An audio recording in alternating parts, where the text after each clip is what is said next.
All right. Good morning. Good morning, everyone. Thank you so much for taking the time to join us this morning. You are at the P&ID Virtual Forum that's being put on by the First Nations Public Service Secretariat and the P&ID Department with Indigenous Services Canada.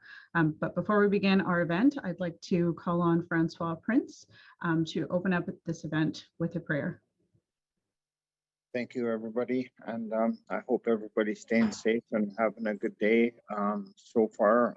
I know a lot of our prayers are going out to the people affected by the water and the electricity shortages, and all of the food, all of that. So I hope everybody's trying to stay grounded and keep their thoughts and their feelings in check, and I hope everybody has a good day on that.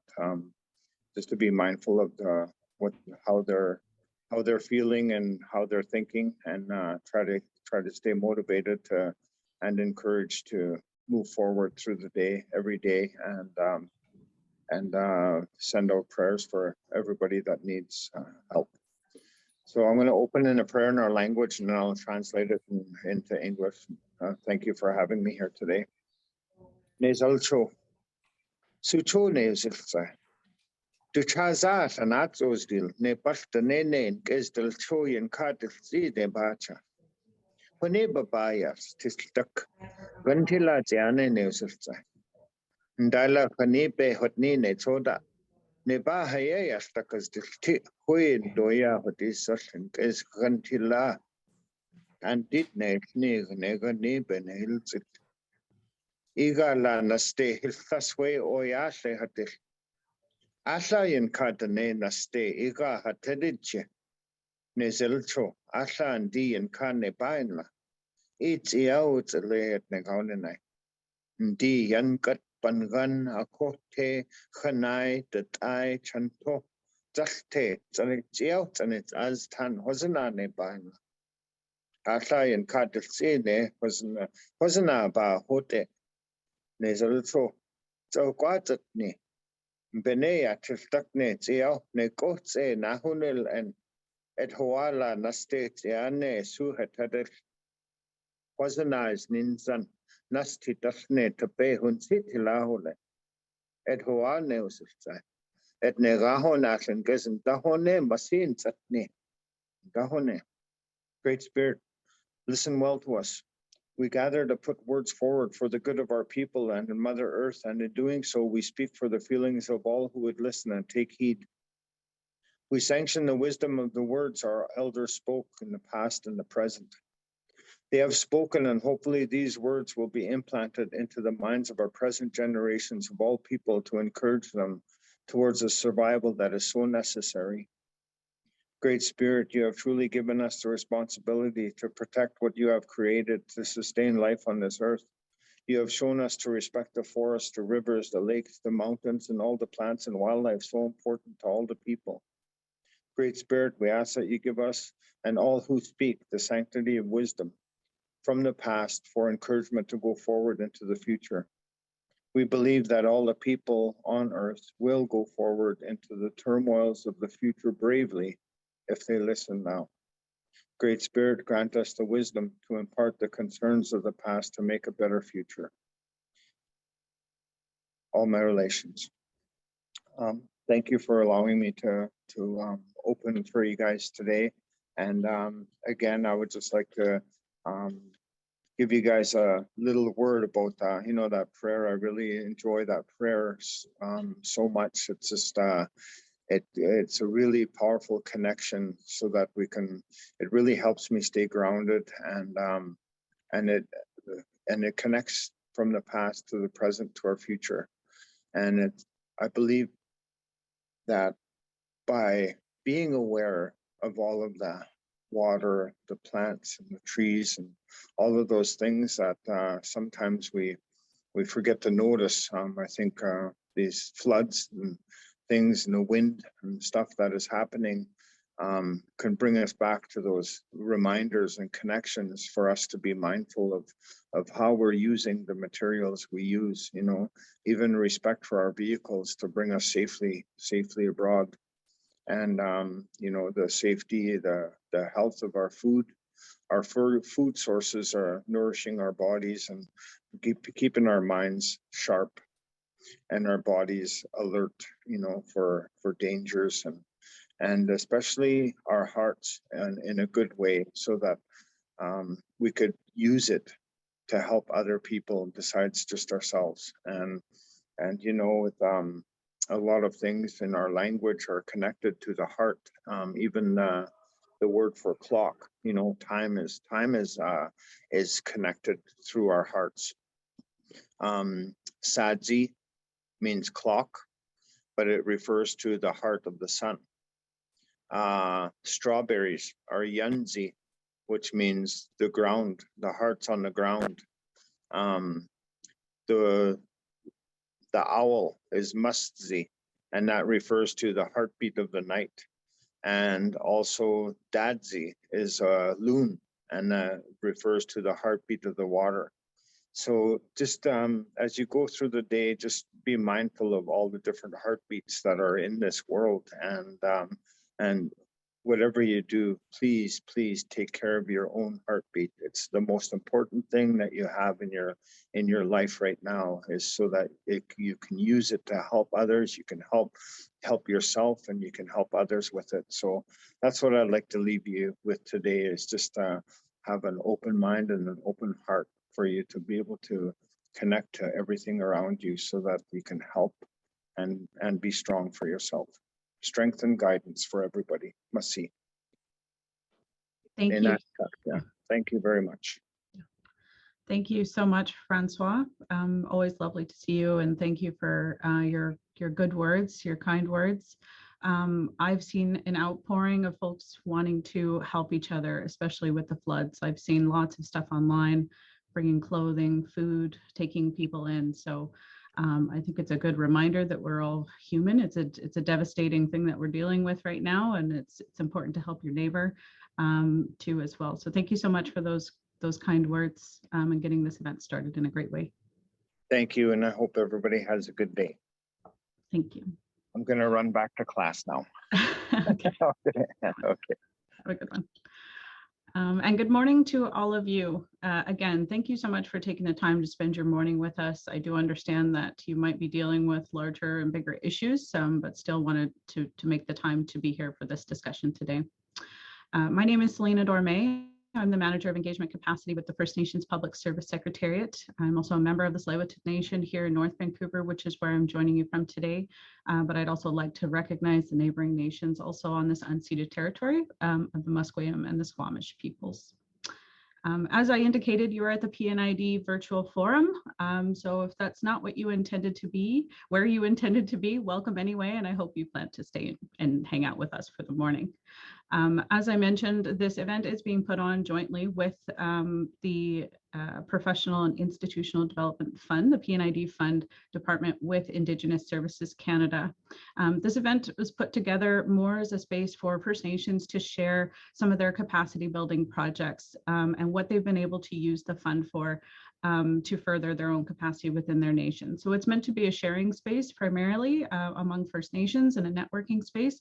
But of course, we do have P&ID folks here to talk a little bit more about the fund, the process, the realities. We do know that there's not a lot of money to go around for everybody to get an approved funding agreement for the project that you're working on. So I just want to kind of set the stage that we do recognize and acknowledge those realities, but this space is meant to be a place to hear from other communities that have been able to use it successfully, and to create a space for you to connect with them as well and hear their success stories.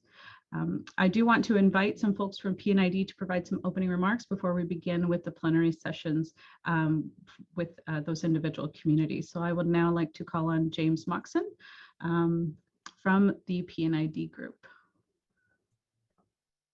Yes, thank you, Selena. Good morning to everybody. Welcome. My name is James Moxon. I'm the Director of Community Development with ISK-BC Region, under which the P&ID program sits. I know Elder Francois has left to class, but I'd like to thank him for starting us off in such a good way. And I will certainly be taking his words and reflections with me today and through the rest of the week. I acknowledge that many of you who are joining here this morning are joining from First Nations that have been impacted by the extreme flooding, rain, and wind events that have taken place this week. I hope this finds you and your families, your loved ones, your relations safe and healthy.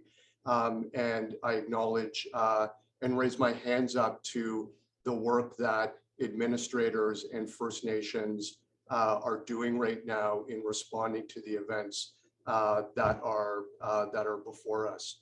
And I also acknowledge that, and it's important to recognize that what we're going through now is on top of what all of you have been going through over the past, almost 2 years and longer with the COVID-19 pandemic, with the wildfires this summer, with the flooding that we're now facing, with the toxic drug supply issue. These have put incredible strains on you as administrators and supports to your First Nations and to First Nations. And this is on top of the already limited capacity and resources that I know you have to do your jobs. So I thank you for the tremendous efforts and support you provide and acknowledge the environment within which you are doing that. I know that governance, capacity enhancement means different things to every community, to every First Nation, to every individual. But it is a cornerstone and foundation for work that communities and First Nations are undertaking every day, every week, every month, every year towards self-determination. And so, I hope that this space and this very exciting agenda that has been put together provides a space for communities to come together, administrators to come together, planners to come together, to share stories and journeys on successes and lessons learned on things like governance, capacity enhancement, and community planning. And I'm excited for the conversations that will take place. And I'd like to thank the great work and the collaborative work that's taken place with the First Nation Public Service Secretariat in collaboration with ISK in putting this space together and allowing it to happen. And I look forward to listening to the conversations and please enjoy the rest of the morning. Thank you so much, James. And I'd now like to call on Karina Chao, Manager at Indigenous Services Canada with the P&ID program. Thank you, Selena. My name is Karina Chao, and I would like to start by acknowledging that I lived and work on the traditional and unceded territories of the Coast Salish people, Musqueam, Squamish, and the Tsleil-Waututh. And I really appreciate the opportunity to speak to you today on this land. So judging from the number of participants we have today, and I see that the number is now 63, there is certainly a lot of interest out there about P&ID. P&ID is very well utilized here in BC, but frankly, there has never been enough funding to support the needs of all the First Nations. Our core budget for this P&ID program is just over $1 million. In the past 3 to 4 years, we received additional funding, which allowed us to fund more projects. So on the average, we have been able to fund about 2/3 of this applications that are submitted to us. We don't know what the budget level is going to look like next year. We also don't think that we will be in a position to support all the application that comes in. But our P&ID team is here to support you, to help you put together a proposal that will address your capacity needs, as well as to meet our program guidelines. We can also help you to pathfind, look for funding sources, and point you to other resources available. And I also hope that a forum like the one today will further help promote nation to nation collaboration and sharing, especially when a lot of First Nations are facing the same issues and they may be working on similar projects, so they can learn and support each other and collectively building on the good work that is already happening in the community. So I look forward to the speakers today, listening to their experience, both positive and negative about their P&ID project. And with that, I will keep my opening remarks short, and back to you, Selena, to introduce our first speakers. Thank you. Selena, could I thank you, Karina, for doing that? I'd like to apologize. In my mind was focused on all of the tremendous and great work that people are doing in supporting communities and individuals and responding to the flooding before us. And I forgot to acknowledge where I am joining you from.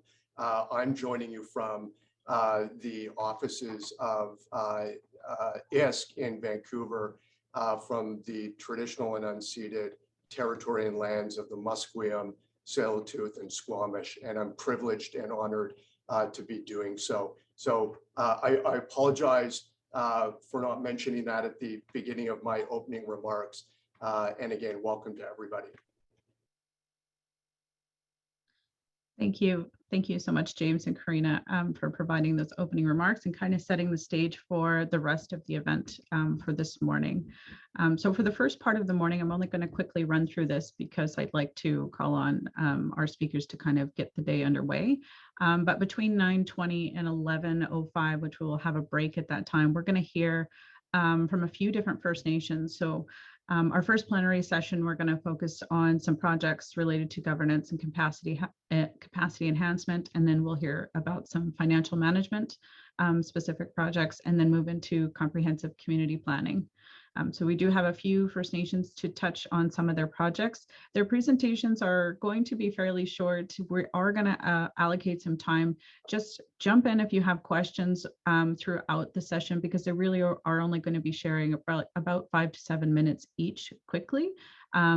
So we will be monitoring the chat. You can use the raise hand button, which you can find somewhere at the bottom of your toolbar. You have some reaction. You have a reaction button where you can raise your hand, or you can put questions in the chat, and folks behind the scenes will be monitoring that. So please feel free to jump in and ask questions throughout. And if we don't get a chance to answer any of your questions, all of our speakers are providing their contact information. At some point, it will be shared if you want to reach out to that community and ask them more questions about their capacity plan, that specific project. Again, this is a space where we encourage you to continue having the conversation offline. So I'd now like to ask our folks for the first plenary session, which we have Stephen Brown. He's a counselor from Close First Nation, and Patrika McAvoy, counselor from Old Masset Village, to join us for that first session. And I don't remember what we landed on who's going first. It's really, oh, I guess, Stephen, you will be going first. There you are. So over to you, Stephen. I just would. Good morning, everyone. Just give me 2 seconds here. Could the host just pass me permission to share? Oh, sure. Would it be possible to pass me the permission just so I can have the next slides up as I go, just to make it a little bit easier? Thank you. Sure thing. Perfect. Okay, you should be able to now, Stephen. Go ahead. Excellent, thank you. Wonderful. So my name is Stephen Brown. I'm a counselor for Klahoose First Nation, and I'm joining you from the unceded territory of the Musqueam, Squamish, and Tsleil-Waututh people. So my presentation today is going to be on the Klahoose First Nation Custom Election Code. It was actually, our last election was held under this, which is really exciting. And the image that you're seeing right now is the entrance to the valley, or entrance to the Toba Valley, where our traditional home is. So, of course, the reason that we're all here, P&ID and funding.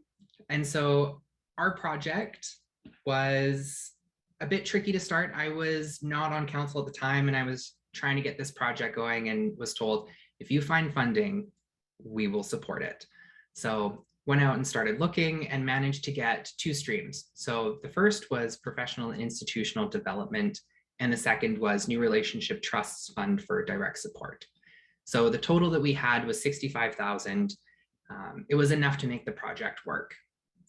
And the biggest takeaway that I had with the professional institutional development, P&ID, was really work with the ISC staff. It was my first time submitting to the fund, and we'd have back and forth conversations, and I'd be telling them the objectives and the goals of the project, and they'd say, oh, what you just said really fits our criteria. You know, that's exactly what we're looking for, but I don't see it in your proposal. And so I was able to go back and adjust it and help work with the budget, and they really supported us through that. And when I compare the first and the final draft, I don't know that we would have been successful in getting that funding. So my biggest takeaway is really work with ISC staff. They're terrific and super helpful. And so we got the funding. So then why even bother with the project? So I won't do a deep dive into a custom election code because we are quite limited for time, but the key takeaways for Klahoose were that it allows nations to take control and manage their own elections. We all know how frustrating it is to have maybe a rogue counselor or someone we don't feel is doing their job or not doing it well enough. And we don't want to rely on a cabinet minister in Ottawa to make the decision to remove them or not if we're an Indian Act band. The goal of all nations is that we want that power back in our own government. And so that really gave us the ability to do that. It also allowed for improved accountability and tools that membership can utilize. So some examples in our code, we actually have 2 methods for removing counselors if they're not doing their job.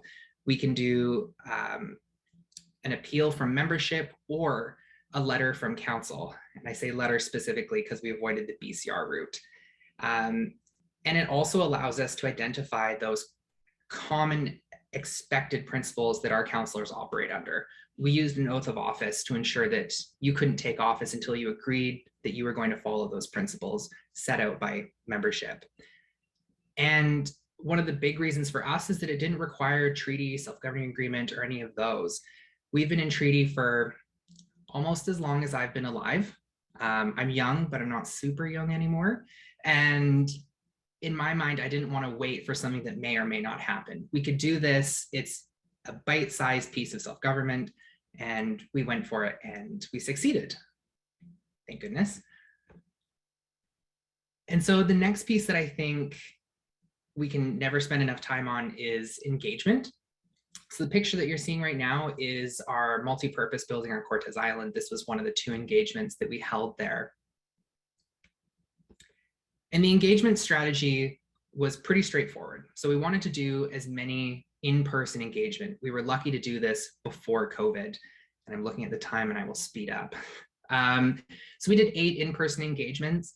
Biggest takeaway from the code, do as many as you possibly can. Of course, you'll need to do a cost-benefit analysis on whether it's worth it for you. You don't want to spend $4,000 and 3 people show up, but do as many as you possibly can. And the way that the questions were presented, they were written in a way that everyone could understand. And the slides that I was showing on a PowerPoint were really a stepping off point. I took it into the most easy to work with. And we provided examples that other nations or other mechanisms, how they're being used in different governments, and background information of how it relates to Klahoose. So everyone felt comfortable really working with the material. The other piece was work with families, the matriarch of the family, if you can, to set up the venue and the workshop. This was very telling in my experience with it because we had 2 heads of the family support with engagement, and those were the best turnout that I had of all the events. The next is stay calm, stay respectful, and listen to feedback. It's about your members, not your agenda. I think so often we go in with specific expectations of a code, and we really have to understand that membership may want something that's different from staff or council. And you have to stay calm because, as we know, our community meetings can sometimes get a little bit intense. And then stay respectful. You're never going to get anywhere if you start fighting with members on a point, and listen to the feedback. That's what we're there to do. And one of the key pieces that we implemented for our engagement strategy were clickers. Now, it sounds a little bit silly to bring some of those things in, but I tell you, they were my favorite part of the engagement. So this is an example of how the clickers worked. Everyone got a little 6-button clicker, and I would have the questions up on the PowerPoint, and people would literally vote in real time on different principles in the code that they wanted. And you could see in real time how people were reacting, as well as everyone got the opportunity to share their opinion without having to say it out loud if they were afraid of someone judging them or maybe having a less than favorable opinion.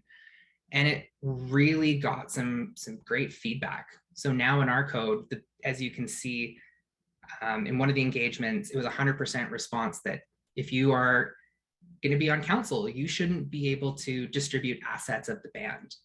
That seemed like a conflict of interest. And we basically took all of this data at the end of the engagements and just told the lawyer to draft using these principles so that membership was directly involved in decision-making.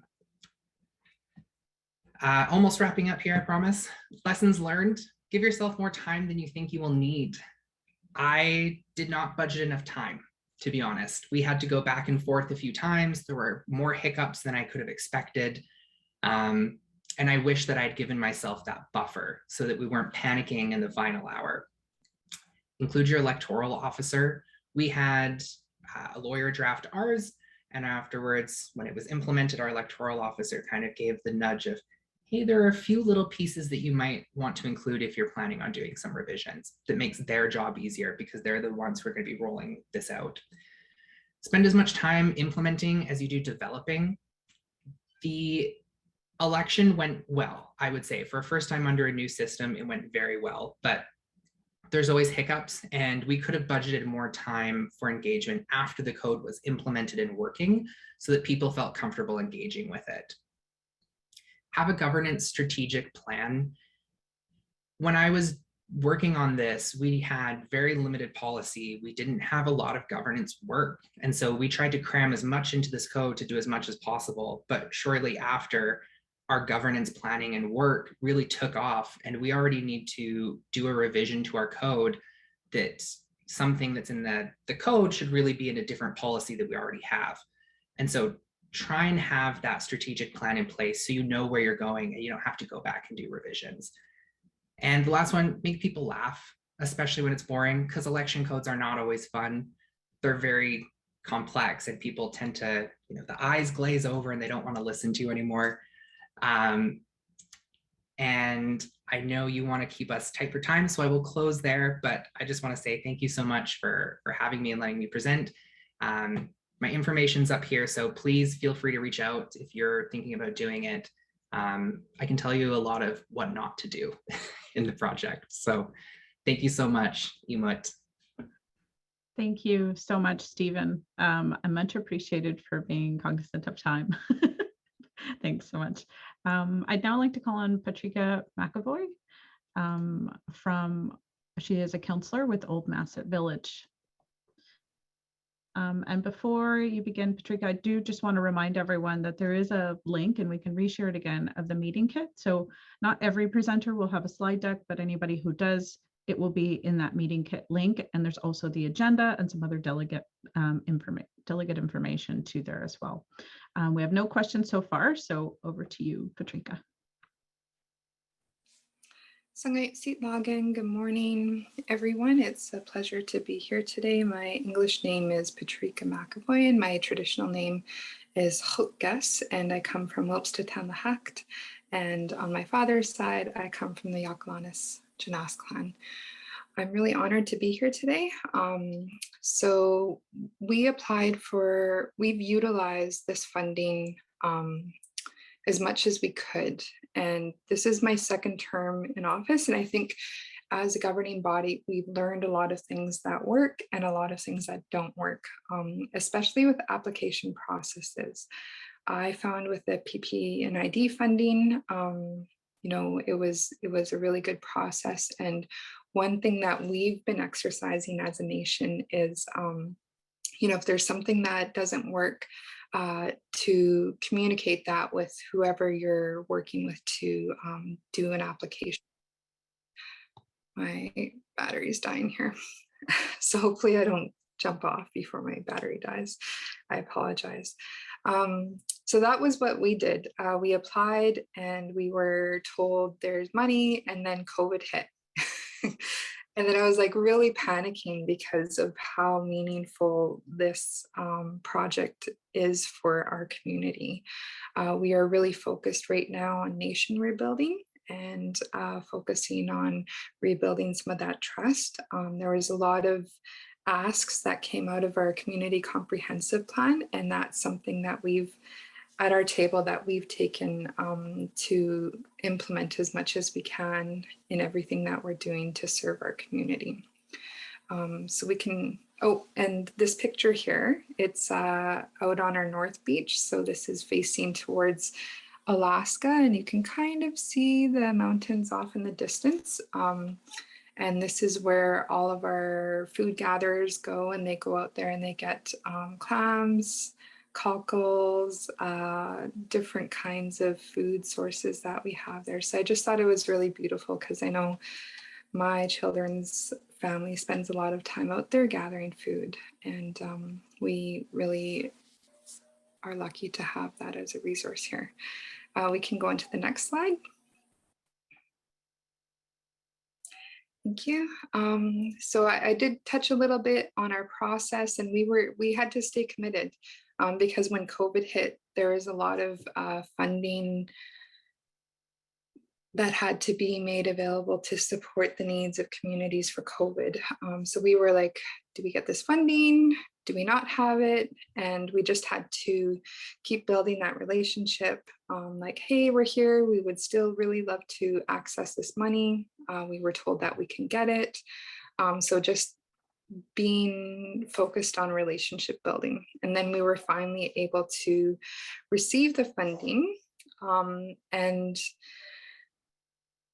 right now, like where we are with the process for this particular project, because I think we've done the custom election code, we've done technology upgrades, we've done this project, like strengthening our governance. So taking our manuals, our code of ethics, everything, pulling it out and sitting down, not only at our table, but sharing that with our community. Like, what do you think works and what hasn't worked for you? So right now we're in the engagement process. And I think it's going really good. Because of COVID, we've had to be careful about how we're engaging. So we have a paper survey that has gone out that leaves enough room for community feedback and input. Holy, I've got 55 seconds left. I'm timing myself. So, we've been doing public engagements, and we're hoping by January to fully implement this. And the main thing that we've learned is to be our own voice, to say that this is a priority for our community, and we advocated to ensure that we can implement this and receive the funding. We can go to the next slide. I'm not going to read all of this. These were notes from our band administrator, but I just want to say, in our language, we say "Gun wadwan gurash kwagidang," and that means everything is connected. So taking a look at things, what works, what doesn't work, and how we can strengthen that to contribute to nation rebuilding. Next slide. 3 seconds. So I just want to say Hawa. Thank you everyone for joining today, and I hope that you found some information useful for this process. It felt like I was on that double jeopardy right now, trying to go really quick, but I just wanted to thank everyone, and my email information is there as well. Hawa. Thank you. Thank you so much for that, both Stephen and Patrika, for sharing a little bit about some of the projects that you've been able to fund through P&ID. We do have some time available for folks to ask any questions before we move on to the next group. And so I do encourage you to put a question in the chat or raise your hand and ask any questions of some of those speakers that you've had a chance to hear from. Okay. Oh, James.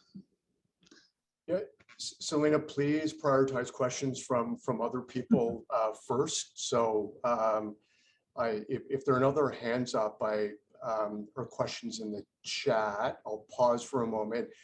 Stephen and Patrika, thanks for that those presentations and that information. I'd be interested to know whether when you were working through your projects, you reached out to other communities that were engaged in similar initiatives, and for lessons learned or insight. I mean, I know that each community has different experiences and priorities. One of the things that we're trying to understand is how ISKs can support community to community learning and partnership, and so I'm just interested to kind of hear your thoughts on that in terms of how, if that is important and useful, how that could be supported.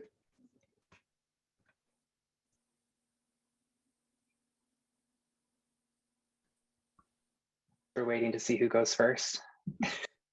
Go ahead. Sure. So our sister nation, Jamalco, was going through a similar process. They were revising their election code. And then I know Kilseela, one of my best friends from Squamish, they were going through theirs as well. So there was a lot of personal connections I found. But I know even afterwards, Iris reached out and said, hey, there's another community that's doing this. Would you be okay if I forwarded you their information?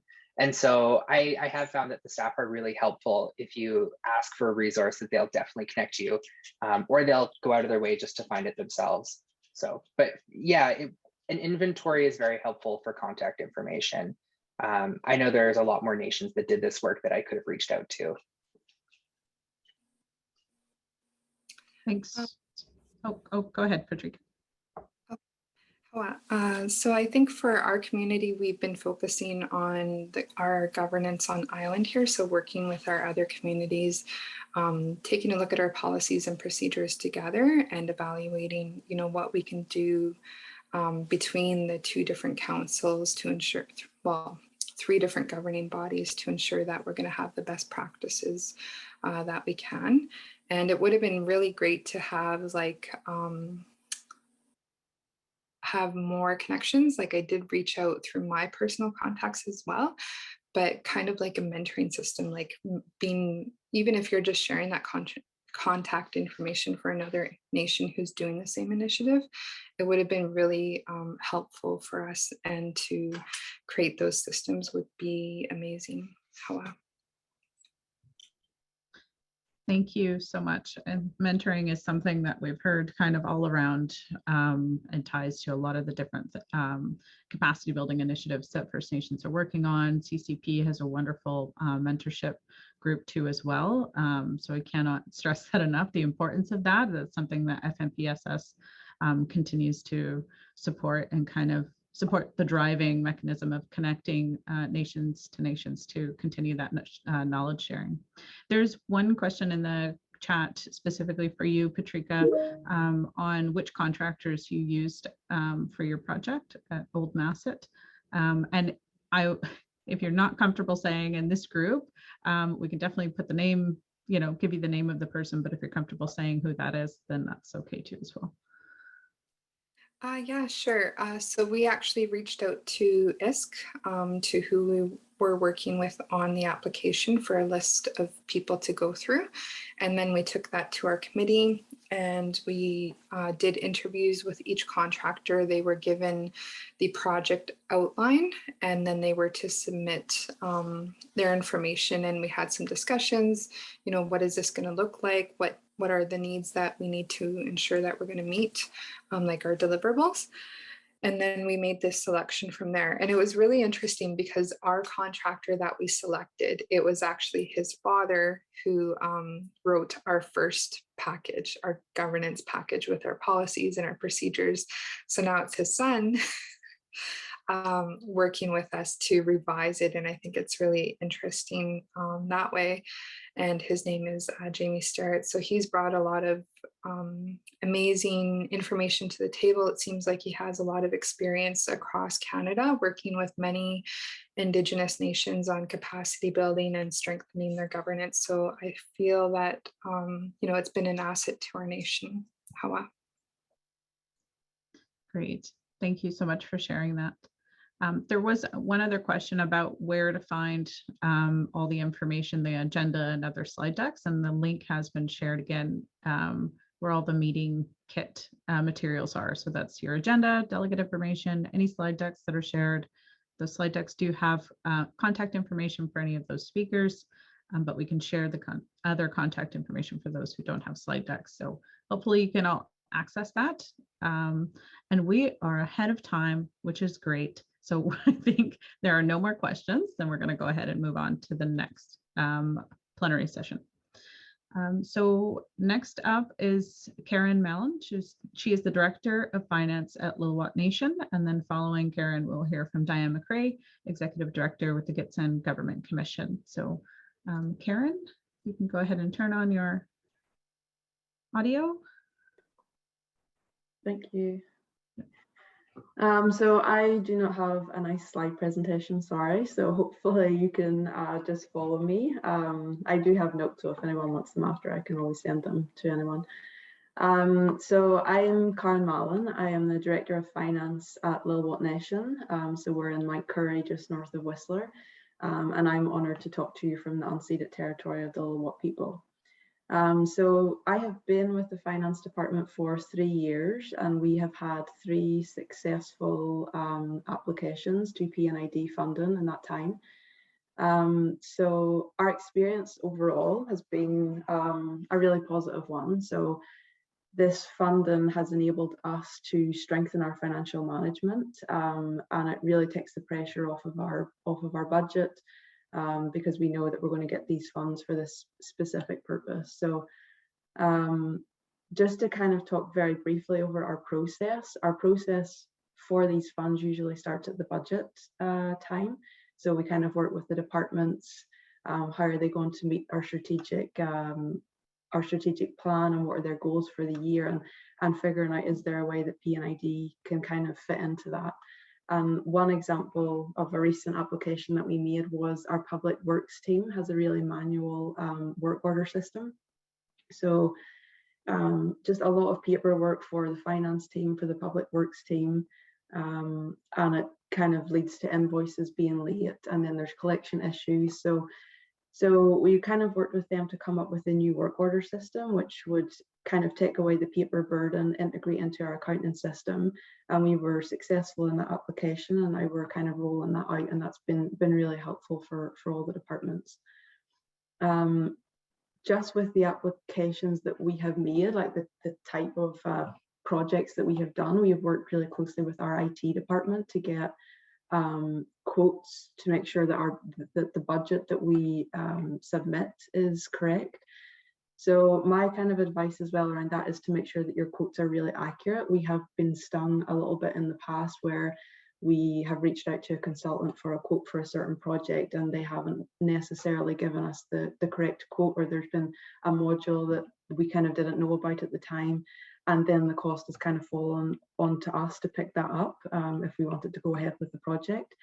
So I think for that budget purpose, just getting the correct quotes is really helpful. So the P&ID funding, as has been said, there's not always enough to go around. So for the last 2 years, we have been asked by ISK to prioritise our work plan.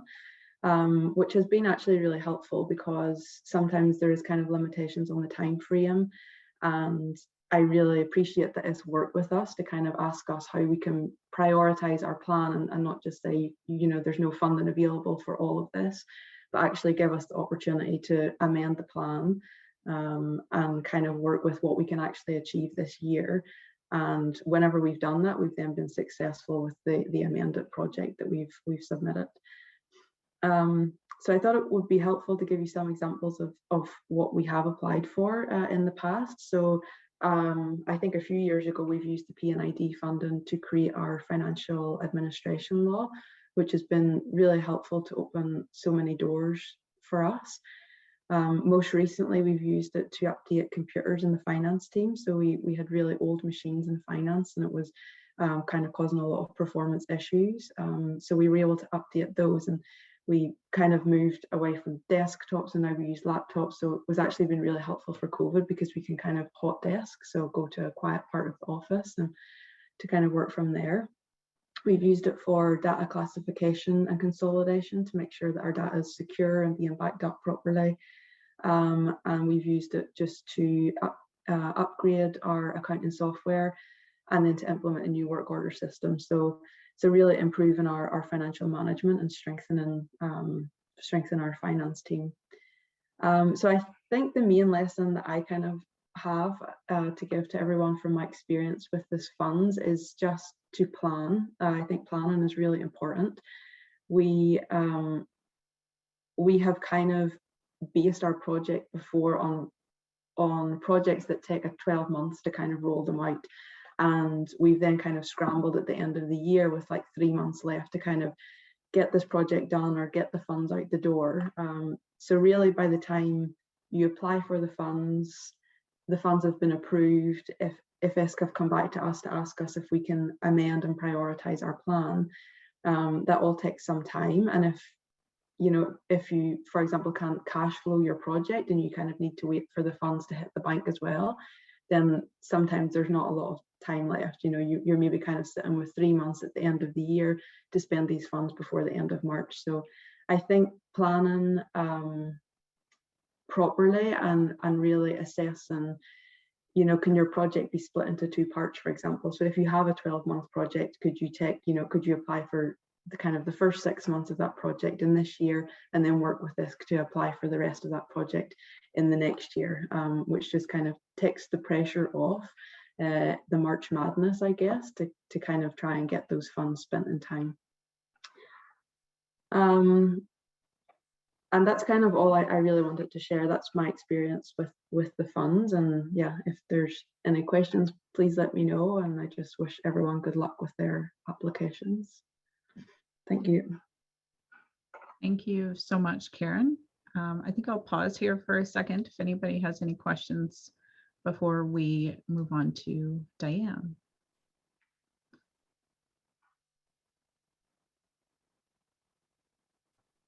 Again, you can use the raised hand function or put your question in the chat.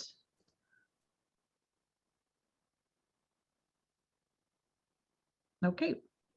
We're a quiet bunch today, and I do want to kindly encourage you to not be so quiet. This space was specifically requested by all of you, and I think that's why you are here and attending, because you'd like to hear from other communities and the projects that they're working on. So I do encourage you to ask questions. There are no bad questions, and it's just a great way to connect and network with other folks. So Diane, I would like to hand it over to you.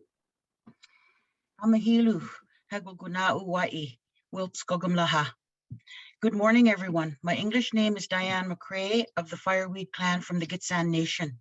Thank you for having me today.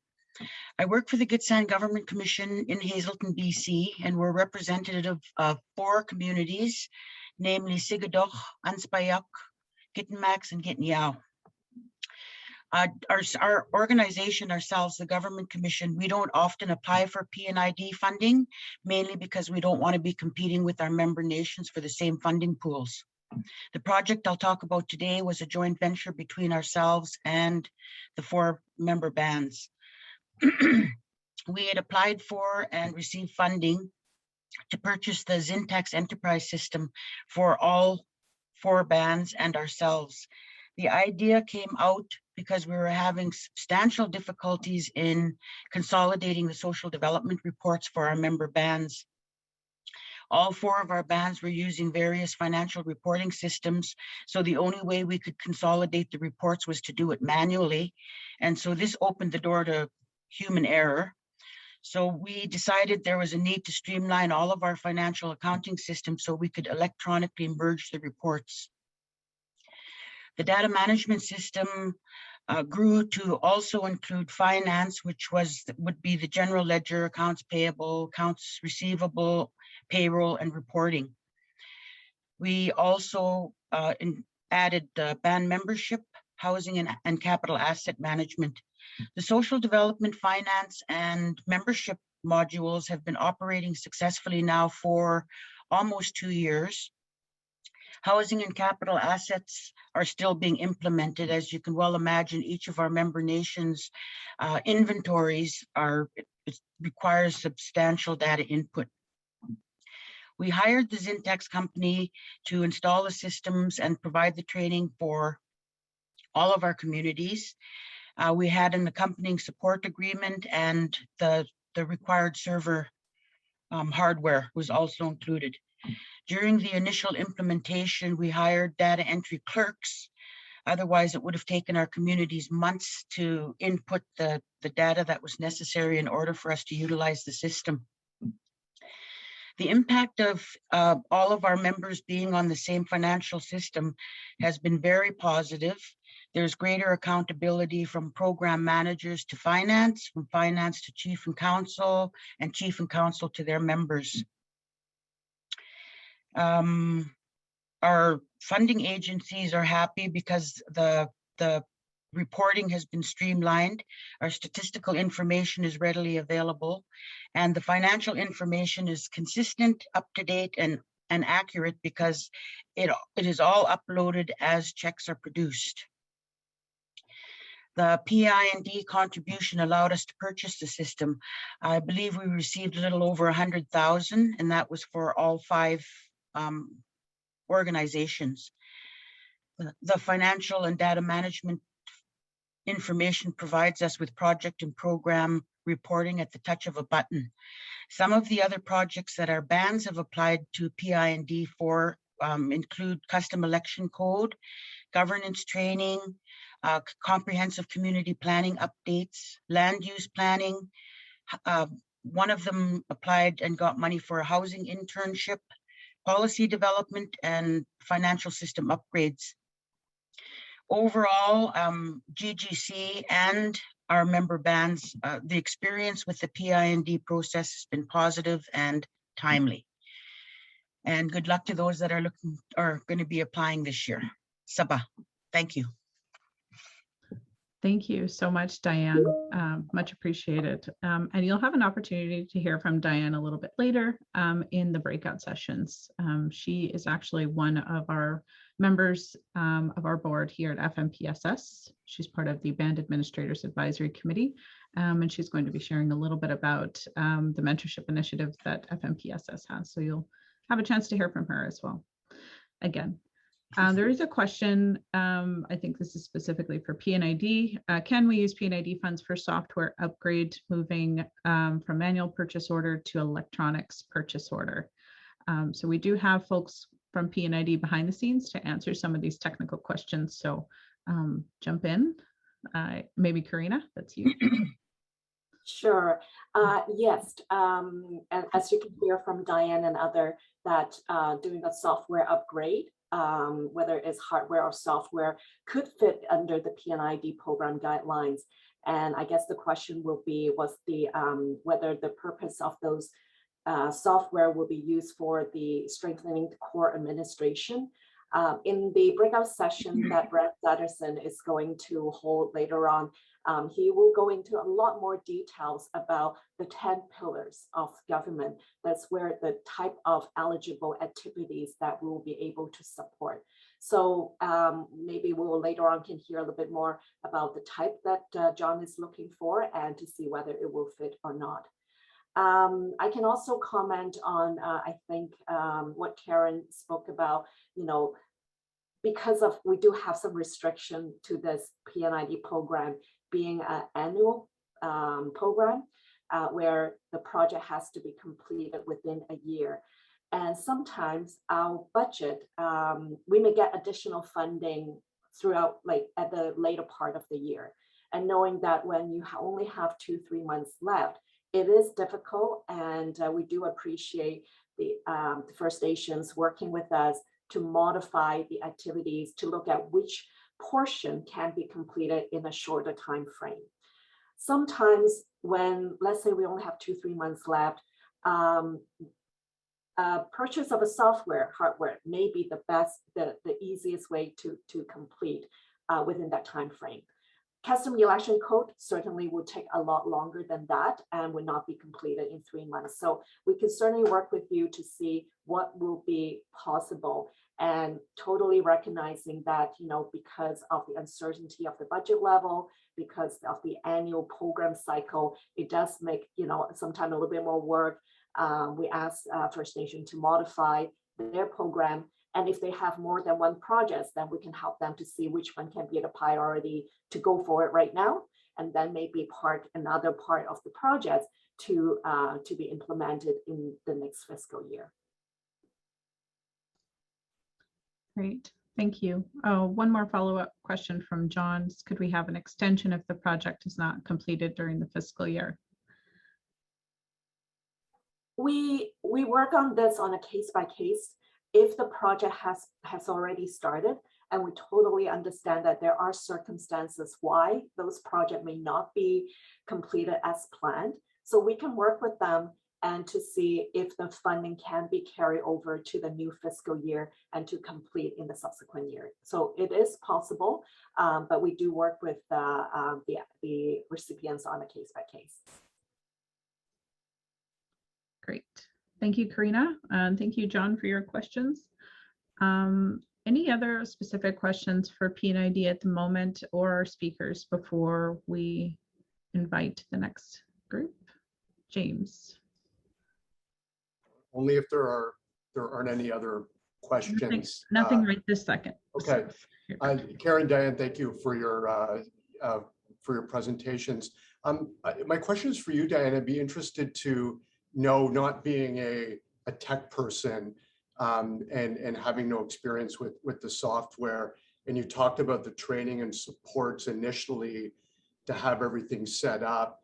And do you find that down the road, once it's implemented and running, that in terms of being able to train staff and sustain that usability with the system, that it's fairly intuitive and self-explanatory and maintains itself?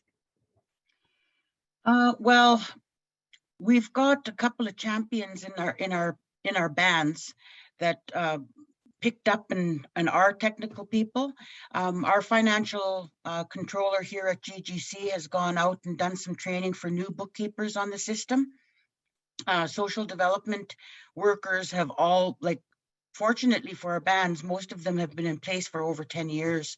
So once they got on the system, and with social development being the main reason why we purchased the software in the first place, to try and help with all of the multiple reports, the band social workers have been using it for almost 2 years. The reporting has become much easier, particularly for GGC, because we're able to pull the band's 4 reports into our system and merge them electronically. But the training piece hasn't been a problem so far. We've been able to do it internally since the initial training from Zintax, and we had a sort of support agreement with them for the first year. And that's now lapsed. Okay, great, thank you. Okay, you're welcome. Thank you. Thank you so much. Really quickly, before we move on to the next session, so we'll be hearing some folks talking about comprehensive community planning. I wanted to just kind of go over the focus groups that we will go into a little bit later in the morning, to kind of just explain the difference between the 3.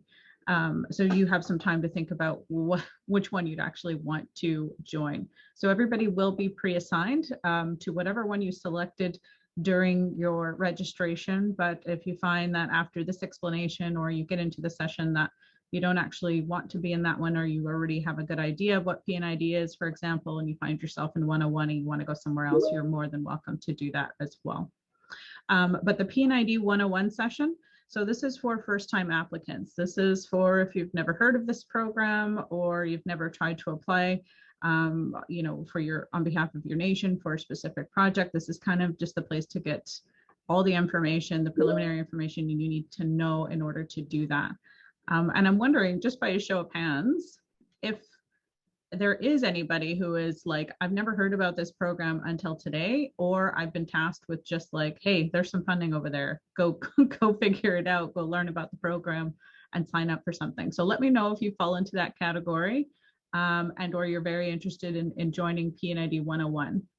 So you can do that by a raise of hands, thumbs up, a yes in the chat, any of those things. All right, a few of those. Some people are very excited, clapping for P&ID 101. Yes, that's great. 6 or 7 or so. Great. So the second session is a drop-in session. And so that is a session also with P&ID representatives too as well. But these are, so P&ID, and maybe they can touch on this a little bit more a little bit later, but they do offer a drop-in session to kind of provide some one-on-one support to communities who are going through the process or in the middle of their project or and need help kind of with the more technical questions once they get past actually getting, you know, an agreement in place or something like that. So that's kind of more of those very specific, unique questions to be answered for your project and any specific scenarios to that relate to your community. So any folks who are kind of veterans in the P&ID program and you're just like, I want a quick answer question or answer to my question, that's really the session for you. If you pretty much know exactly what the process looks like, you know what to expect, then maybe the drop-in session is more relevant to you as well. So Matilda says yes, first time. And still some hands raised for the other one. And then we have the mentorship session. So the mentorship session is being put on by the First Nations Public Service Secretariat. You'll have a chance to hear from our director, Jahan Casey. She will be talking a little bit about what that initiative is. And you'll also again hear from Diane McRae. So we support mentorship between communities.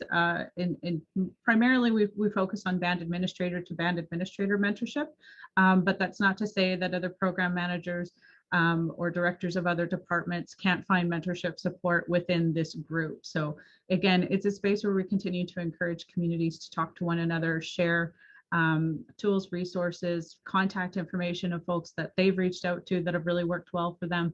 So you're going to hear about the program, and then you'll hear from Diane and Craig Smith, who is also a member of our board, talk about their experience in being mentored by other communities as well. So I just wanted to give a little bit more context as to what those breakout sessions are going to be. So if you find yourself in the one that you don't want to be, you can leave and we'll make sure to get you into the right one. So thanks so much for that. I'm going to go ahead and lower all of these hands here that were raised. If there are no other questions before we move on to the next session. John says, is community fire department training qualify under P&ID? That's a question for P&ID folks.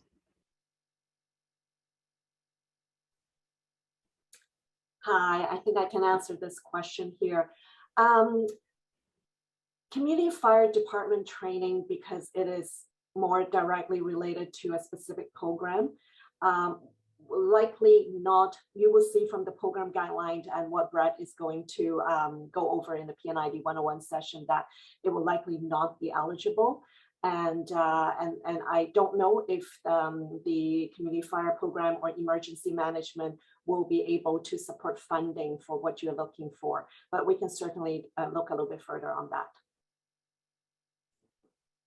Great, thank you so much. And there are a number of P&ID folks in the background.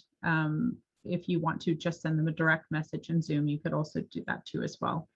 And they will be in the background of those two P&ID focus group sessions too as well, if you wanted to just kind of ask one specific question to Karina or anybody else that's in the background. All right, so moving right along, because I don't see any more questions, and I don't see any more hands raised, we would like to now call on Emily Reklama. I'm so sorry if I said that wrong. And she's going to talk, she's from Wailau Area Council Society. She's a community-led pilot coordinator. And I'm pretty sure I butchered all of that, so my apologies. And I would like to hand it over to you now. Thank you. Gaelic Hastaufla, Nugo am Hawina Polagua, Gaiutlin Lach, Qualicum Glu Ulis, Gaiutlin Lacha, Pentlach Glunumgis, Hetmison Mark Kalma, Hetmison Abam, Laura Cranmer, Wyasin Nachtana, Wiclay, Sassum Patrick Blue Marcus, Aikila Lacha Wheatla Layu. Ola Galan Mutla Chanokai Chas Aikila Datnala. Welcome everyone. My name is Emily Rakalma. My traditional name is Hawina Polagua. I'm from Qualicum and Alert Bay. My nations are Pentlach and Numgis. Sorry, I did practice this. I'm just feeling a little bit nervous. My dad is Mark Rakelma. My mom is Laura Cranmer. My late husband is Marcus Alfred. My sons are Patrick and Marcus Jr. And I've worked at the Wheatlayu for 3 years, and my heart is happy for the work that we are going to do today. I need to share a slideshow. How do I do this? You should have permission to share, just the big green button, or we can do it as well. It's up to you. Oh, here we go. Okay, permission to share. Thank you. Who can see what now? There we go. It's still a black screen. Oh, There we go. We'll get there. Okay. Wheatlayu Area Council Society Planning. Oh, sorry. You just need to hit the slideshow button to begin.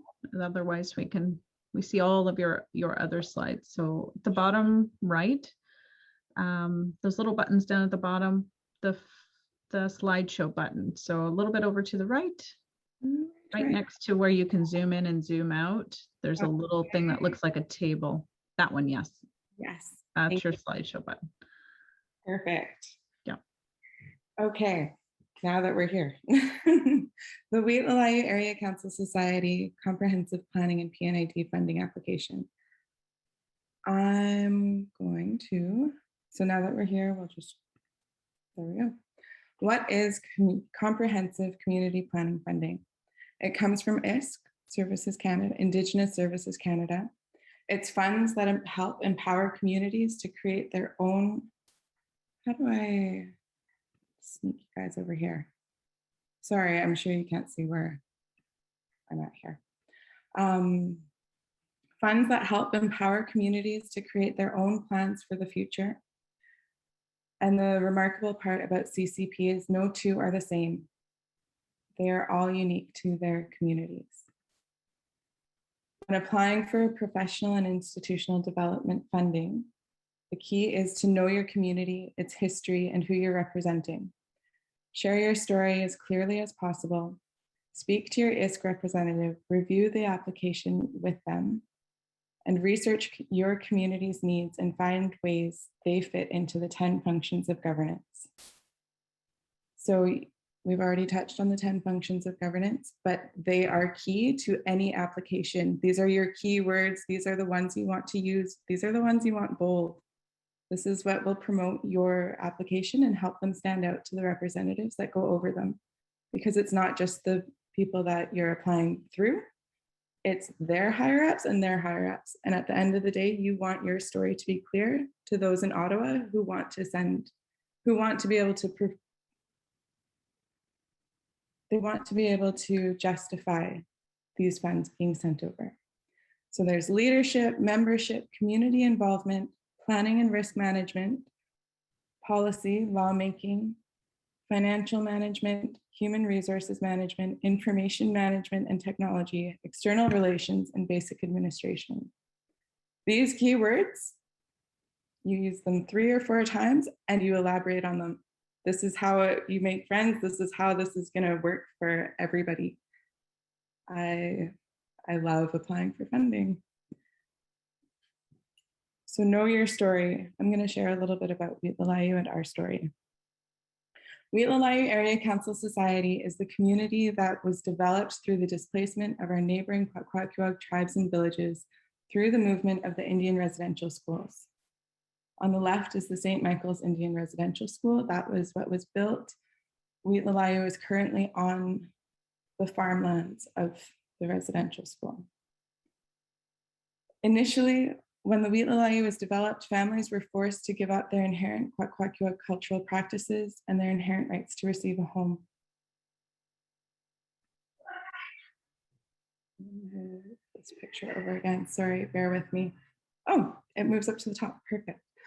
Okay, the last 50 years, Wheatlalayu has been considered the forgotten people to both Indigenous Services Canada because of on reserve and off reserve, as well as the forgotten people of their own nations because of the policies imposed through governance.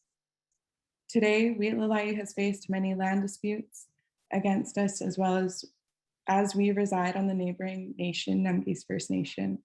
And over the course of 5 decades, the 400 acres has diminished down to 12.2 acres. The Wheatlalayu consists of 4 parent nations, Kwakwaka'wakw tribes, and around 200 residents. This is the most recent view, bird's eye view of the Wheatlalayu in the 12.2. It's really only 3 streets, but it hosts an amalgamation of nations. Keep sharing your story, know the why of why you're sharing your story. The Kwakwaka'wakw, the Kwakwala speaking people, are made up of 17 tribes, 5 of which had members moved to the Wheatlalayu in the early 1970s. The government's main objective at the time was to absorb the tribes into one tribe, the Nemgis. Hereditary chiefs at the time respectfully met with DIA, shared why that would be impossible, as our identity is everything. 2009, Indigenous Services Canada made significant funding cuts for the Wheatlalayu Area Council Society. The Canadian government no longer considered the Wheatlalayu eligible for band support funding. We were on the brink of closure as an administrative band office. Community members also risked being removed from the Wheatlalayu, where generations had been raised only knowing here as home. Our community members felt forgotten by the government and their tribes again. In 2014-2015, Wheatlalayu was introduced to the Community Development Initiative Department with ISK, who introduced the Comprehensive Community Plan Initiative to our organization. The goals were to rebuild the future of the Wheatlalayu for our children, elders, and families, and develop a viable, healthy, and flourishing plan to enrich the lives of our community. The objectives were to reestablish a strong governance, seek new administration, and secure funding. We are now governed by a board of directors with appointed members from each respective tribe. Tlawitsis, Mamalelaka, Quiquasutinu Kwakwatmis, and Dinakchak Awetala. In 2019, the board of directors hired a new administrator. CCP kick-started the revitalization of the Wheatlalayu community. Our membership, who felt forgotten, was being acknowledged once again. Planning groups were created. We started a CCP board, a chiefs council, a matriarchs council, youth council, young moms council, and young hunters council. These groups are so integral to the plans that we create. They are the voice of the community, and these are who we serve. This is the reason why we do it all, is for our community and for our membership. Trust was built and programming was designed to fit needs. Traditional food harvesting was a priority. We found that conversations started with food. We found that Kwakwala, our main language, was remembered over food. So starting with the left, There's the clams that brought our community together, where we shucked for, I think, 10 hours. It's like 32 sacks of clams our young harvesters brought home for us. So once they were shucked and cleaned, they were divided up and delivered to each home in the community. Larger families getting more. Moving to the center, these fish, this is our gold. These are ulakan, they're Zahwin from Dowdy. We had a tote delivered, and in that we had to bag and deliver to our community. And just the excitement of our old people, like the pride, the first fresh feed of ulakans is a real treat. Moving to the right, the barbecue salmon, that's lubuk. We found that a lot of our kids don't know how to clean a fish. We're losing these teachings and we need to continue with them. So for National Indigenous Peoples Day, we hosted an event where the kids learned how to clean fish, put fish on sticks, and this is what we fed our community.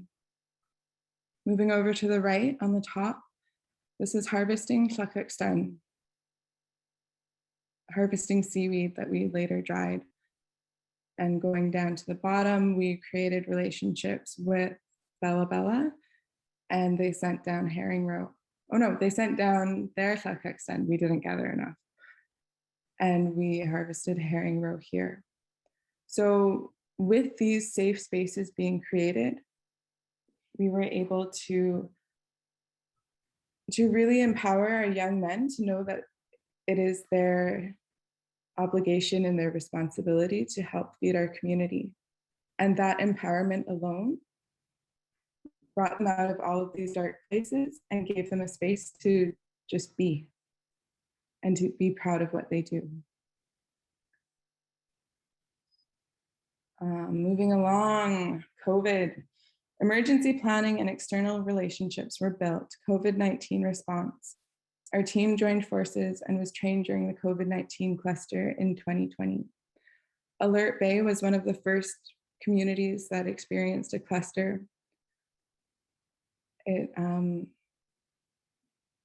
It does something to your mental health in a pandemic. I think everyone can relate to that. In that time, I had no idea what ESS was. I had no idea what goes into that planning management. Meanwhile, it was perfect. It fit into everything. You want stats? I have them all. So we were able to reach our community and serve them as best we could during that time. We went under a state of local emergency for 2 weeks. And that being on an island meant that you needed permission to leave, permission to come over. There was a curfew. We had a tsunami alarm. There was a lot of really big firsts that I never experienced as a child. So our children are growing up into this, and really everything's evolving. This forged new relationships with Numgis First Nation and Alert Bay Municipality.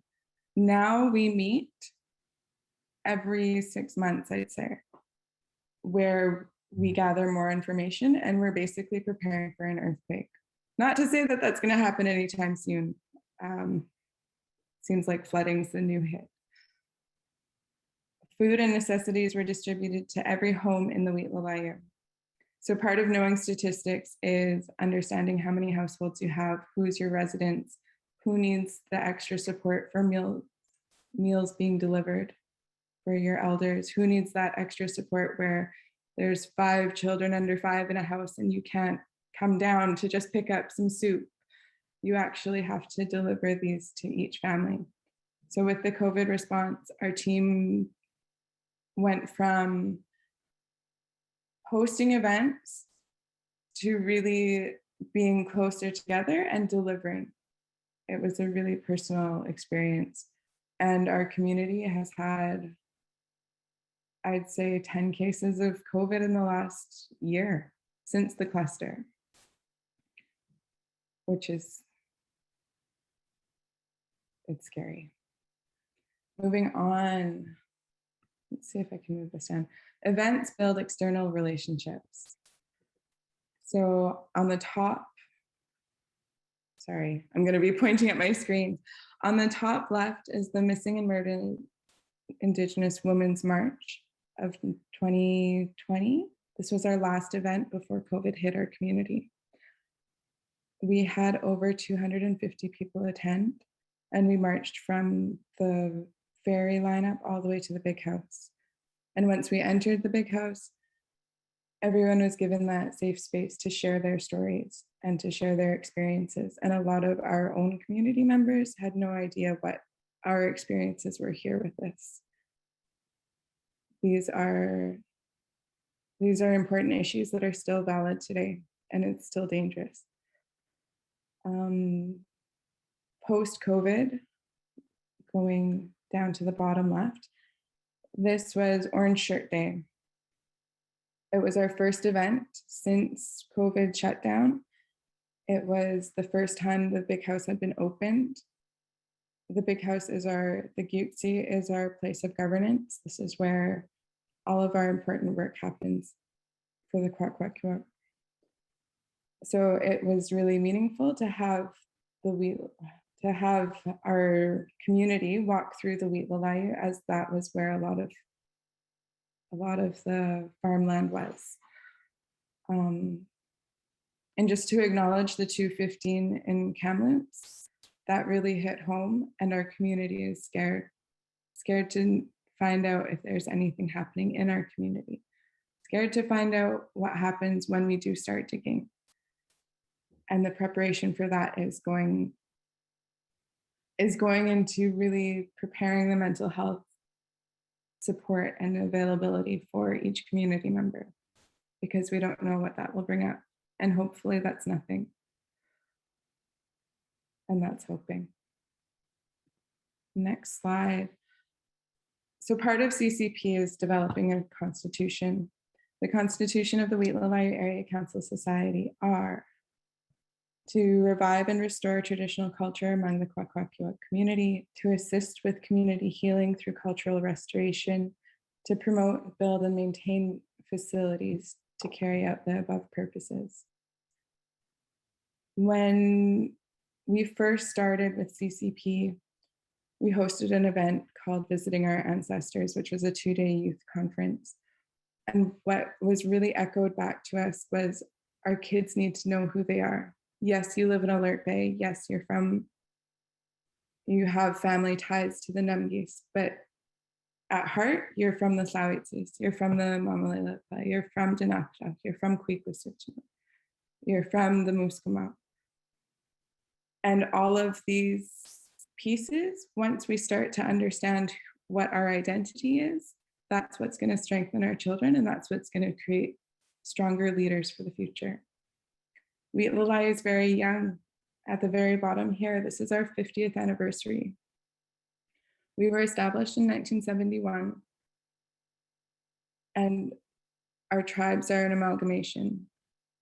But in the last 5 years, there's been a breath of fresh life into it, and our kids are proud to say that they live in the Bronx. They're proud to say they live in the Wheatlalayu, and they're proud to say where they're from, which is really, at the end of the day, the most important part is our identity. What makes your application successful? 5 Ps. Prior preparation prevents poor performance. Review your application and believe in your work. When you can confidently answer why this is important, you can move mountains. That statement alone is the most important part of it. You can throw out stats all day long, but nobody's going to listen unless they believe in what you're doing too. And sharing those stories and sharing your experience and building relationships is the most important. I can't say how many times I've answered the phone at 6 to hear, oh, I thought I was going to get your voicemail. And it's saying, I need that application in by this date, or I just found out you did get approved and I wanted to share that with you. And those relationships are meaningful to me, and I appreciate every one of them. Meet your deadline. I think that's something that we can all relate to. it's that pressure right before sending it off. Jennifer, if you're on here, I'm sending it off. Okay, thank you, everybody. I'd love to hear your questions and comments and check out your chat. Thank you. Just so you know, I'm sorry, I need to share this. Yep, sure. This is a really big milestone for me. This is my first time presenting by myself. And it's my son's 9th birthday. So it's a big day for everybody. Wow. Happy birthday to your son. And you did a great job today. So thank you so much for taking the time to share. And I think the deadline comment at the end, we all get it. We all get that. So I appreciate anybody who's ever been very patient with me on deadlines or me needing to push things back. That's just the reality of, I think, all of our workplaces. So thanks so much for sharing. And you did a fantastic job. Lots of happy birthdays to your son in the chat. Thank you. I'd like to open it up for questions before we move on to the next speaker. Brent, thanks so much for staying while you can. It seems like, you know, CCP is such a huge, it's not a small task. It's a huge undertaking. There's a lot of it reaches the community in so many different areas and levels. And so I'd like to take some time to let folks ask any questions of Emily before we move on to Geneva.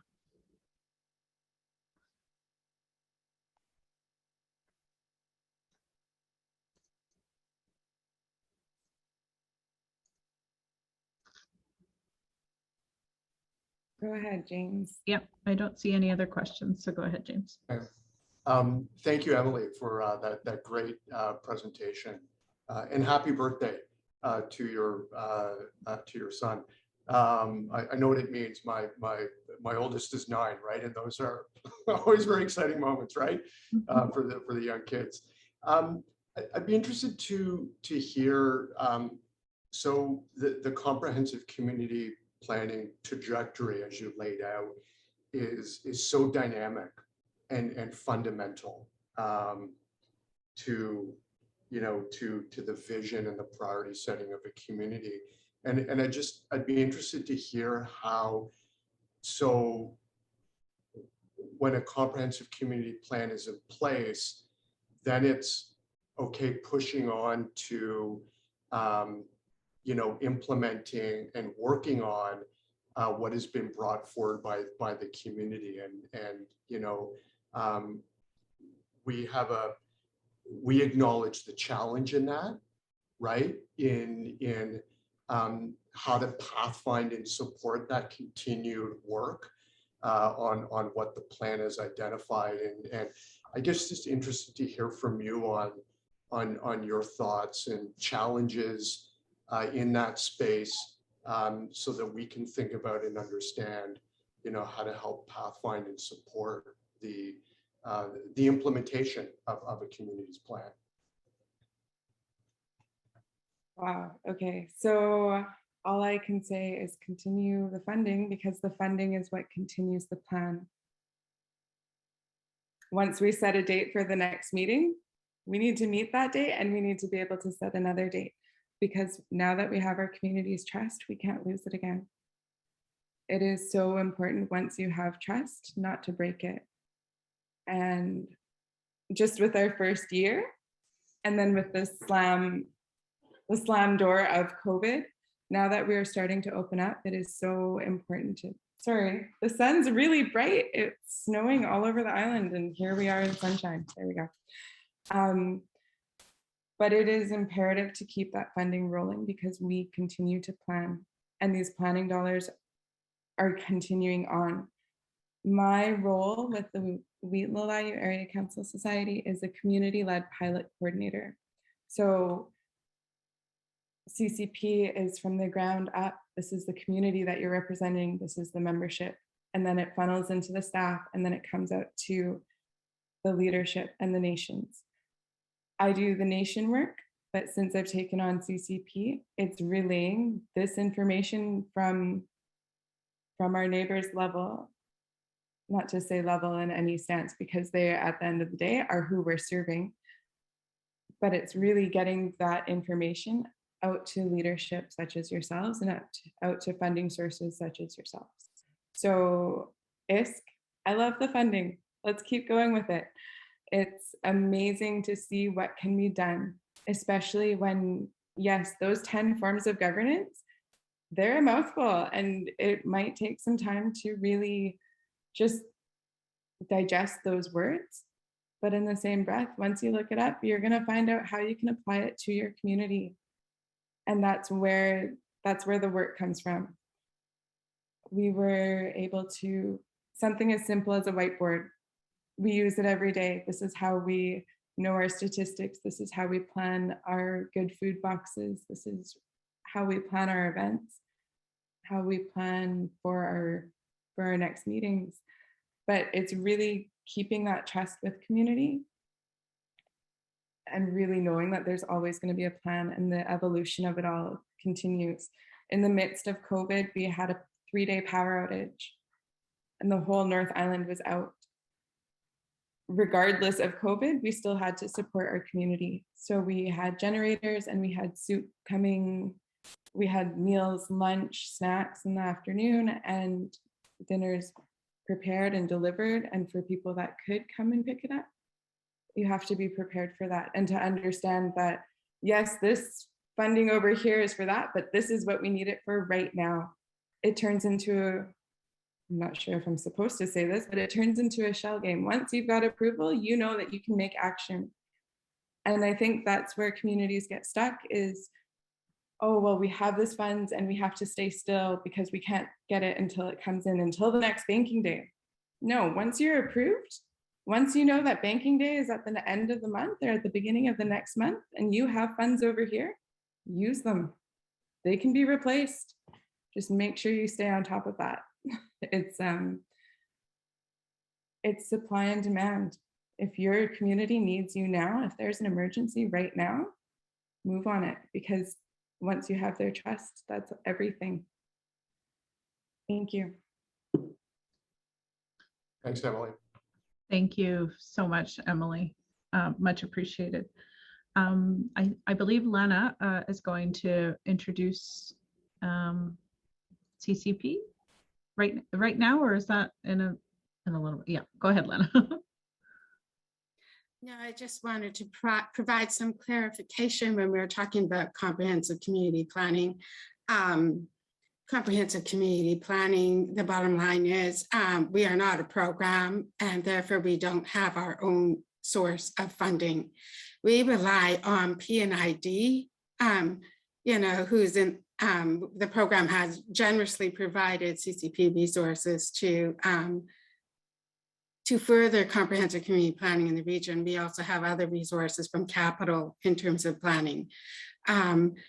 And as Emily mentioned, she mentioned the community-led planning pilots. That is a headquarters initiative that was looking at planning overall in terms of, and we utilize P&ID resources for that. And that is a separate kind of pot of money. And it was a two-year pilot project, which is coming to an end. It actually came to an end in March of 2020. But yeah, comprehensive community planning is a really, really great planning tool and process for communities to undertake in terms of identifying communities' needs and priorities, and as well as implementing that plan, and gives community direction in terms of where they want to go, determining where they're at, what they want to do and where they want to go, and how are they going to get to where they want to go. So all in all, comprehensive community planning, as Emily has really highlighted, has been a very, very positive experience for her community, and moving some of their priorities forward. And compared to where they've been in the last number of years, they've really, really, really progressed. And it's really awesome to see. And it's been great working with Emily and her team.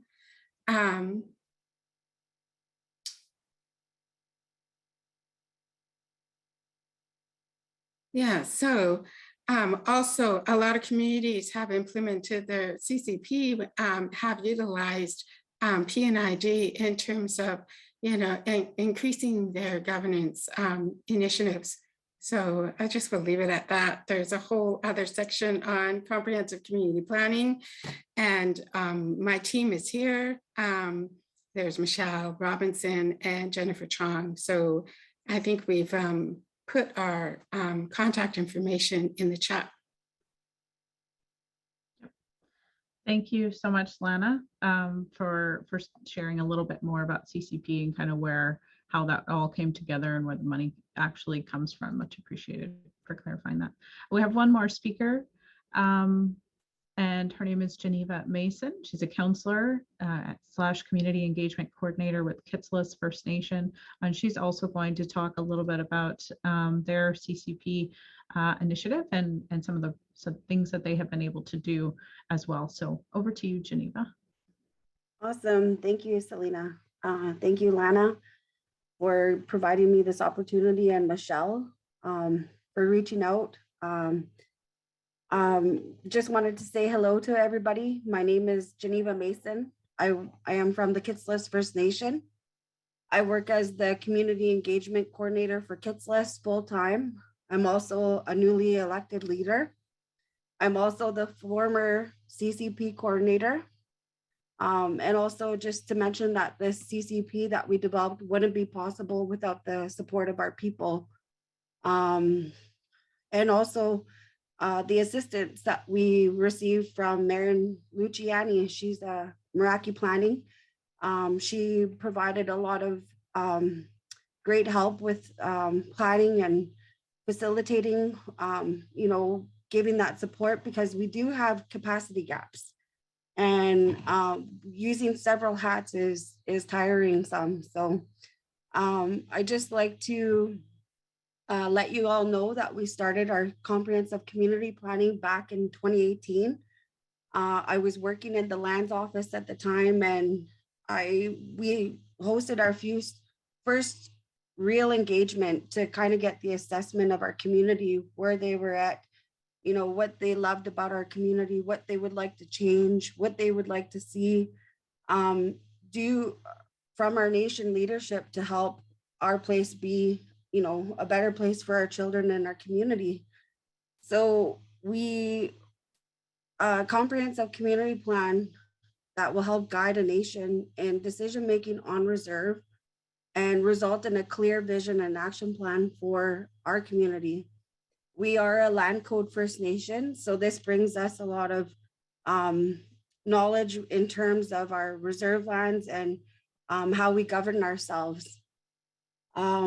We noticed in the administration wing that we had a lot of plans. We had a land use plan, we had a health plan, we had a marine use plan, and all of these plans didn't really have an overarching plan to help kind of guide the process and guide our nation to where they want it to be.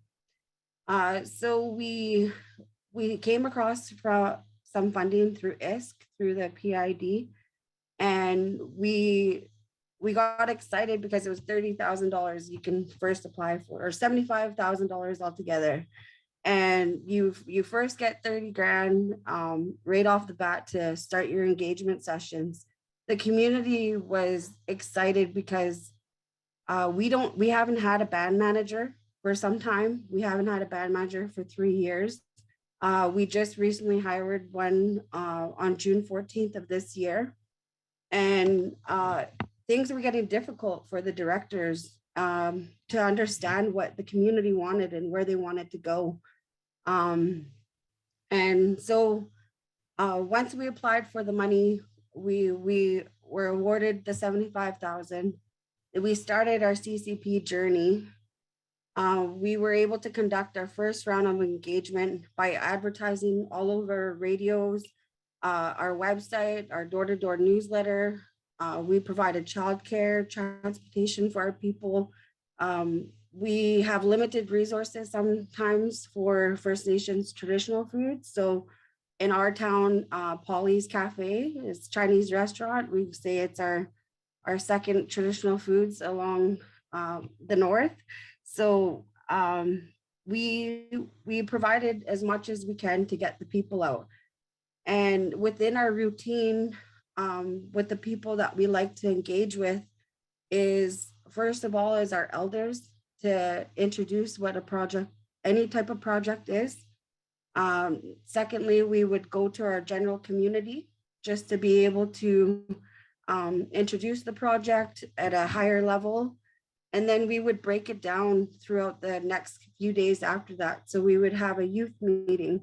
We would have our CCP planning team meeting, which consisted of all of our frontline workers that were from our band, to be able to help let us know what the challenges, you know, they were facing and what they've been hearing at their tables. And then, you know, at a broader level, we would connect with our senior team table, senior directors, which again is majority of all Kitsilus staff. And then we would go to our council to say, just to provide them an update, you know, this is the community's response. This is where we're at. This is, you know, kind of where they want to go. And so what we heard a lot about, as well as the language, the culture, getting back out on the land, really providing, you know, we seen that a lot of our youth didn't know how to gut fish, and in the north, fish is everything to us. And so, you know, being able to know our community and the audience that we're working with really helped advise this project. We also hired 2 CCP champions. Usually they are women that come forward to volunteer. This time we had 2 gentlemen, one from Callspy, what is the smaller population of our reserve. And then we had another fellow who is from our other reserve, IR2 or IR1, and that is our most populated reserve. So what they were, their role was to help advertise the project, help spark interest about the CCP, and really bring the people to the table. Mind you, that again, we haven't had a CAO for some time, so their guidance and their support really helped our initiatives that we were moving forward towards.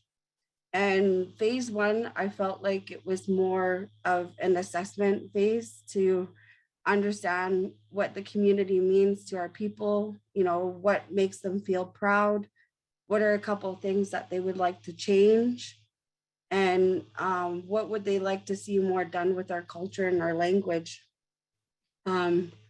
Every community engagement session we hosted, we would conduct a survey as well for anybody that wasn't able to participate in a community meeting.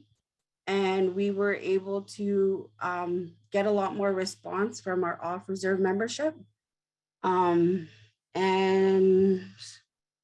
Reporting back was quite easy for the first round. All we needed was minutes from our community meetings and our consultant invoices that may have accumulated over time.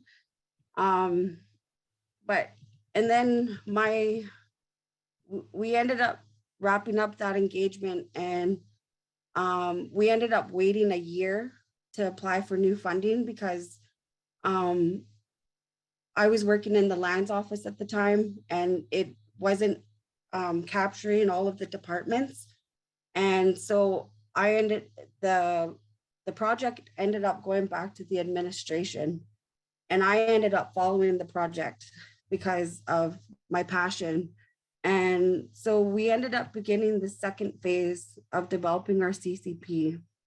And Kitsilus staff and our consultant, Meraki Planning, conducted the second phase of community engagement on the project. This phase was more focused on gathering community input on the draft vision that we developed from the first phase. And also we were able to come up with several vision mission statements.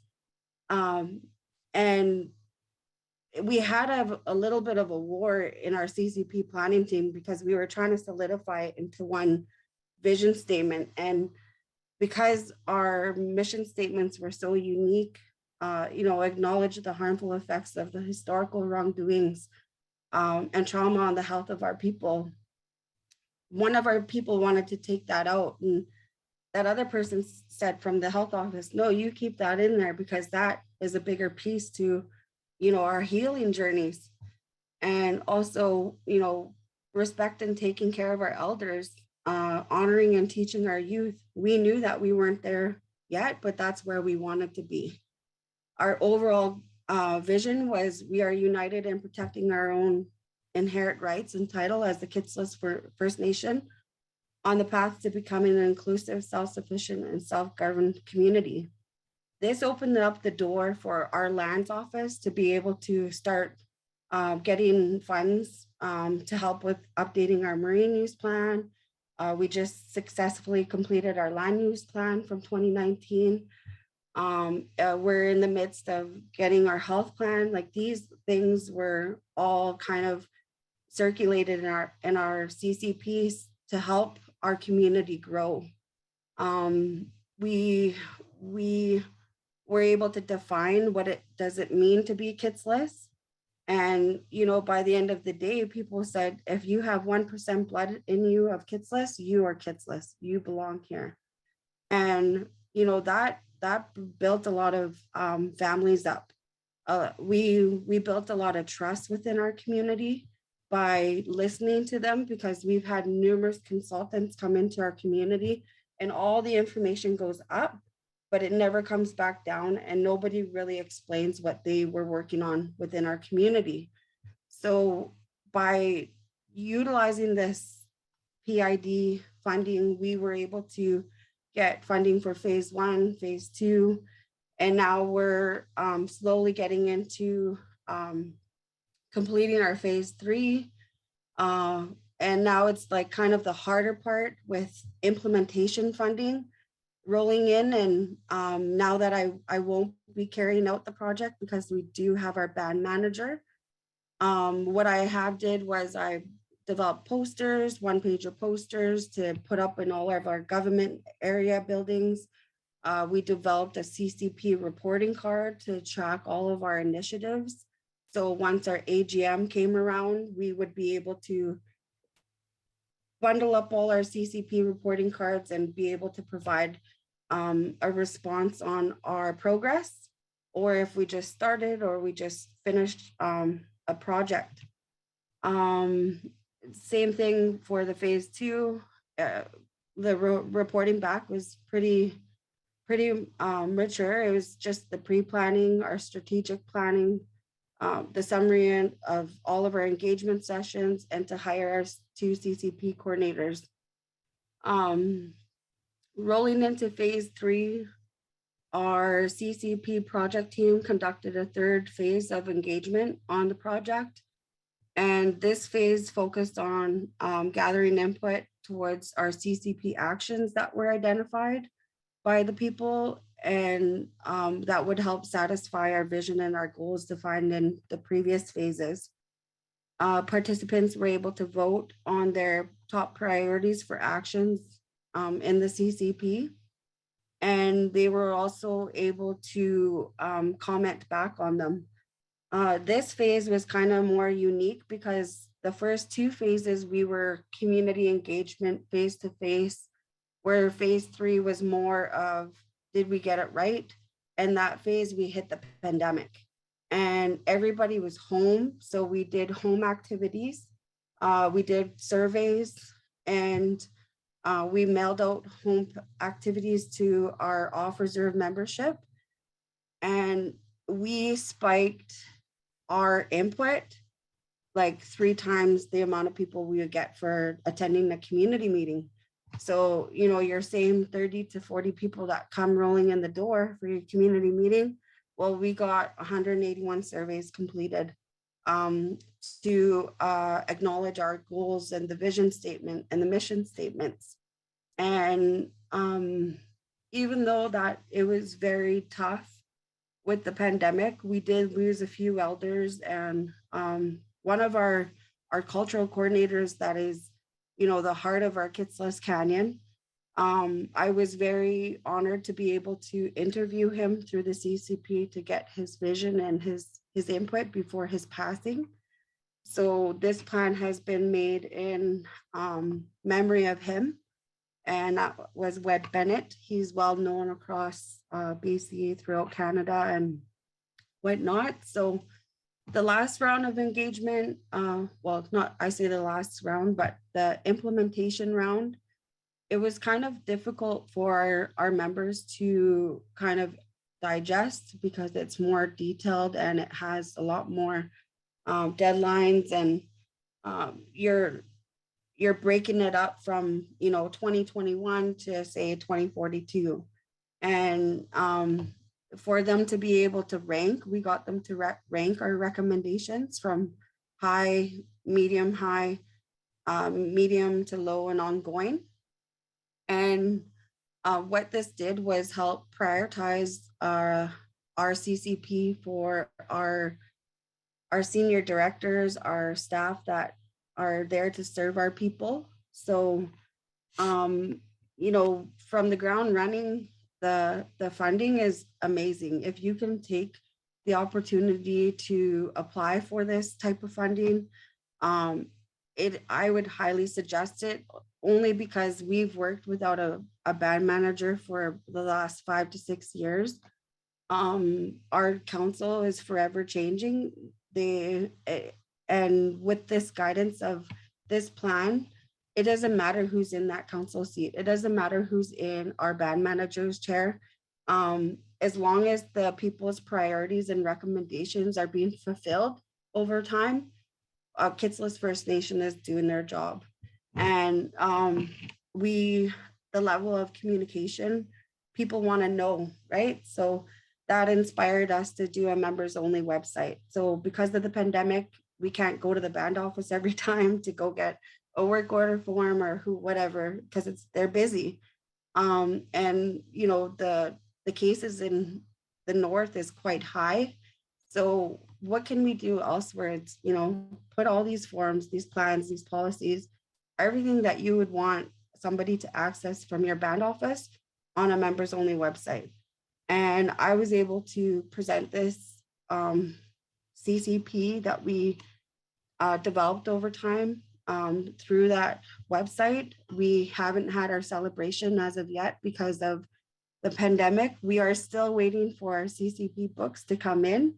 And we are basically just on the ground running right now with the CCP. All of our departments are starting to plan for November for the next coming years. And I never thought I would see the end of the tunnel, the light at the end of the tunnel with this project. I kept going, and not having a high switchover of staff has also been a damper on this project. But now that we're pulling through, we have 45 new houses coming up. We have our community hall going out next week or next year. We have all of the Meals on Wheels programs for elders. We're looking into more different avenues to help support our youth, by removing their barriers. And really, one big piece in the beginning was being able to find all of the data collection. So what I did was I went out to all of our departments and I collected all of their plans, their policies, their regulations, their strategies, community input from before, vision statements that might have been developed in their health plans or whatever, maps, inventories, community statistics, because we were all working in a silos for a long time. So we all had bits and pieces to kind of help develop this plan, even just by looking back. And we didn't start off, we started off new. We didn't start off from somebody else's work, which was really nice. But being able to grab everything and anything that preserves your culture, language, and heritage really will help support our community needs in the next few years or so. But I think the only other thing that I wanted to share was that we utilized Mentimeter, we utilized SurveyMonkey, we did WebEx calls, Facebook Lives, and we 100% used our website for everything, just so that anytime a community member had to upload something, it would go back to our website. So now that our plan is completed, our newly CAO, she is taking on the CCP in a whole different level that I never even expected. And it's gonna be a good year. I think this January is the new beginning, and our CCP is finally done. Our people have an idea of where we're going. Our community, our leadership, our senior staff, they know that, you know, now we have to apply for all these different types of fundings to make these dreams come true. So I just like to take the time and say thank you to everybody for hearing me out.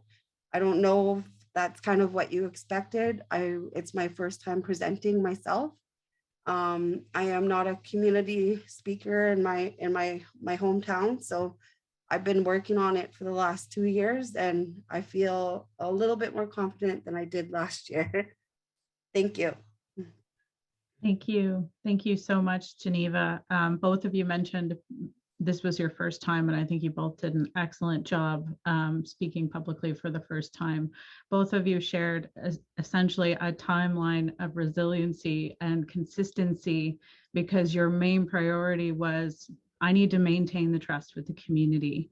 And that meant you kept knocking at the door for funding opportunities and people to continue to do this work, because that is essentially what continues to drive your CCP forward. So thank you both so much. Awesome job, awesome story. And I truly hope that people who are listening, who are on the CCP process in the middle of trying to figure out what that is, that you reach out to these two wonderful ladies who have a ton of experience doing that. And congratulations to you, Geneva, for having a band administrator. I think that is a challenge that most First Nations are dealing with, and the years and years without a CAO or leadership in that role is critical and important to ensure that you know, anything keeps continuously to run efficiently and effectively. So thank you so much for that. There was one question in the chat before we go to our break, and that was from Hubert, and he says, how much detail in your implementation plan is in your implementation plan? Second, do you have the day-to-day capacity to implement it? Quickly, if both of you want to touch on that, or just one of you, it's up to you. Go ahead and jump in to answer that. Emily, or yeah. Our implementation plan detail, for me, it's the hook. It's how you start it starts with the why, and then you go into your implementation. We have had our book on the go. I'm so blown away that you have your book done. Congratulations, Geneva. I can't imagine how that feels. I can't wait until ours is done. But the implementation, the way it was expressed to me, is everything that goes into this book is your plan for your future funding. So if we say we want to build and sustain these homes for the next X amount of years, we can go into something like NOS, and the new housing approach, and say it's in our CCP, it's in our implementation plan. We need to get this done. We are applying to you for this. This is where it's been written. It's a vision. It's something that our community has asked for, and we're coming to you, and we will stack funding X, Y, Z, and we will be able to move forward. So for me, the implementation, it's hard because as soon as the idea sparks, we're on it. And the book's way back there, but we're still moving forward. We need to get that book done, and I will. Thank you. Go ahead, Geneva. And congratulations, we're rookies together. Yes, thank you. We do have a lot of detailed in our implementation plan. So right from 2021 all the way to 2042, all of our departments are labeled in the plan who would take on what initiative. And also, I think we also included different funding sources. So if somebody switched out in the lands office, they would be able to pick up the plan and look and say, oh, okay, well, we can apply for funding here. This is the department that's going to lead it. And our finance director, our CAO are all on board. I did big detailed posters of the plan and then the implementation plan. And that's just right in front of their computers so that if anything gets questioned, they have a glance over and they would be able to let you know what's coming next. And I think the implementation area as well, our chief and council right now is working on putting some legs to the CCP as well. So really forking over to which department is going to channel which priority given our 2-year term. So really working with our senior directors and our community and putting out to our implementation plan so that people have an idea of what to expect next. You know, it's an internal checklist, but it's also an external checklist. And because we have so much LNG proponents and we work really close with our regional district in the city of Terrace, we shared our plan with them as well, just to be able to help maybe possibly channel some group efforts to work together to make things work on behalf of the regional district, but for the city of Terrace, but also for our own community. Thanks. Thank you. Thank you both so much. Hubert giving the thumbs up. Lots of comments in the chat that just thanking you for your story and sharing your experience with everyone and for your time. Much appreciated. And to all of the other speakers too as well. This whole morning has been hearing from communities who have been able to access the funding and be able to further their capacity efforts in some way, shape, or form. So thank you all to the speakers this morning. We are going to take a quick break. I do want to stress that you do not need to actually leave the meeting. You can stay in the meeting and just keep the audio and the video off. We're going to take about a 10-minute break and we'll return at 11:15. I only mention that because you have been pre-assigned to your breakout rooms, and if you leave, then we have to reassign you again to put you into your rooms.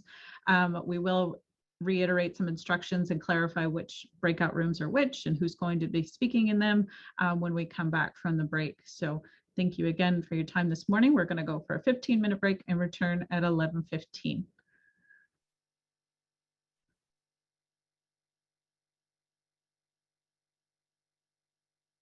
Welcome back, everyone. Every time, Julia. I'm in the middle of talking, recording in progress. That's okay. We'll eventually get the timing right on that. Is everybody back? If I can politely ask, if you are back, turn on your video, give us a wave, let us know how you're doing. I hope you took some time to stretch. We have been sitting in front of our computers for the last couple of hours, staring at a screen. So I hope you took some time to step away, maybe get a cup of coffee, but I would still love to see all of your faces.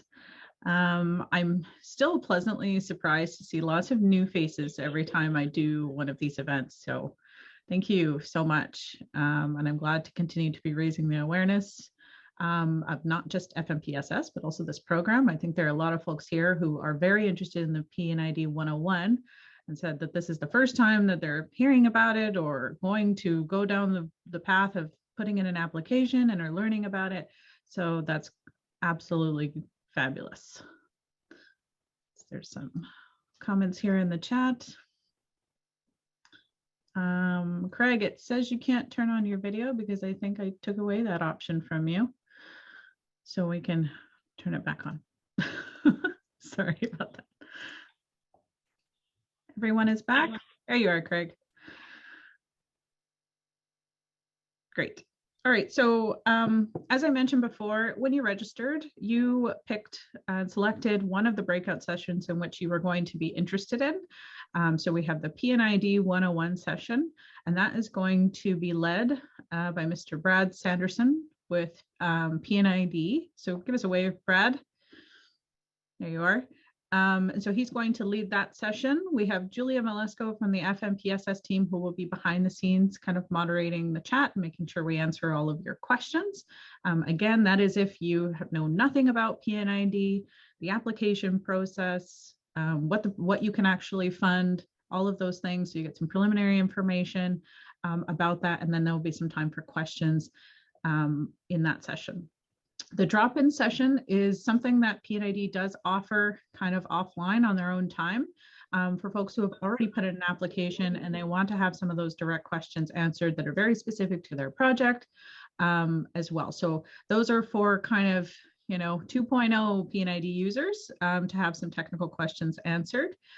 So please join that one if you're interested in having any of those questions answered. And then we have the third session, which is the FNPSS Mentorship Session. So that one will be led. Oh, I didn't mention who's leading the drop-in session. Who is that? Look at that. I'm not even paying attention here.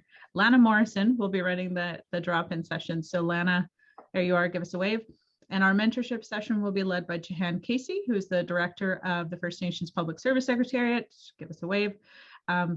But they will all have FNPSS staff behind the scenes helping with text. So they will be moderating the chat and making sure that we answer any of your questions. And I believe I'm going to hang out here in case people want to leave their room and go and trickle around virtually to go to another room if they find that that's not what they were actually looking for. So I will also be around here as well. So yeah, I admit to I'm being not a natural born presenter. So if it seems like I'm reading words off the screen, it's because I am. Please bear with me. Sometimes I can't read my own typing. Now, it's been said if you have to give a talk to a large group of people that you should picture your audience without any pants. But in the topsy-turvy times of COVID and everything happening virtually online, I've given that a bit of a twist. I'm not wearing any pants. My name is Brad Sanderson. I've recently taken over the position of program coordinator for the Professional and Institutional Development Program, henceforth known as P&ID, from the newly retired Mariana Wong.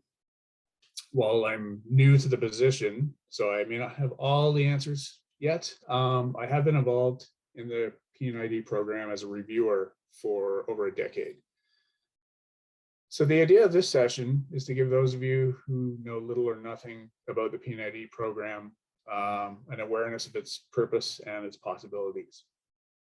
The P&ID program is proposal driven, meaning that funding is allocated based on funding requests submitted by applicants. So I'm going to touch on the types of projects that P&ID typically funds, and then I'll walk through the P&ID application process and follow that up with some tips on how to strengthen your application and touch on a few reasons why projects sometimes don't get funded. So I do have a structured presentation, but I'm happy to answer questions as we go along. Julia is here acting as moderator, so she can sort of steer any questions that come up during the session. And hopefully there will be a bit of time at the end to follow up with discussion. So now the purpose of the P&ID program. The Professional and Institutional Development Program is administered under the belief that strong governance forms the foundation of a community. So its purpose is to develop the capacity of First Nations to perform core functions of governance. And as you see in the slide in front of you, there are 10 core functions of governance identified. And these are also found in the P&ID program guidelines, which you were sent earlier in your package. If not, that will be available afterwards. So projects must be developed such that they build capacity for First Nation in at least one of these areas. And in fact, it's a requirement in order to be eligible for funding. But that said, those categories cover a broad range of activities and the result is that very few proposals that we get submitted get screened out due to having an ineligible purpose. There are a couple of charts in the program guidelines that try to provide a sense of what's the difference between eligible and ineligible projects and activities. But if you're unsure when you're putting together a proposal, by all means contact us, and we can provide you guidance on if you're on the right direction. I'll touch a bit more on eligibility as we move forward. So basically the program, types of programs that it funds and types of projects. The big three that comprise most of the funded P&ID projects over the last 3 years are development of election codes, financial management related endeavors, and information and technology projects. Election code development is a favorite. It enables First Nations to gain self-control over their leadership selection process. It replaces the election regulations in the Indian Act with a system that's suited more for the unique needs of your First Nation.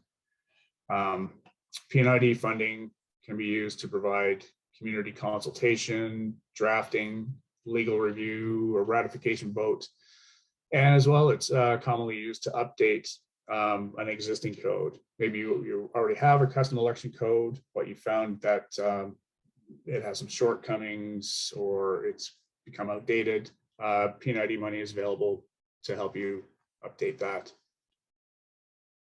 Financial management has also received a lot of requests in recent years. It can cover a wide range of activities. It includes training in financial administration, development of financial policies, the implementation of a financial management system. And we've had an increase in financial related projects over the last few years with the introduction of the 10-year grant that really spurred First Nations to get their financial affairs in order and strengthen their systems. Information management and technology covers a wide range of activities. Oftentimes it overlaps with some of the other categories. It can be as simple as replacement of outdated hardware and software. I know someone asked earlier if software was eligible. In a lot of cases it is. It can also incorporate things such as the implementation of advanced record storage management or an inter-office pay system, for example. And then we have strategic planning, which is development of a comprehensive community plan or a 3-year strategic plan, for example, and HR related projects, development of office policies, creation of a pay grid. Those two categories make up the bulk of the remaining proposal submissions. So while those are very common sort of themes and areas that people apply for, it doesn't have to be limited to those categories. And so as long as it addresses at least one of the core functions of governance, we encourage creative thinking in developing your proposal in order to meet the needs of your particular situation. So I'd just like to talk a little bit about, I've listed 4 here that are examples of recently funded projects that were a little bit outside of the norm, the categories that I just spoke of. The Community Safety and Lawmaking Initiative. This involved the establishment of a bylaw committee. And what they did, so they established a bylaw committee at the community level. They received training in bylaw development. They created terms of reference and lawmaking policies to help them guide in the future development of community safety bylaws. Business continuity planning. This one provided funding to Tribal Council in order to update their 5-year plan on behalf of their members. So they basically gathered together their members of the 4 First Nations that they represented, and they got together, updated their 5-year plan, more or less to reflect the new operational realities in light of COVID. I see we have a question? Yes, we just have a question from Andrea who said, bylaw processes, are you able to fund those through P&ID? Bylaw processes, we can fund the development of bylaws. Yes, bylaw development can be, it's bylaw development and the legal review would qualify.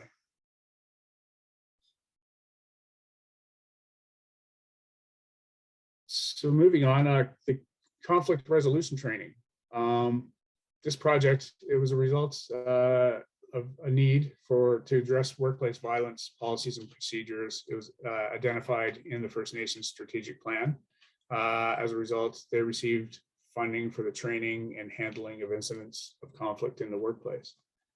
Band communications, funding for that enabled the First Nation to work with consultants and membership in the development of a comprehensive communication strategy for engagement within and outside the community. So I hope you see from those examples that there's a broad range of projects that would be eligible for P&ID funding. The commonality of all of them is that they can somehow be linked to the enhancement of governance capacity and one of those 10 core functions of governance. So now I'd like to talk a little bit about the application process itself. The P&ID program, it's an ongoing process. There's no specific start or end date. However, for any funded project, the time frame is roughly about 18 months. It begins with a call for proposals. It continues with an assessment of submitted applications, followed by disbursement of funding to successful applicants, the delivery of the project, and then it concludes with the submission of a report upon its completion, roughly a year and a half later. And I'd like to point out this time that the terms application and proposal are one and the same. They get used interchangeably. So the call for proposals. In early December, we'll be sending out an email to potentially eligible parties, and it contains information about the program and an application form to be completed and returned to us. Generally, the deadline is sometime in February. I believe it's going to be February 11th this year. So the proposal will go out, as I say, in early December. It will consist of program guidelines, which were provided to you today. It'll also have a sample proposal and instructions to sort of guide you along.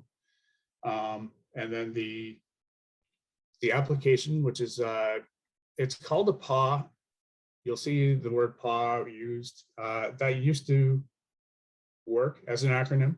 I believe it was proposals, applications, and work plans.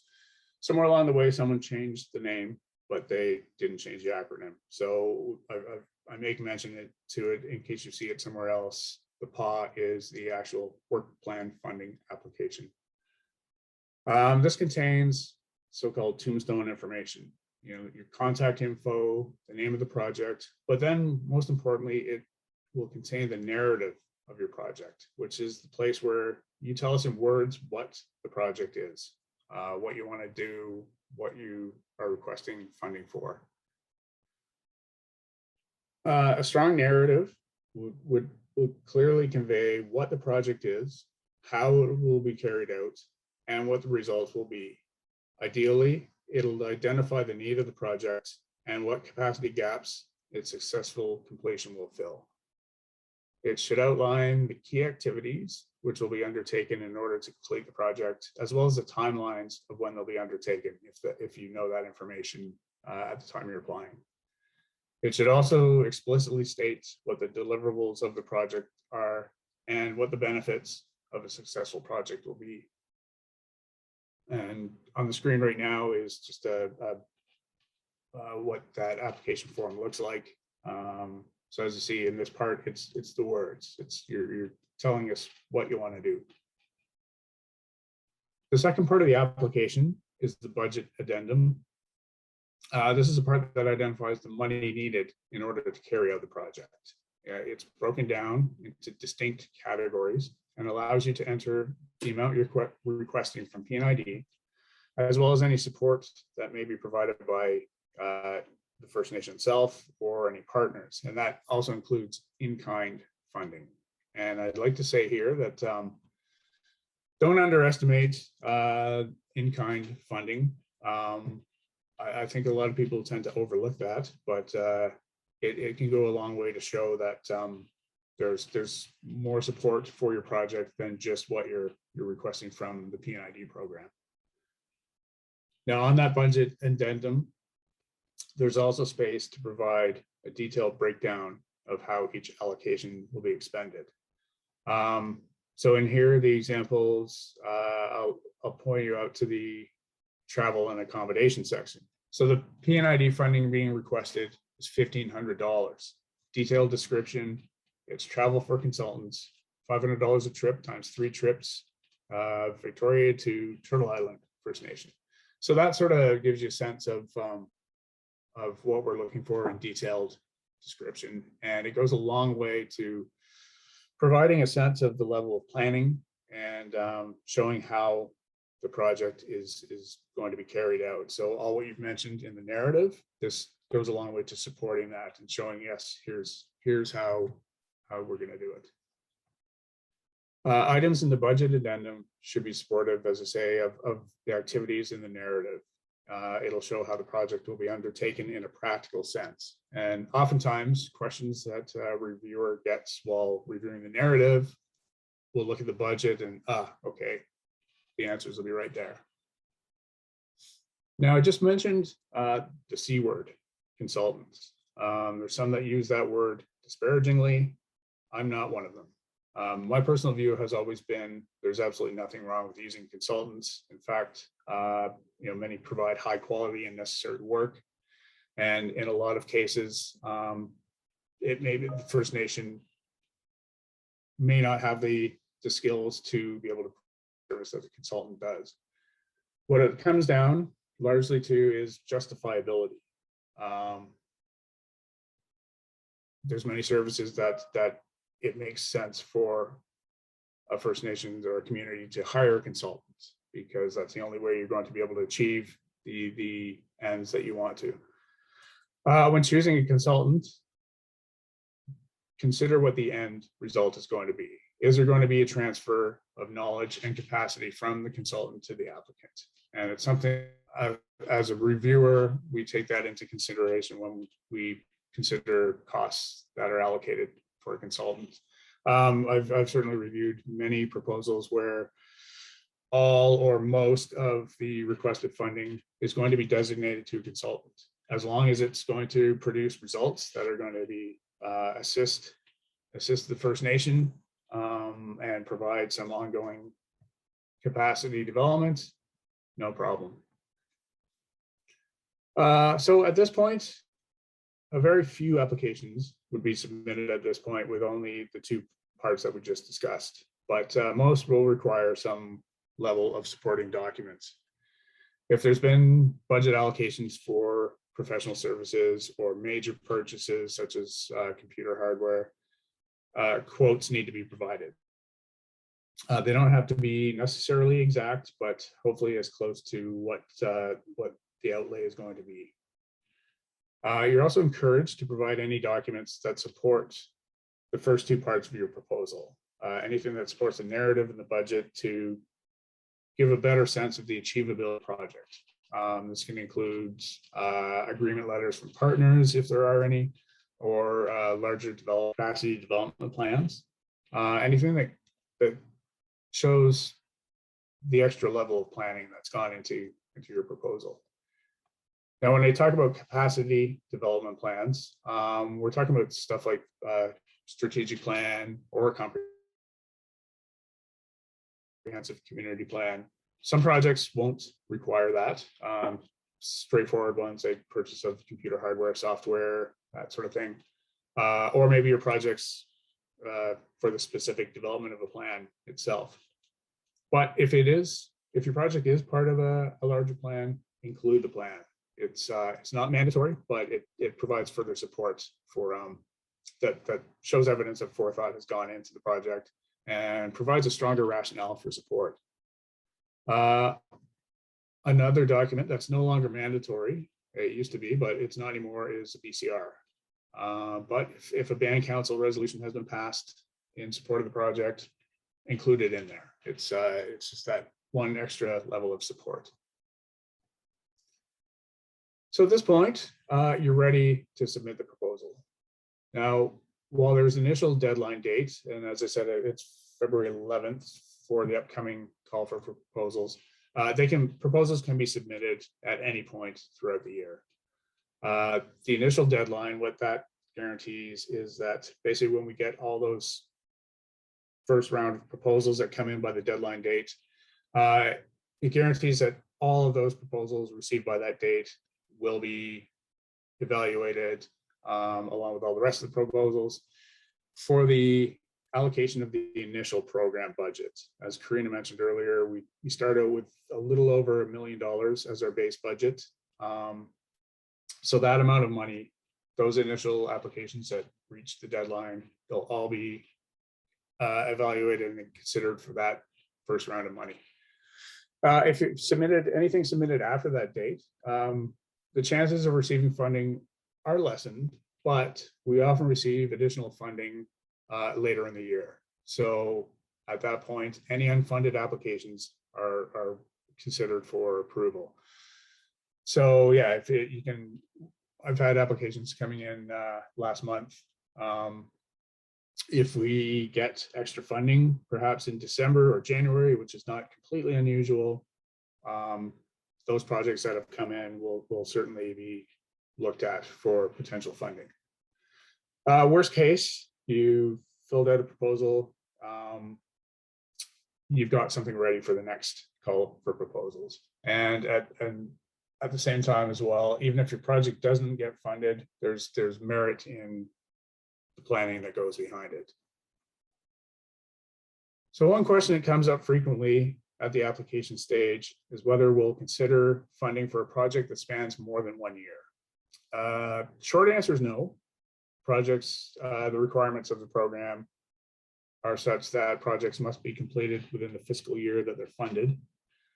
However, if you have a multi-year project, break it down into components. If you can break it down into achievable components, that can be done within the allowable time frame. And as I say, it's a fiscal year that the money is received. So fiscal year ends March 31st the following year. If you can break it down into components, do so. It won't be penalized. And in fact, if it's shown to be part of a larger plan, it may actually give it an edge, all else being equal. The main point to recognize and that I want to stress is that if you do go that way and you receive funding for part of your project, it doesn't guarantee subsequent funding. We try to support projects from year to year if it's available, but we can't guarantee that. And so when you're doing your planning, I recommend consulting considering other sources of funding rather. Are you going to be able to advance the project if you are unable to get P&ID funding? So at this point, the proposals are received and basically they get entered into our system here. They get separated and we basically pull together a pool of reviewers. And so the proposals that you've submitted will get distributed and each reviewer will have a number of proposals to review, which is done over the next couple of months. Generally over March and April, all the applications get assessed and approval decisions are made May, June. So when a reviewer initiates an assessment of a proposal, the first determination is whether or not the project as a whole is eligible for funding. Does it develop capacity in the delivery of at least one of the 10 core functions of governance? If there's no reasonable link, then the review would not proceed.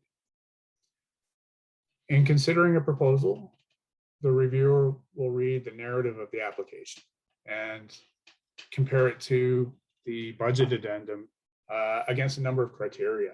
So one of those is clarity of purpose. Is the intent of the project evident? Is there a clear sense of how it will be achieved? Are there specified deliverables? are the benefits of the project conveyed? The eligibility of activities. Is each distinct activity eligible under the terms of the program? Only those activities that are eligible can be approved for funding. Now, if not all of the activities identified are eligible, that won't disqualify your proposal, but it just may reduce the amount that it can be funded for. Reasonability. Are costs associated with the activities you've identified reasonable? Are they in line with what we know to be the typical cost for that product or service? And is there evidence of good value when comparing the proposal's output to the amount requested? Is your $75,000 proposal, does that seem like good value? Achievability. Is it reasonable that the project can be successfully completed in the time available and or for the amount of money that you've requested? Now, with respect to time available, we talk about funding in terms of a year. However, the funding's, it's subject to restrictions that are imposed over which we have no control. It's a national program, and while there's regional flexibility, there are still national guidelines that we have to adhere to. So we're constantly striving to make the overall process quicker because we recognize that time is money, and we will want to get money out for projects as quickly as we can so that you're able to do more with the funding you receive. But the reality is, by the time the proposals are processed and approved and the funding is distributed, projects generally need to be completed within about 9 months. So that's something I would advise you to, or hope you would consider when you're doing your planning. Another word about eligibility. So more or less activities that directly support the achievement of an eligible project are themselves eligible. And by direct, we mean expenditures that wouldn't have occurred otherwise. As an example, salary dollars that would have been paid to an employee regardless of the project wouldn't be eligible. However, overtime dollars that are incurred while working on the project, or if someone's hired solely for work on the project, that salary money would be eligible. That's one specific example. For a project to be eligible, as I've said a few times, it must advance at least one of the 10 core functions of governance. Examples here, an example is the upgrading of a financial administration system to enable the completion of an audit of annual financial statements. That would be eligible. Paying to have the audit of your financial statements done would not. So that's it's a really, I know that's something that is probably the biggest struggle of the application project, is determining if it's eligible or not. As a first-time applicant, it's not simple, but we are here to help. So if you have any doubts at all when you're doing your application, by all means contact us and we'll help you out with that. So once the proposals have been received an initial assessment, they get reviewed by an internal committee. So we bring together a bunch of people that work in the program and basically review each applicant. We have the reviewer's decision, and then that gets discussed. Part of this is it removes any potential bias in the reviewer. I mean, not overt bias, but sometimes reviewers focus on one thing that another reviewer will not spend so much time on. So this sort of balances things out, and we can make overall decisions. The unfortunate reality of the program is that the amount of money that gets requested each year greatly exceeds the amount of funding that the program receives, at least that initial budget. So while the strength of the proposal largely determines whether it receives funding or not, there are other factors that influence funding decisions. So where two proposals are otherwise equal, final decisions will be made on some of the following criteria. Past funding history. So in the interest of trying to assist as many First Nations as we can, if an applicant has received minimal or no prior P&ID funding, that may be chosen over a First Nation that has received recent funding or frequent funding. The size of the request makes a difference. Generally speaking, if we've got equal proposals in terms of quality, if there's one that's asking for $150,000 or 3 that are asking for $50,000 each, we're probably going to go with the 3 separate ones because it spreads the wealth out a bit more. The needs of the community are always considered.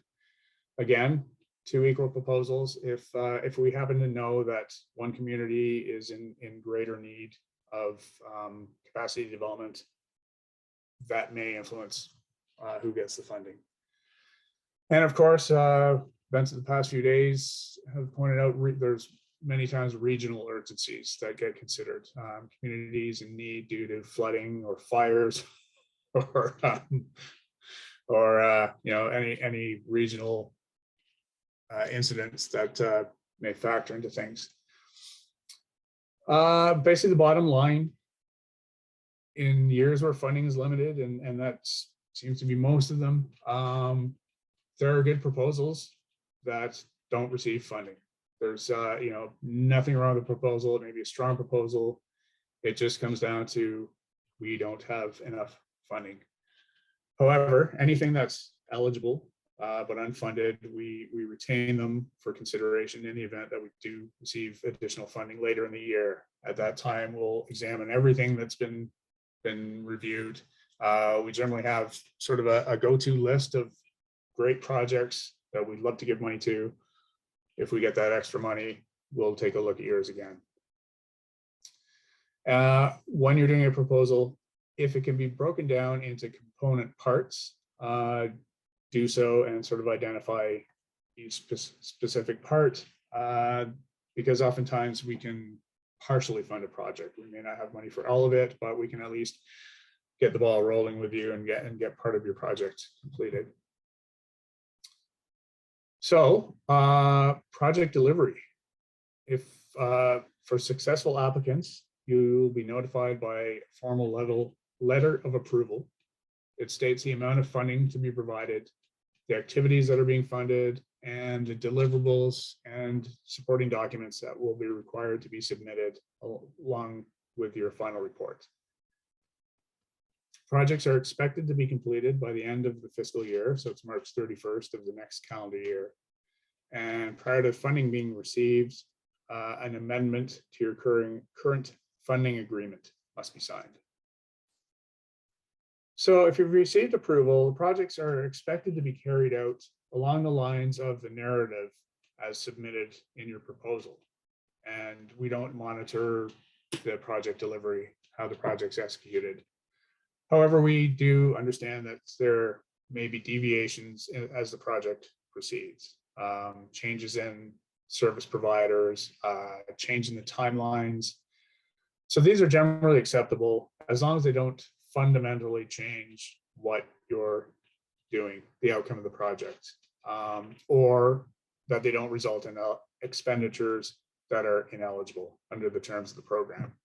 So if you do need to make changes throughout the year, you're encouraged to contact us so that we can sort of say, yes, that's great, that's fine, it won't affect the terms of your funding.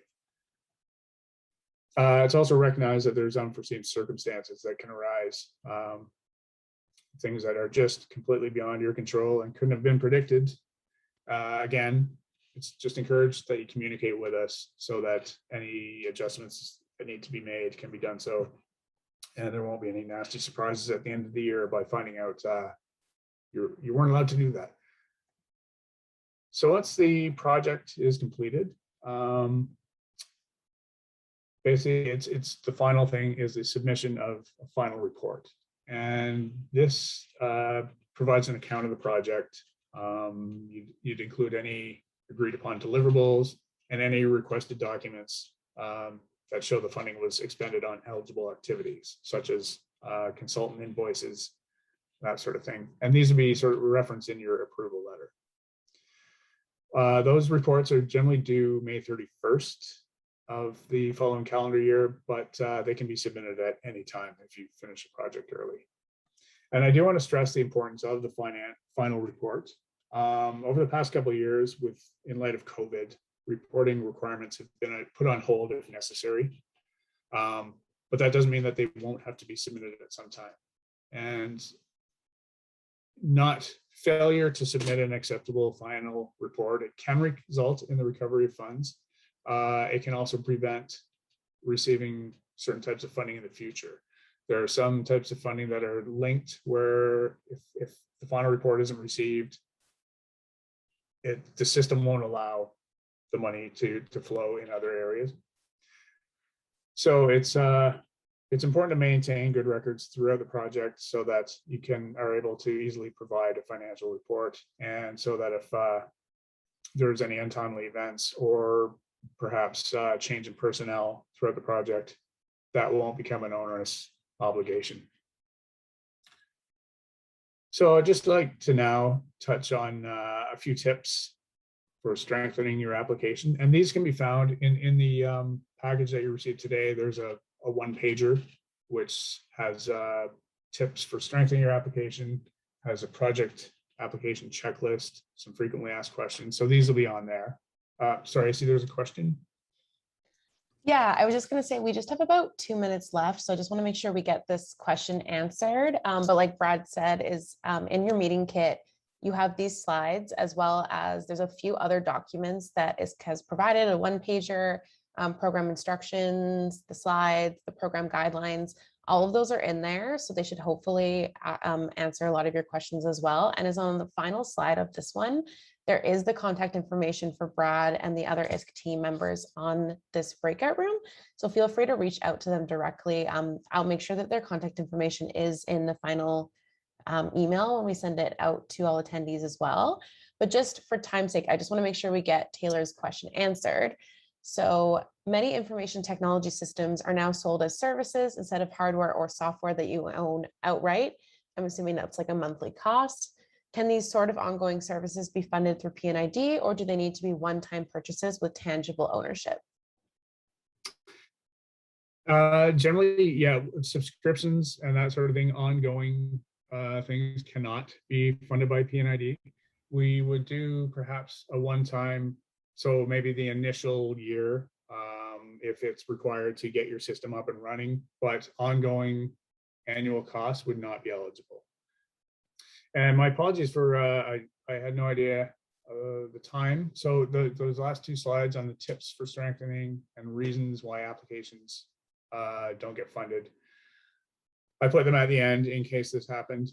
They are available in your package. So my apologies for rambling on. No need to apologize at all, Brad. I think all of the information that you were saying was super, super vital. And honestly, like just walking through those steps and the timeline was really, really great. So thank you so much, Brad, and the rest of the ISC team who's on right now. I say we're closing in about 15 or 20 seconds here. So I will see you all in the main room. And again, please access all the materials in your meeting kit, and please reach out to Brad. I'm sure he would love to have your questions. And they're there for you. So I will see you all back in the main session. I'm Callan from FNPSS. If you have any technical questions or issues, please feel free to just message me in the chat and I will be happy to help. Which breakout room is this? I believe this is the drop-in session, like the P&ID 2.0. If you already have an application or just have any questions you'd like to ask Lana, sorry, she is in this session.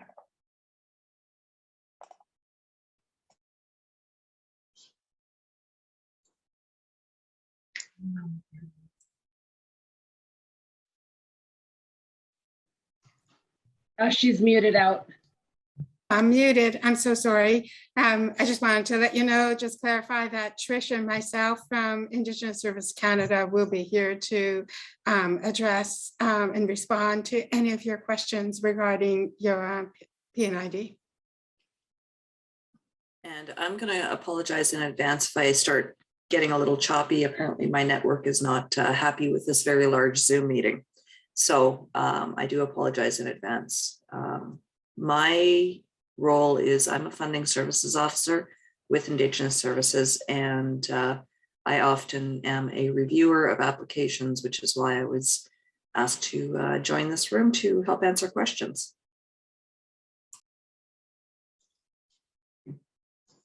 Okay, nice to meet you. My name is Narby. I work with clients in capacity development, mainly for financial systems, and encouraging them to apply for P&ID funding when it's relevant.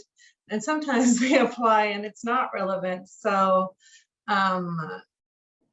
I'm hoping to get information on, like, for example, they asked us, I'm from MNP, they asked us to do all sorts of work regarding their finances and that sort of stuff. But oftentimes a part of that service, we bake it into it, is that capacity development piece in terms of teaching and training. How can that be outlined better for a P&ID application?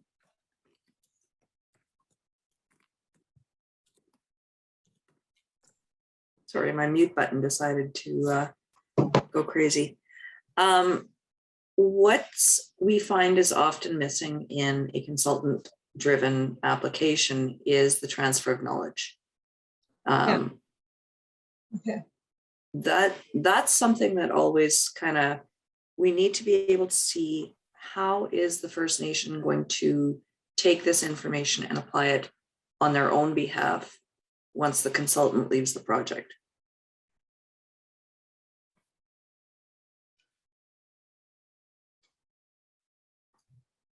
It's a great question. So what do you recommend, like, in terms of language surrounding that? Identify how they're going to be trained. And I guess, what is the knowledge they're going to walk away with? Mm-hmm. So really specific. Yes.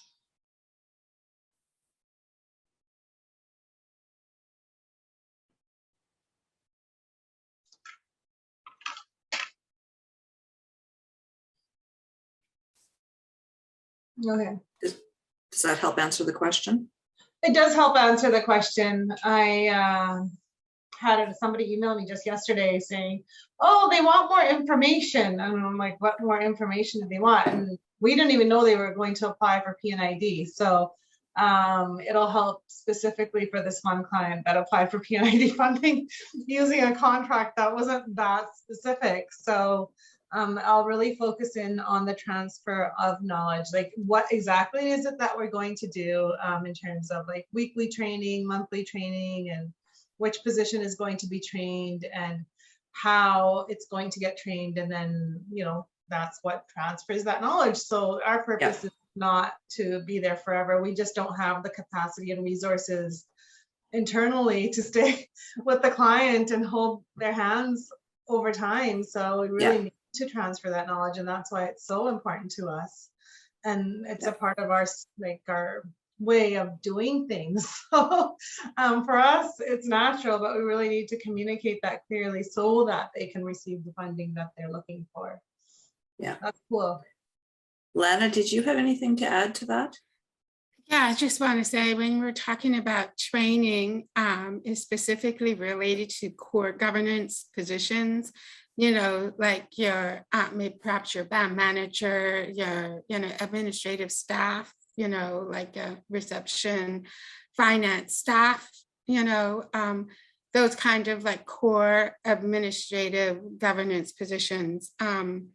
There are other positions that people might request training for that are not eligible, like social development, because some of the programs that are managed by communities already have their own kind of funding allocation.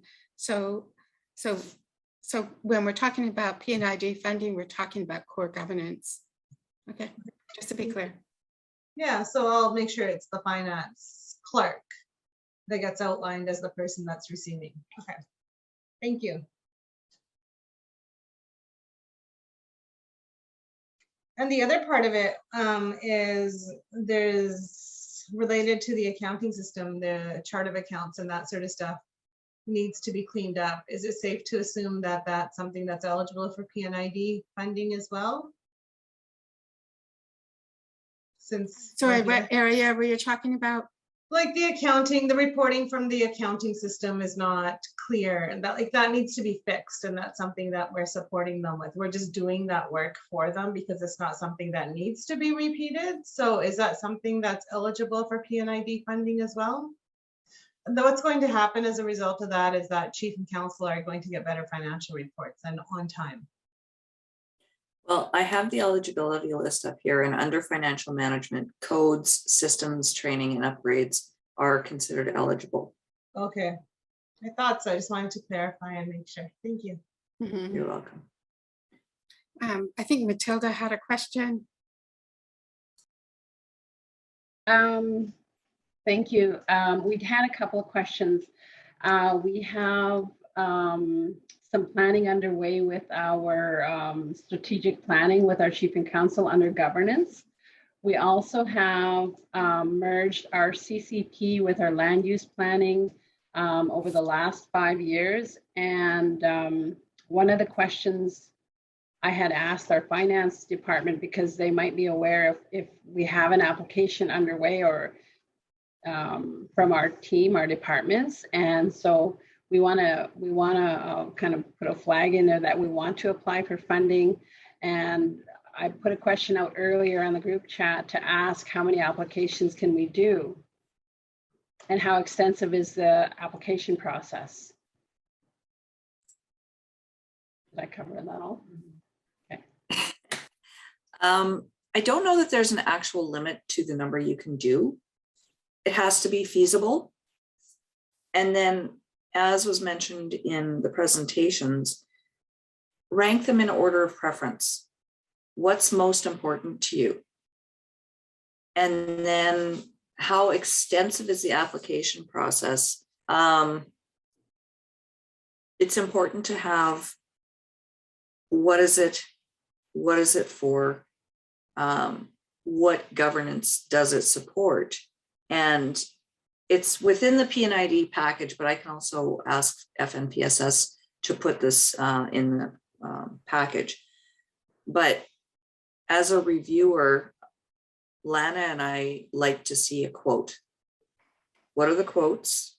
And as we were talking to Narby about, where is that transfer of knowledge?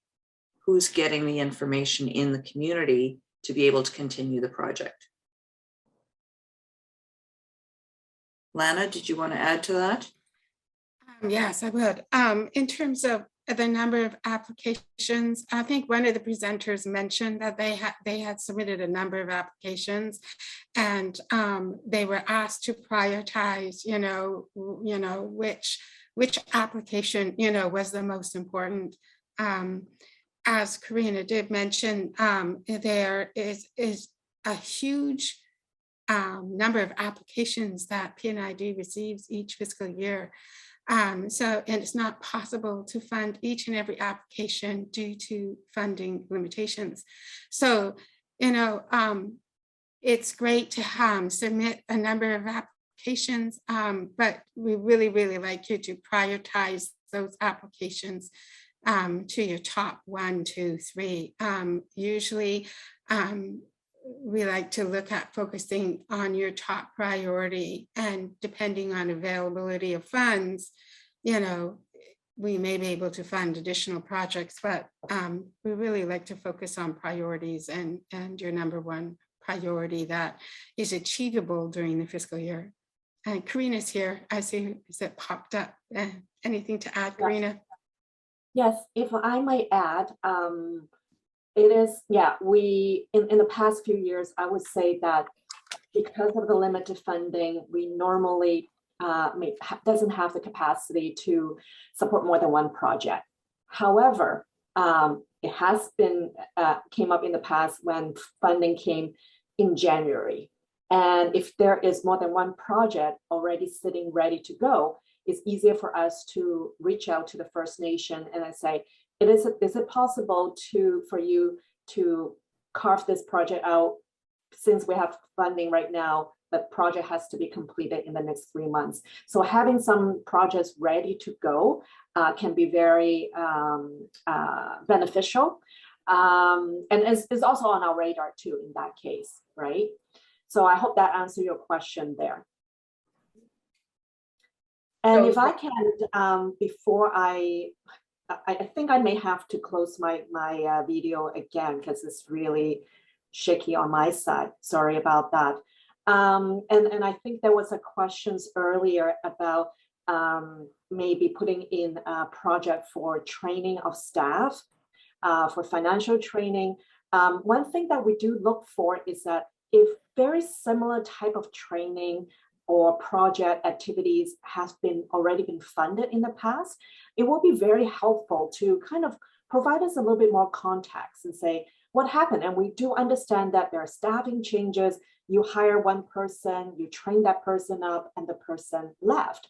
But we want a bit more of a just allow us to understand why is that happening, and what is the plan to hope that this person is going to continue to be there if we're doing the same thing over again.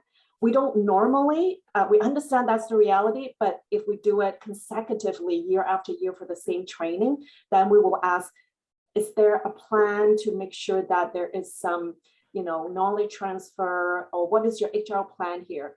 I know it is hard to keep people, and it's hard to keep qualified people. And if they're qualified, maybe look for something else, right?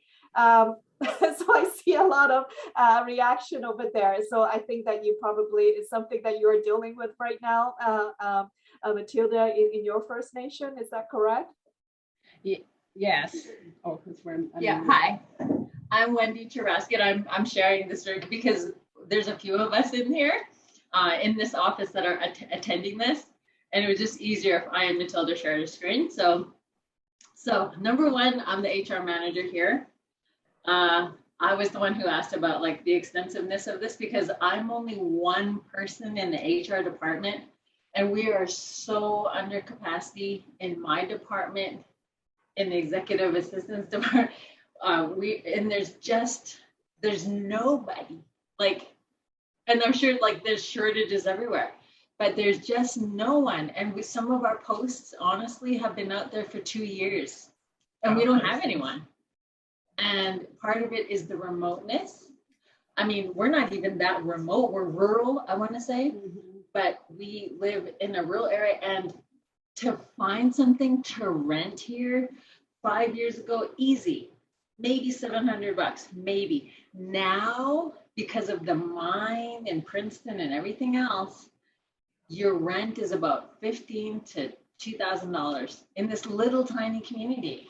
And so we have a hard time, number one, getting people in here, but we just don't have the people. I'm also the membership, the IRA, and I'm just an assistant in that department. I've been trained last year.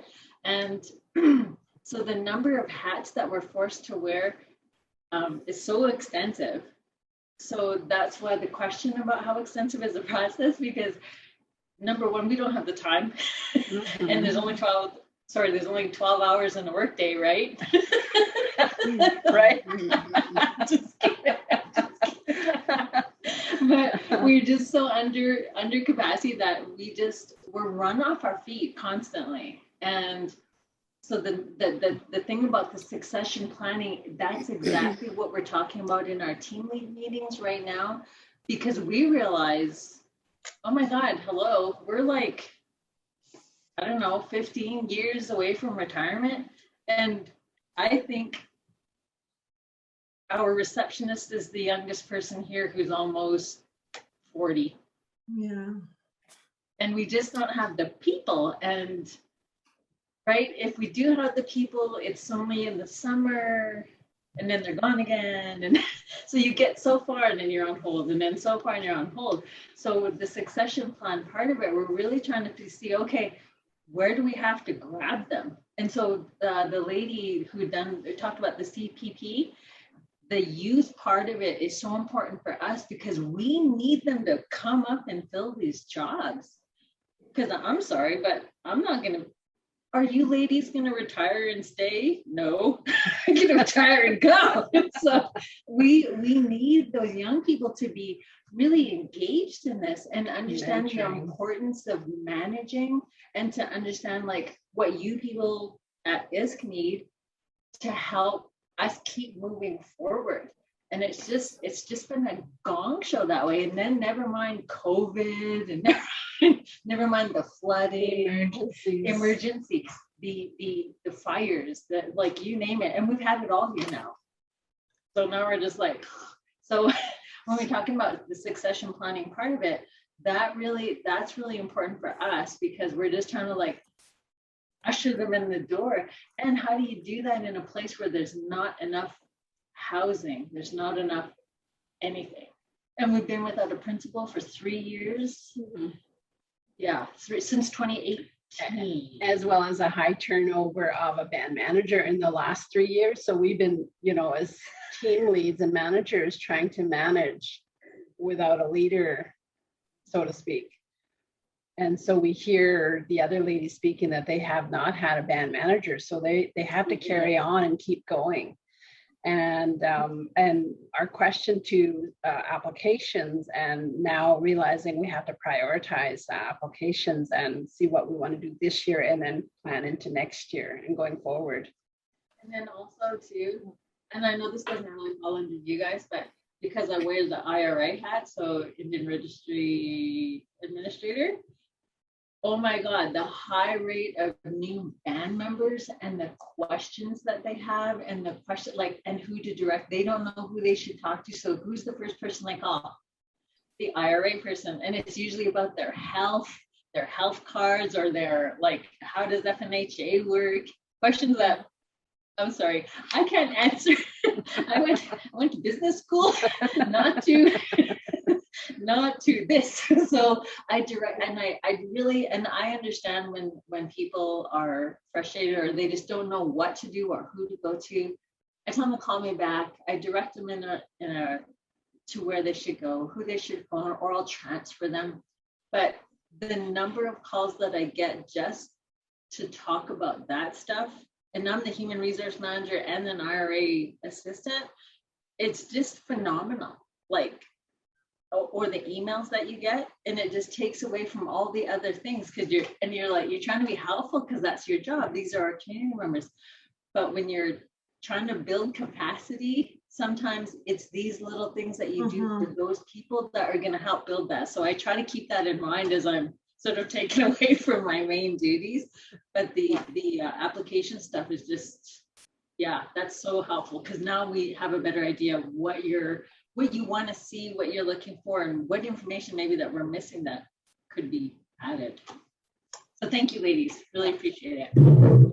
What you shared sounds so overwhelming. Like it is overwhelming. I talk to a lot of people and I hear the same thing from a lot of communities for sure. So I don't know what community you're from, but like it's a lot of them, and you said rural, not remote, and I think that's many of the situations in the rural communities. Yeah, we're in the lower Similkameen, so we're in Karamia, so where the flooding happened in Princeton, we're just this side of it, about an hour and a half. Okay. Wow. Yeah. I'm glad you're safe. I'm glad you're safe. So I do want to ask Genevieve, did you have a question for us, or is there anything we can help you with? And I apologize if I butchered your name.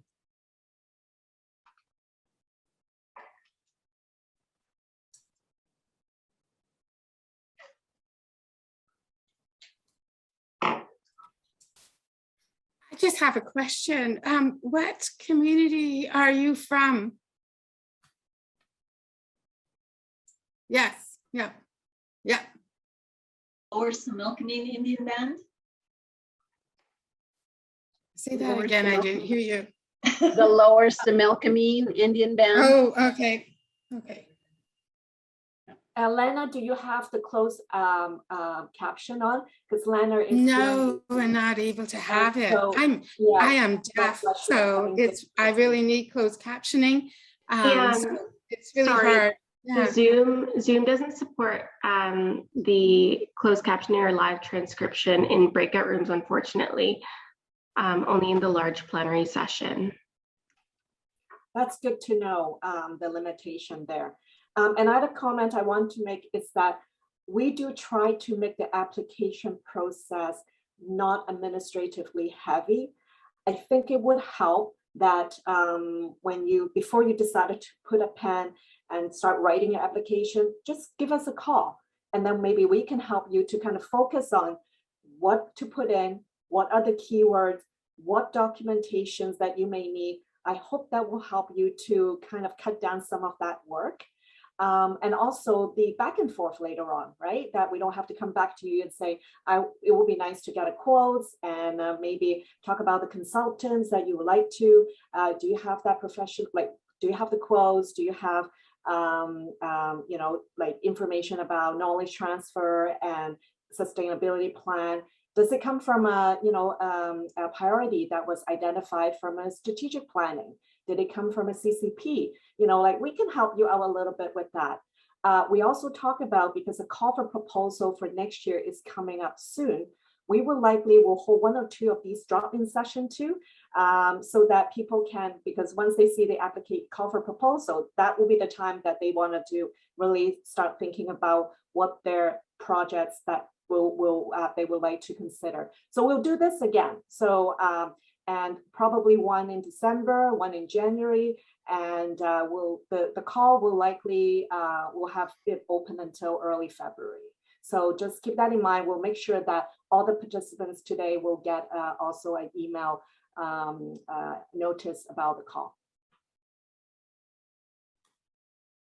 Yeah, I just want to add something. I really appreciate you sharing what's going on in your community. And there seems to be a lot going on, and it's very, very challenging and difficult to focus on where do we start, where do we begin and how do we move forward. Settling down and maybe looking at a strategic plan will help give you some direction, like immediate direction in terms of maybe resolving some of your human resource problems, building your capacity, getting your community engaged, and getting, inspiring your younger population to get involved in your community. So a lot you can do, but I think, as mentioned, in one of the presentations, a CCP or even a strategic plan, will really support and help give you direction in setting some of your priorities and identifying some of your needs and setting your priorities for the next couple of years and trying to move forward, and getting your community engaged and inspired in their community and the direction they want to see the community going. So yeah, a really, really, really challenging situation that you find yourself in. And it's something we hear all the time about focus and where do we start, where do we begin? Like yourselves who've been really actively involved in your community and doing different jobs and playing different roles, you see, what your community's immediate needs are. So yeah, definitely agree with Karina in terms of, maybe further discussion on where you want to go and what you want to do in the immediate future, like this fiscal year. Or next fiscal year. So yeah, just reach out to, CCP or P&ID with what your needs are and share your story, continue to share your story, and other people will provide you with some input. Yeah, and you're going to have contact information for us. So even if you have a basic question, like what details do I need to put in? We're always happy to help you out.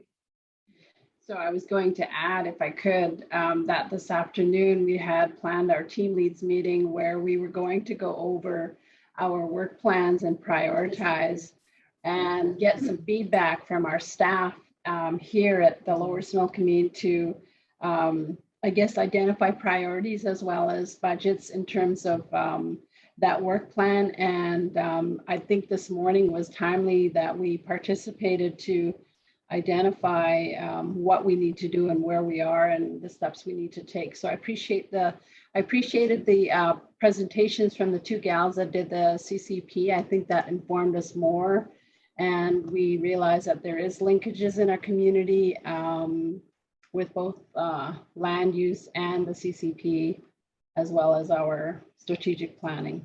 So I think we're on the right path. We just need to do the next step. Thank you. Go ahead. Glad to hear it. So don't call you crying, just call you for for input. Okay, got it. Please don't call me crying. Yeah. Then I'll cry and it'll just be a big mess. You have to laugh to keep from crying. Right? Yes. We do that a lot. We do that a lot. I hope that's laughing and not crying. Yes, it's good. Okay, good. Narby, was there anything else you had questions on? No, I don't have any other questions. I'm a resource if anybody ever wants to talk or chat about capacity. That's my big mission in life. I've shown up here with the conscious decision to support First Nation communities after a career. Like, I'm a chartered accountant. It's not exactly what I get excited about. Really, it's about developing people and growth. And I think the P&ID program itself is huge in being able to support First Nation communities in going down that path. And the resources and the people that can support, there's only so much to access. So I'm very conscious of those challenges. And if anybody just wants to chat, like, just say hello and hear about what some of our other clients, and I never mention names, but can share what it is that they've been doing. And maybe next year or at some point, one of the clients that's worked with us might be interested in joining ISK and presenting on how we've worked together and how that transfer of knowledge works in actuality. And I think you really hit the nail on the head when you said, in the application, how are you going to transfer that knowledge, right? Like, that's the most important part. There's no point in having a consultant, in my opinion. I'm not MNP, not representing anybody other than myself right now. There's no point in having a consultant come in and do up a policy or a document that sits on the shelf and collects dust, if they're not supporting the implementation of everything that's in there, because it's just a waste of money otherwise, and time, and there are those limited resources. So if a community goes through something, it's like all excited and says, oh, we got this, and then it fizzles because, even if we use a housing policy, like, nobody understands it and that knowledge hasn't transferred. So that, to me, is the most important part. Always happy to chat. So my question is, are you at ISK, somebody at ISK or somewhere, able to tell us the last application we had? Because I'm not sure, and we're trying to figure that out because we've had turnover. So I just want to clarify that. Well, we don't have access to that right now, but do email the P&ID mailbox. I want to just make sure I've got that here. Yeah, I'll copy this into the chat and you can email them and ask about that.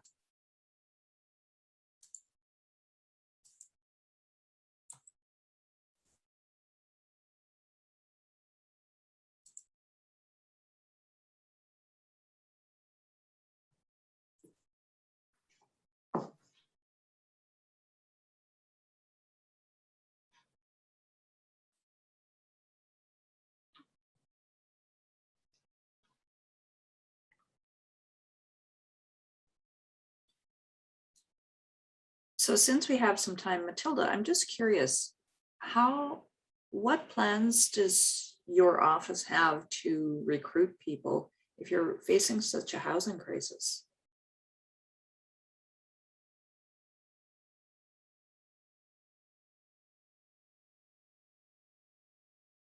Okay, so the question was, sorry, I was in the middle of typing something. Oh, I'm sorry. I'm interrupting you. No, I'm curious what plans or projections you have for recruiting people in a housing crisis. Well, we have had up to like 18 and 19 positions, maybe, sorry, 14, give or take 14 applications out there. In our housing department right now, we have just one person in there with the public works crew. We have shortages in our lands department, and Wendy here, she's got two hats on. She has HR and the IRA position, sort of, she's a backup, a support for the IRA with the band. And myself, is just myself. I work with the chief and council here at the Lower Snow Commune Band and administration for support for the band manager as well as their admin team. And we have our health department who has probably like 6 or so positions that are open right now. And when COVID came on, a lot of people dropped off, sort of thing.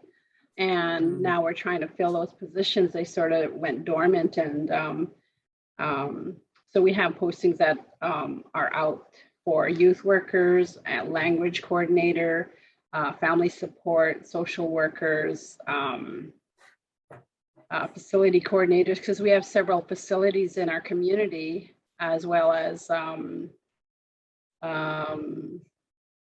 a support for the housing coordinator, because she's doing everything because there's no clerk or no support. Our lands manager is just one person, and she has she engages community with work on the land that services community. Example, coordinating Ford is coming onto the reserve to put power poles on for new housing, or projects with TELUS. We have, just several things kind of going on. And so we have to call upon our community and contract out short-term jobs for people to help us get some of the work done. I hope that gives you a snapshot of what's happening. It's so challenging. I appreciate your sharing. Thank you.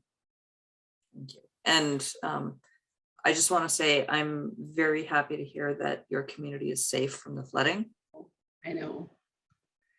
Yeah, we've, and like today, I wanted to be on here today because our band manager was not able to join, and a couple of our team leads are inundated with being on the emergency operations here in the community because we're dealing with flooding issues, or the recovery now of a few homes have been really directly impacted, where others are just, because a bridge crosses over to one of the reserves, have been compromised, and so that's what they're dealing with. Plus foods shortages, etc., and that type of thing. So we're just trying to balance the boat now and kind of keep things going. I was involved 2 days with the EOC, and then I stepped back to try and carry on some admin stuff today and yesterday. Well, thank you for making the time to join us. So we have just a few minutes left here. Was there any last minute burning questions? No burning questions. I wanted to share this with you. You mentioned food, Matilda. I got this email and it's related to another community that's facing the food shortages. And I'm based out of the Chilliwack office. It's Community Food Centers Canada. And the community emailed them, and they offered $50,000 to purchase food for the community, for the Indigenous community that requested the funds. So this might be a good source. I can give you a name and an email address if you would like.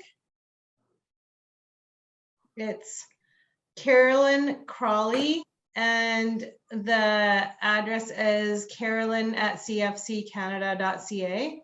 That's CAROLYNNE at cfccanada.ca. Can you put that Thank in the you. chat? Oh yeah, smart Put that in idea. the chat. Sure. Yeah, right. Thank Thank you. you so much for Thank sharing. you for that. Any last questions? I love networking. That's awesome. I'm happy Right? too. So I gave them a bit of a background on our short capacity in the office where we have gaps in staff. So I gave them a little bit of a snapshot. I might have missed something, but I tried to give them a picture of where we're short, and yeah. One of the things that I find that because the HR policy is a living document, it needs to be updated constantly. And I think if we had just had someone up in here updating policies, that's a job in itself. But for myself, because we have to keep up with the Canada Labor Code, and then we're under federal, and then we're under provincial, and so we have to ride that line. And we try to do everything federally and make sure that it matches with the province and do all the stuff.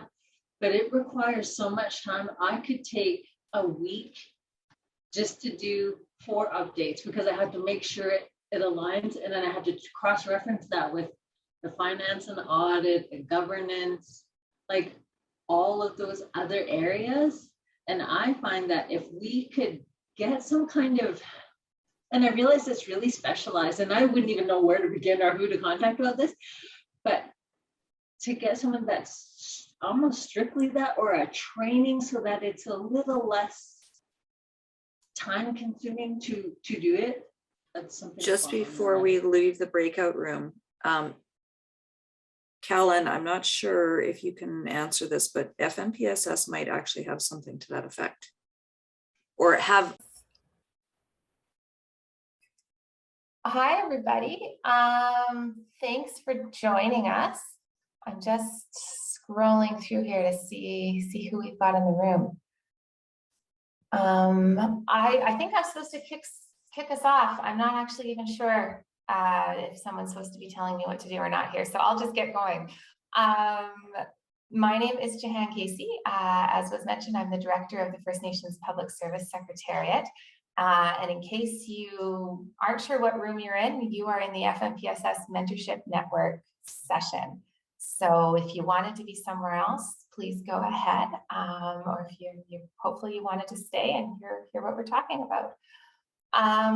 Very quickly, I'll tell you a little bit about myself. I am Haida on my father's side, mostly Irish on my mother's side, but I am privileged to be a guest here today on the unceded territory of the Squamish, Tsleil-Waututh, and Musqueam peoples. And I do have a few people here with me that I just want to introduce so they can pipe up and add comments or perhaps answer some of your questions as we go through this. So Bronwyn Geddes, want to pop on there, she's waving at you, is the manager of our mentorship network. So basically handles everything, sets up everything, does all of the input and discussions with First Nations groups to determine what we want, what we need, where we're going, and is absolutely a key person for you to know if you're interested in mentorship. Michelle Gomez, also on my team there, supports the mentorship network as well, and is probably someone you'll talk to if you're looking to set up a mentorship relationship or want to be involved in one of the activities we're talking about. And then 2 individuals have kindly agreed to join us and talk about their own personal experience. Craig Smith, can give a wave, who we all know is a vet now. Thanks, Craig. And Diane McRae. Thank you. So we'll be fairly informal. I know you have the option to put questions in the chat. Please go ahead and just wave or motion or interrupt if you have a question. I'm happy to answer them. And to the other people on my team, please jump in too if you want to add anything. The point of mentorship is to, thanks, Susan. The point of mentorship, of course, is to connect and learn from each other. So please jump in and add if you want to do so as we go through this. So Shell, I think you have a deck for us? I certainly do. Just a moment here.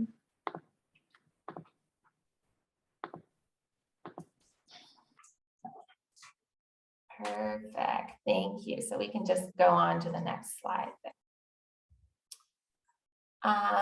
So like I said, today we'll go a little bit over the mentorship network, what it is. We, like everybody else, had to pivot during COVID, and definitely there were some changes to how we manage mentorship. So we'll talk about where we are right now and where we might be going as we hopefully come out the other side of the pandemic soon. Also, like I said, we're going to hear from Craig and Diane. And then part of our objectives today is really just to get some input from everyone here too. Of course, we all want to know what we should be doing to improve. So Michelle will go on to the next. FNPSS, one of the first things I heard in 2018 when we started doing sessions, conferences with First Nations, was people coming up to me saying, I want to work with other First Nations. I want to learn from other First Nations. I want to mentor. I want to be mentored. I want to share what I know. But how do I go about doing that? I know maybe one or two band administrators from another community. I got to know one and then they left and they're not in that job. I mean, can you help me find people to learn from and share from?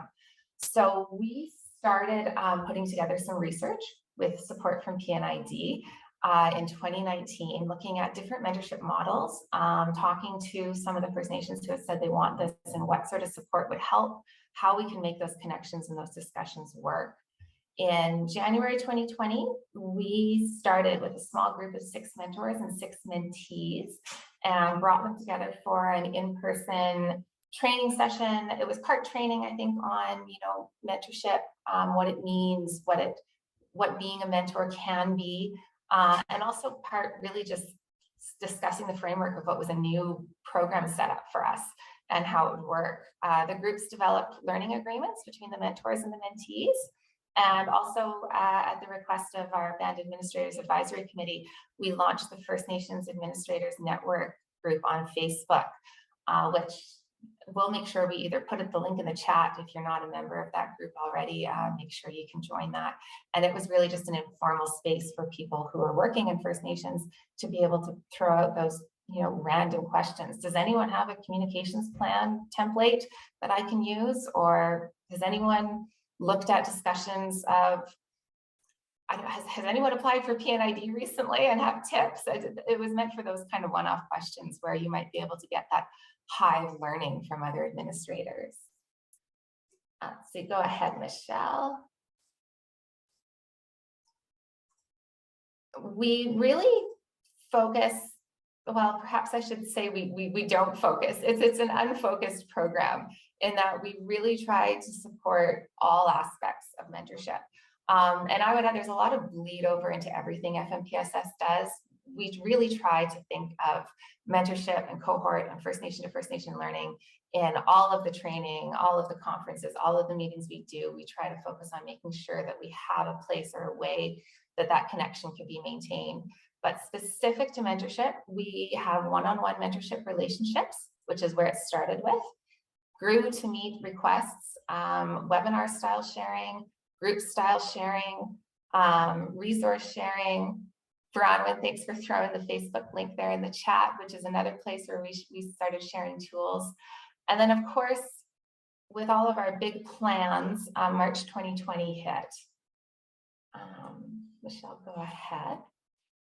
And truthfully, I don't think we expected that the pandemic would have the impact on mentorship that it did. We were really thinking that, you know what, these relationships are set up or new ones are being formed. We're all on Zoom. It'll just flow right along. Of course, everyone is absolutely super busy and even more busy. And most First Nations were dealing with emergency responses, dealing with how to work with staff that couldn't come into the office, isolation. I mean, everyone knows, of course, everything we've dealt with over the past 2 years. And mentorship just falls to the bottom of the list of what to do, or for a mentee, learning and trying to ask those questions is just falling to the bottom of the list when you're in, panic mode. The other piece is we really realized for those one-on-one relationships how important that face-to-face connection was. we learned a lot about our administration network from the CCP mentorship network that had been operating very successfully through this for a number of years. And part of what we asked, we're like, why is it hard for these relationships to be built? When we talked to CCP and talked to the mentors and the mentees, there is really something about visiting a community, spending time with someone, or even coming together in a meeting and getting to know each other and getting comfortable and hearing what the other person, has expertise in and chatting through those challenges. I don't know, I'm not a psychologist, but maybe it just makes that idea be front of mind for those one-off questions, or that relationship just seemed easier. And it was really hard for everyone involved to create that kind of connection virtually. So a few of the things that we did, again, looking for advice mostly from our band administrators committee, was we started offering weekly and then monthly webinars where First Nations we asked for input. What are you dealing with right now? Is it setting up your EOC? Is it dealing with the pandemic in your community? Is it food security? Is it, looking at how you maintain a long-term capital project through the pandemic?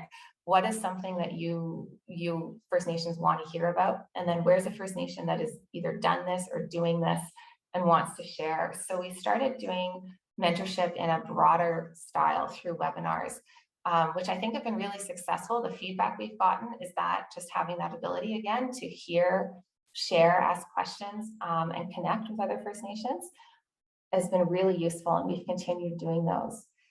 We also started launching into online training, which we did with all of FNPSS, and bringing together, spotlights on an Indigenous leader, a First Nation chief, a First Nation band administrator who could talk just a little bit about what they were dealing with. And again, try to share some of those stories and create that opportunity for new ideas, discussion, connection. Michelle, let's go ahead. Some of the training, the webinars Wednesdays we did. We also, really just heard people are struggling with mental health. I think we all know it has been an issue through the pandemic. So we started doing Mindful Mondays, which is not exactly core FNPSS programming, but were really, really useful to people based on the feedback we got, which was just a chance for having a mindfulness session as a group to center early in the morning and start your week.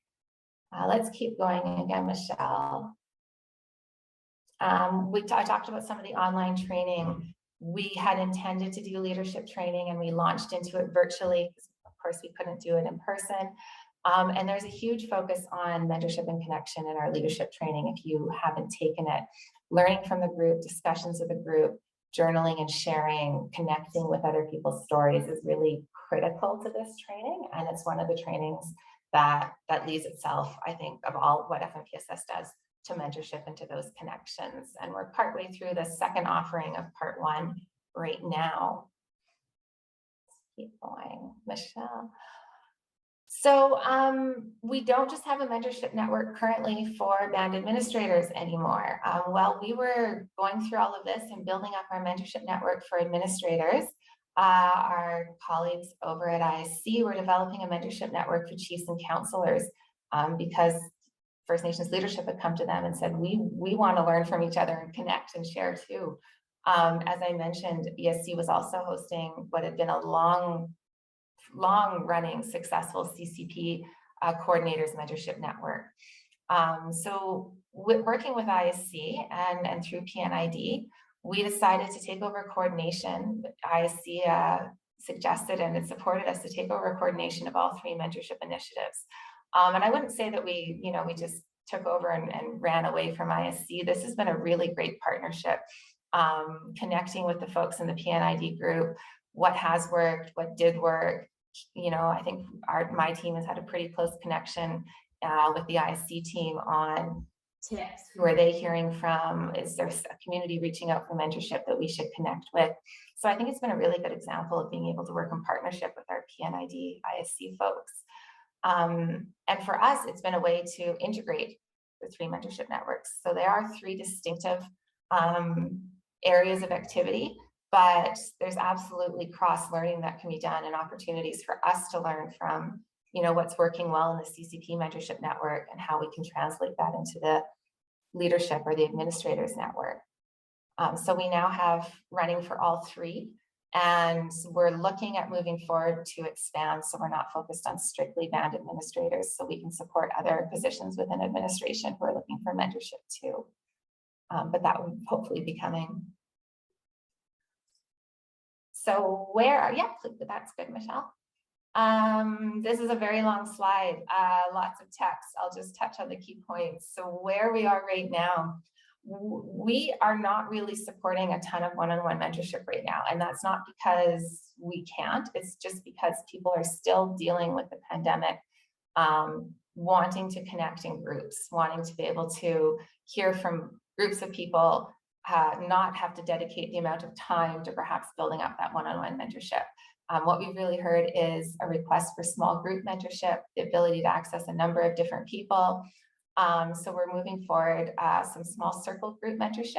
We're also doing what we're calling fireside chats, which is a slightly larger group, open to leadership or administrators, depending on which. We recently had one with Chief Harvey McLeod from Upper Nicola, where he talked about the experience he had in building relationships and the changes in his relationships when he became chief that he didn't expect, and the toll that it took on him emotionally, and reacting to how to manage his work and how to deal with his new role of chief. And there's about 15, I think, or so chief and counselors on the line who engaged in a lot of discussion there, and it seems something that a lot have gone through, and it was really fantastic. And I believe the video is on our YouTube channel if anyone wants to see.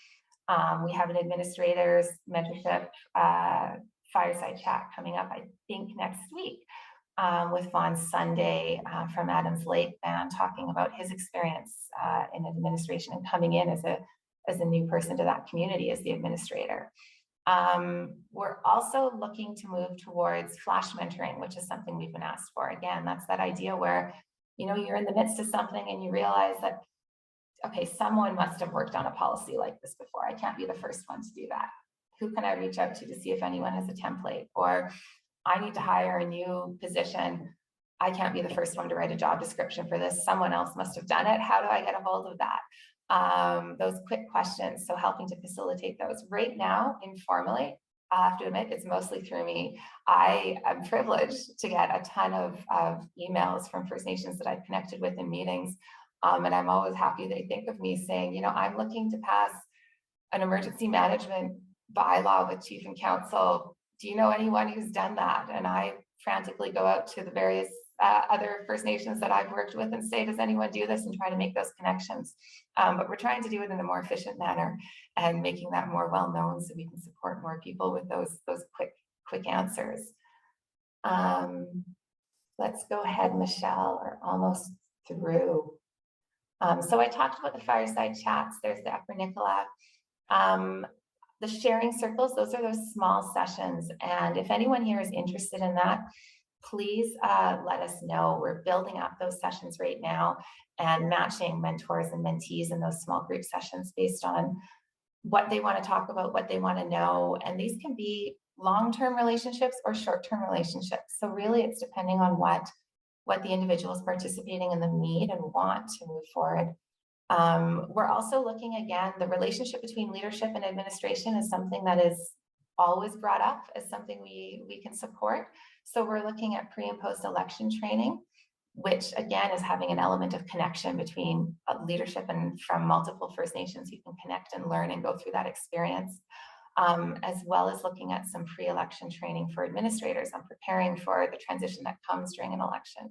And it's something that we're integrating a lot of connection and mentorship in as well.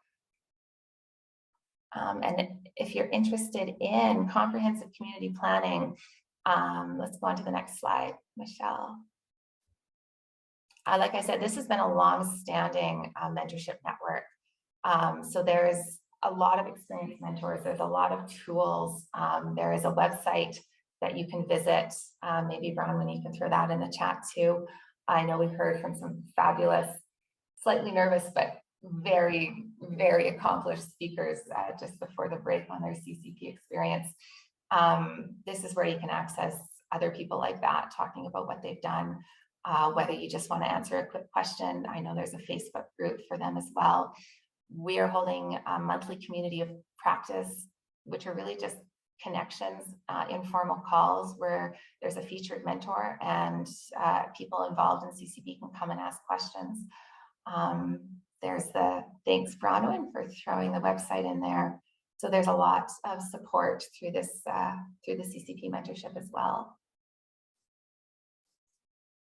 And because, as I always say, I feel like my part of any of these presentations is the least interesting. I want to go on and talk to Craig and Diane a little bit before we have to head back, and then we open up the floor to hear from everyone else in the room. Craig was one of our initial mentees. I know that, well, as we heard him chatting with Selena, he was a vet, but he'd also worked in local government. I know he has a background in RIM and tech. I mean, when Craig came in as a band administrator, and I'll let you elaborate on this, Craig, but what he shared with me was it wasn't as though he didn't have a ton of professional and life experience, but he didn't have experience working in a First Nation band as an administrator, and wanted to figure out the ins and outs and tips and all of those pieces. And we were able to link him up with some mentors, and he's going to talk a little bit about that. And then Diane, who is one of our coming on new mentees, is going to talk, mentors, is going to talk a little bit about why she is going to volunteer her time and how she hopes to see that go forward. So maybe we can start with you, Craig. If you want to jump in, why did you join the Mentorship Network? What did you get from it? And what Diane was first on the agenda, not me, right? Oh, no, I've messed it up. I'm sorry. Well, we can jump around. I just thought, why not go historically? My brain was going. I'm just kidding. I'm just kidding. And it's funny. I want to say shout out to Emily that she did an amazing job for first time speaker, and said she was nervous. And you know what, Emily, I've been speaking. I've been actually a local government politician for over 8 years, and I'm still nervous every time I have to speak in front of. It doesn't matter whether it's 5 people or 100. So, so one of the things that Jahan talked a little bit about my background. I'm ex-military. I spent 8 years as an officer in the Army, and then I got out, and I found that I was really good at turning around failed businesses. So after doing that for about 30 years, I decided to actually go back to school and learn what I was doing instinctively, and I got my MBA when I turned 50.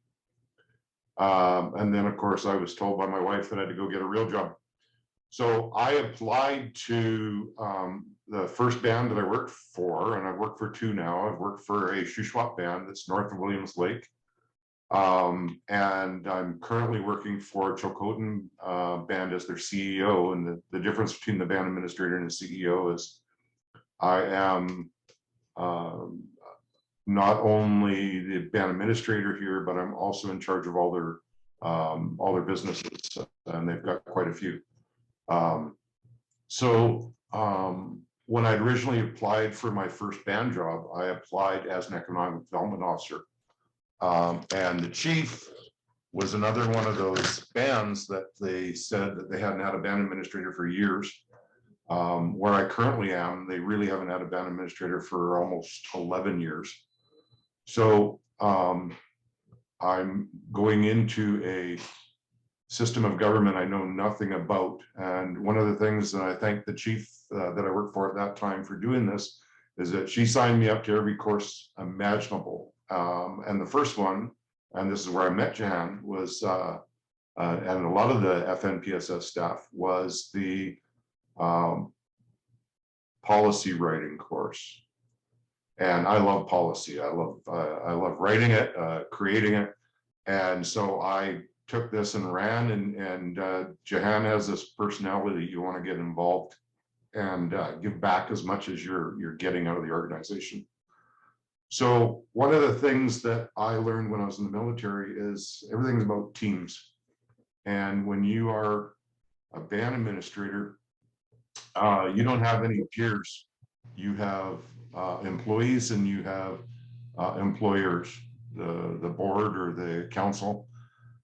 So you really have nobody to talk to. So I'm always looking for some kind of networking opportunities. And when I met the staff from FNPSS, it's like, yes, no, I want to get involved, because these are people that we can share. Because to be honest with you, there is nothing out there really that is original.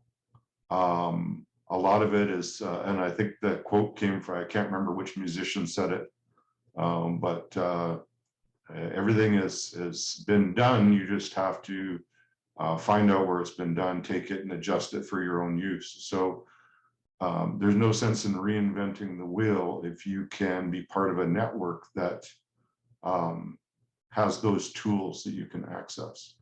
So that's probably longer than the 1 minute you gave me, isn't it, Jehan? I didn't even know we'd given you 1 minute, so that's perfect. But I'm sure that we'll get questions and we'll pick on you again. Maybe I'll go over to Diane then, if that's okay, to share a little bit from yourself.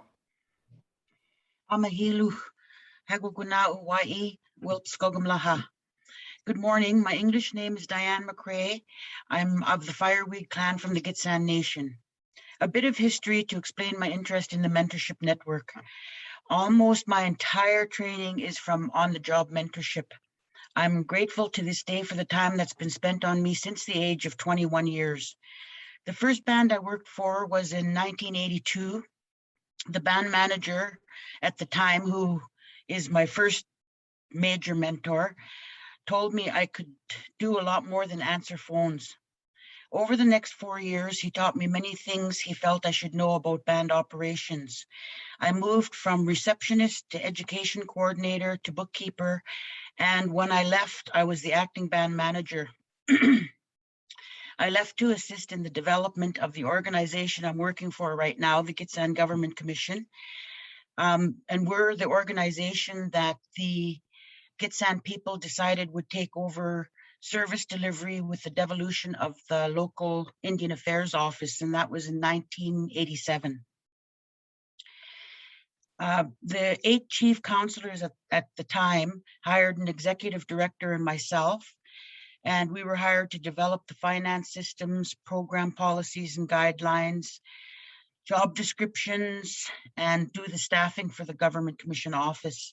We grew the organization to 10 employees before I left 4 years later. It was through my experience as the band financial advisor with the Government Commission, I realized that one of our member bands was going to become insolvent if no one stepped in to help them. I spent the next 10 years moving to those bands who were in need of financial recovery. I worked for 4 in total. From there, and due to my experience in the development of the Government Commission, I was hired as the executive director for the Gitxsan Child and Family Service Agency. And again, to set up the organization, pull together policies and procedures, job descriptions, and staff the organization up. I seen the organization successfully through 2 levels of delegation before I reluctantly left. I very much enjoyed the work. For me, nothing was better than starting anew and building an organization to suit the needs of our people and offer culturally sensitive child and family services to our 8 First Nation communities. I returned to the Government Commission office at the prodding of my second major mentor, who'd been trying to retire for 4 years at this point. This man mentored me through all my band management years, and he told me in no uncertain terms, I'm not leaving until you come back. I'm going on 72, we need you back here. So I returned to the Government Commission 19 years ago in the position of Manager of Financial Services. I acted in the capacity of Executive Director off and on for 6 years before I formally accepted the position in 2012. 35 years in finance and administration, 30 of those were in managerial positions, and I had never attended university. My formal education consists of high school graduation in 1979. I took Accounting 1 and Accounting 2 at our local community college here in Hazelton. I took an 8-month land management training course through Indian Affairs like 20 years ago. I took an 8-month mediation and conflict management course through the Conflict Analysis Institute. And then it was just workshops and seminars from there until 2006. I received my Certified Financial Accounting designation from Aboriginal Financial Officers Association of Canada. That's a mouthful, AFOA. And not by taking the necessary courses or writing the professional exam, but by demonstrating that I had the knowledge, skills, and experience that met or exceeded the expectations of having taken those 14 courses. In 2015, I received my master's certification in project management from the University of Northern BC. That is the one and only time I ever attended a university. I realized the days are long gone where, excuse me, where a person can hold positions that I have without a university degree, or at the very least a formal education.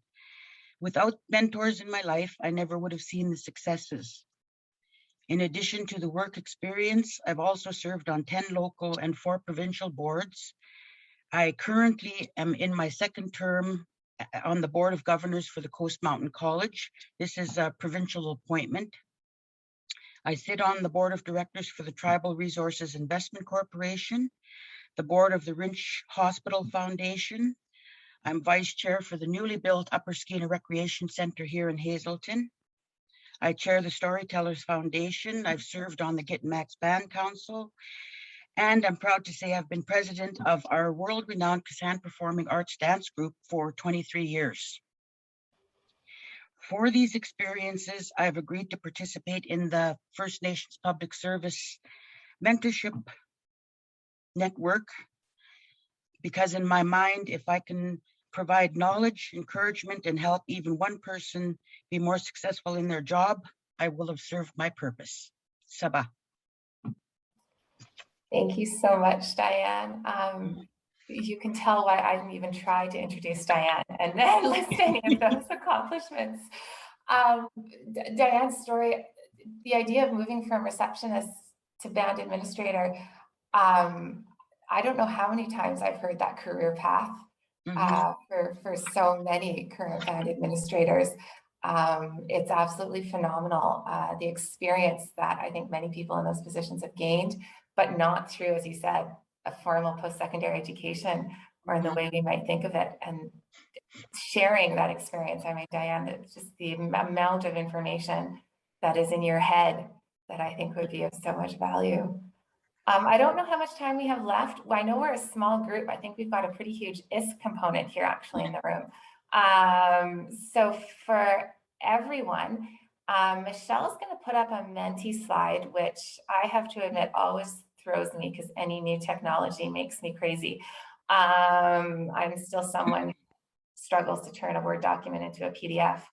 But I'll let you go ahead. If anyone, what we're hoping to hear is of what we spoke about, you know, what kinds of mentorship support would you be interested in? What would help you or your community right now? Is it what we've already talked about? Or something that's new that we haven't thought of? So Michelle threw a link in the slide. If you're at a computer or a phone and you can go to the link, or there's another option, you can type in your answer right here, which helps us, means we can capture it and take it away. But we are a small group. If anyone wants to jump in, unmute yourself, or even just chat about, you know, what would be useful for you, what you would like to learn about through a mentorship, please go ahead and do that too. We'll take copious notes.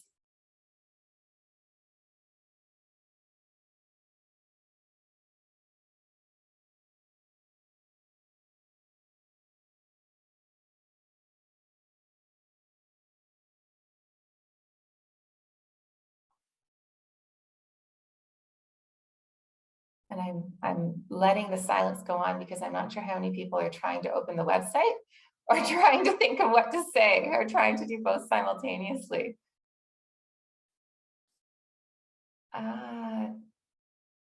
Great. So we got one answer so far, a repository for documents such as job descriptions. That actually we hear all the time. FNPSS recently did engagement with First Nations across BC virtually. We held 19 sessions, and there was about 6 or 7 sort of really strong reoccurring themes of what was needed for support, and a central repository for, like Craig said, not having to redo something that has already been done somewhere, and to be able to share those documents was one of the #1 requests that we had, I think. One of the things that I'm doing, actually, Jan, is I'm helping with the at the nation level for the Chilcotin to create that, and we're doing it as like a Dropbox, and then we're throwing in all our different job descriptions that we have, because the mentorship program helped me with this. I walked into a band that hadn't had an administrator for 12 years. HR files were empty. No job descriptions, no resumes, no anything. So I had to create everything from scratch. And so I reached out to Colette, is one of my mentors, and Alana from Canham. I'm sure everybody knows Colette from Upper Nicola. Hopefully she's staying dry. And I reached out to both of them, and they sent me the job descriptions that they had that were close. Like I said, sometimes it won't be exact to what you're getting, but if you can get close and you can start adjusting, which is what I did. So we started creating that for the Chilcotin, because I'm not the only BA that's new out of the 6 communities in this nation. Thanks. Okay. Oh, I'm getting an echo. Maybe we could go on to our second question, which is really related, but is there something we could do differently by FNPSS that would support either mentors or mentees? I know the question says mentees, but I would say both. If you wanted to access mentorship, I guess, what would be a barrier, and what was something we could do to support that?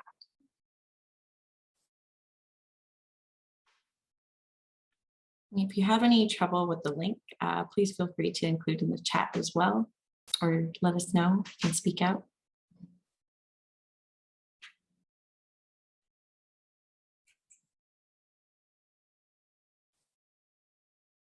I'm putting you folks on the spot because I do realize I think there's only about 4, maybe 4 or 5 First Nations reps here.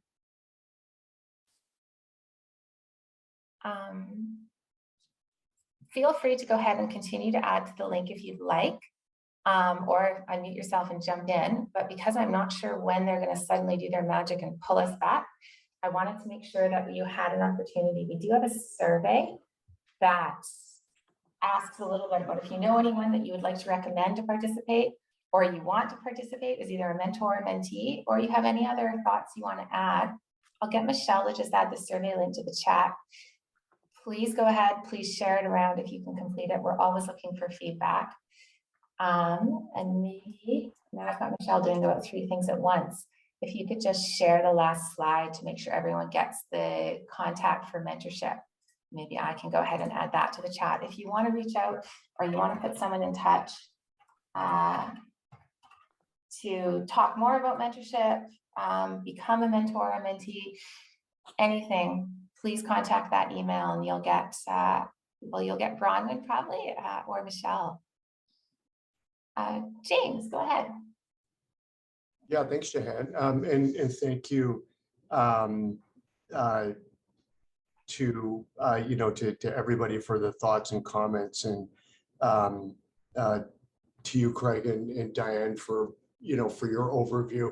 I'd like to, any comments that you get back, Jahan, I would love to receive those, because we of course have those same questions that ask, like how can we, and what do we need to do, and what can we do to best support mentorship and community learning? Because Craig, I loved what you said about it's not about reinventing the wheel, right? And so how our community is able to capitalize on just all the great work that is happening in other communities and lessons that have been learned.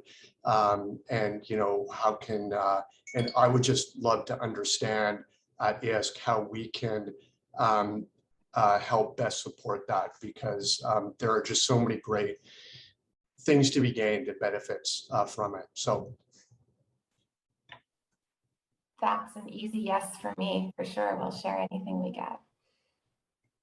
And it looks like they're gonna magically pull us back. I think you should have a leave breakout room button if you want to go back to the main session, or if you just wait, you'll just be virtually lifted back there momentarily anyway. So thank you everyone so much for your time, and looking forward to connecting with more of you.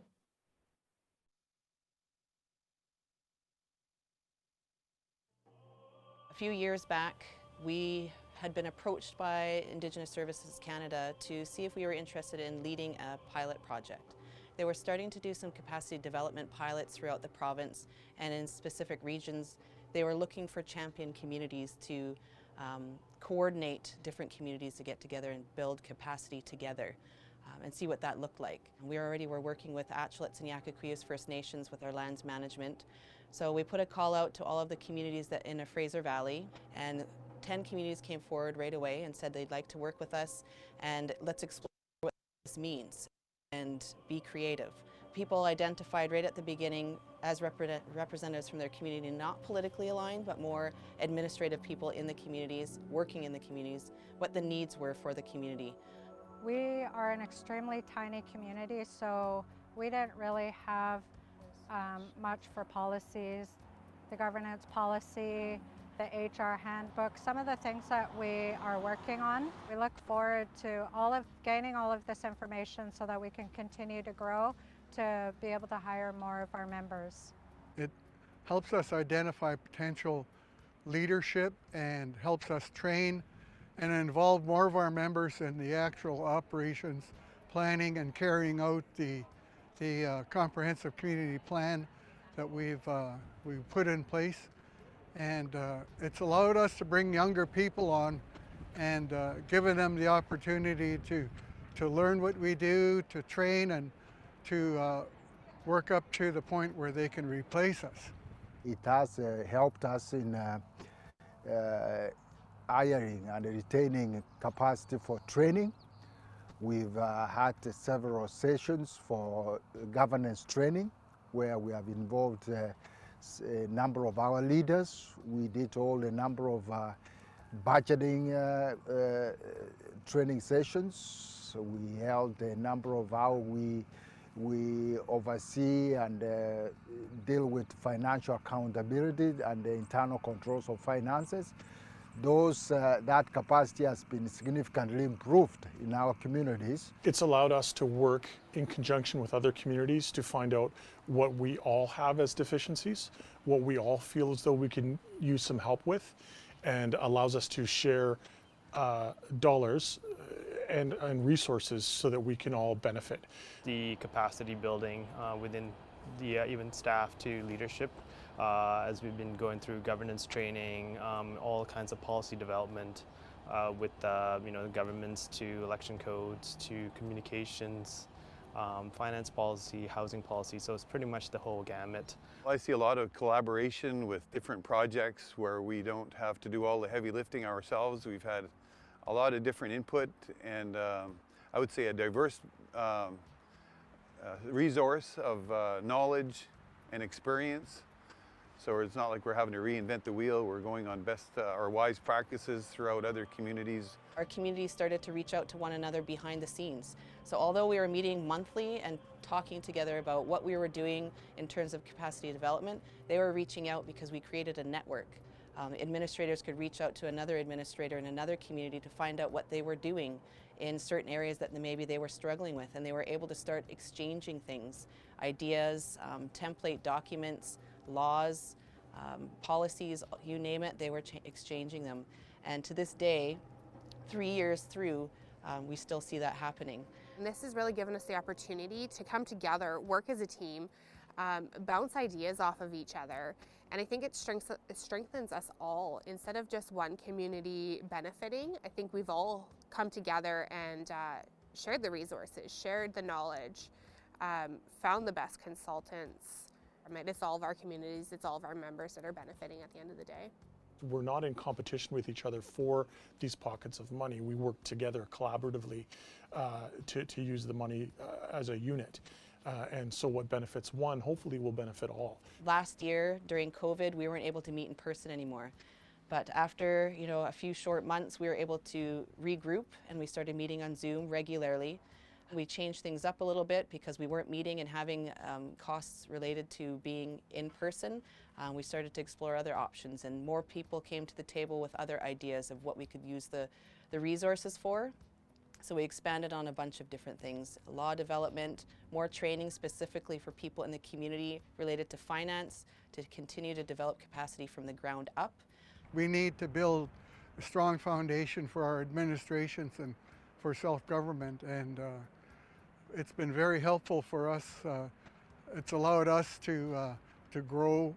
We've shared the experiences and improved our election regulation rules and laws and procedures. Cheakton in 2020, April 1, we held an chief and council elections, and this initiative did assist us funding the capacity to carry out that elections. And notwithstanding the COVID conditions, we were able to successfully achieve very effective elections. What I really love about these is that we're able to incorporate our culture and language in these documents that they are helping us to create. All of this is really helping us to grow with who we are and to be able to fully express who we are as a community and what we represent.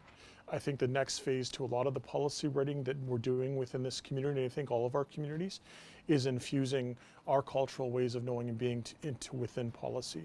So it's not just this bureaucratic document that we're all trying to follow. It's a document that reflects who we are as people. And C2C has allowed us, with a little bit of their funding, allowed us to be a little bit more free-flowing with that, as opposed to this is the document from ISK that we want. We can have a little bit more control over what that document looks like. We're just growing quite quickly, and the momentum is still building and growing, and we want to continue to see that happening. The community connections are expanding. We've just added 4 more communities to our project in the last year. Even though we had COVID issues, we were able to do that because outside communities were starting to see all the great work we were doing together and want to see that for themselves and their people. I'd like to see this initiative by ISK continue to grow, I think the biggest thing is, we haven't seen collaboration among the communities of working together and bringing the solo communities together. I'd like to see it continue to expand. These kind of projects that I've outlined there, they would have not been achieved within Cheakton if it wasn't for this, the funding of this initiative. I am all about unity with all of our communities. I'm all about family with all of us because we all are one people. We all are family. For us to be able to help ourselves grow and to be who we're rightfully meant to be. We have now partners. We have other communities that we can really reach out to and rely on for help. Has really just grown our capacity in our community to better the future for our members. In the past, when we've had questions around policies, protocols, bylaws, we've had no think tank to access. And through the relationship that our community has been built with these other communities, we're able to ask certain questions, and now we know where to ask them, because in the past we've had, there's just no bank of information you can go to. I hope that we continue to have this funding as well as the collaboration with these other communities, and maybe hopefully it expands to the rest of the Stalo communities and beyond, because we all have very, very similar needs. And there's finite dollars, and if we can use these dollars collaboratively, that's the best way for all of us to continue to succeed and build and move to a more productive and prosperous future, really. We're hoping to continue this work. Without it, I don't think this would have happened, and a lot of our communities agree that this is a positive shift and our mentality from the ground up in terms of bridging that political gap and working together just as Holmwood people.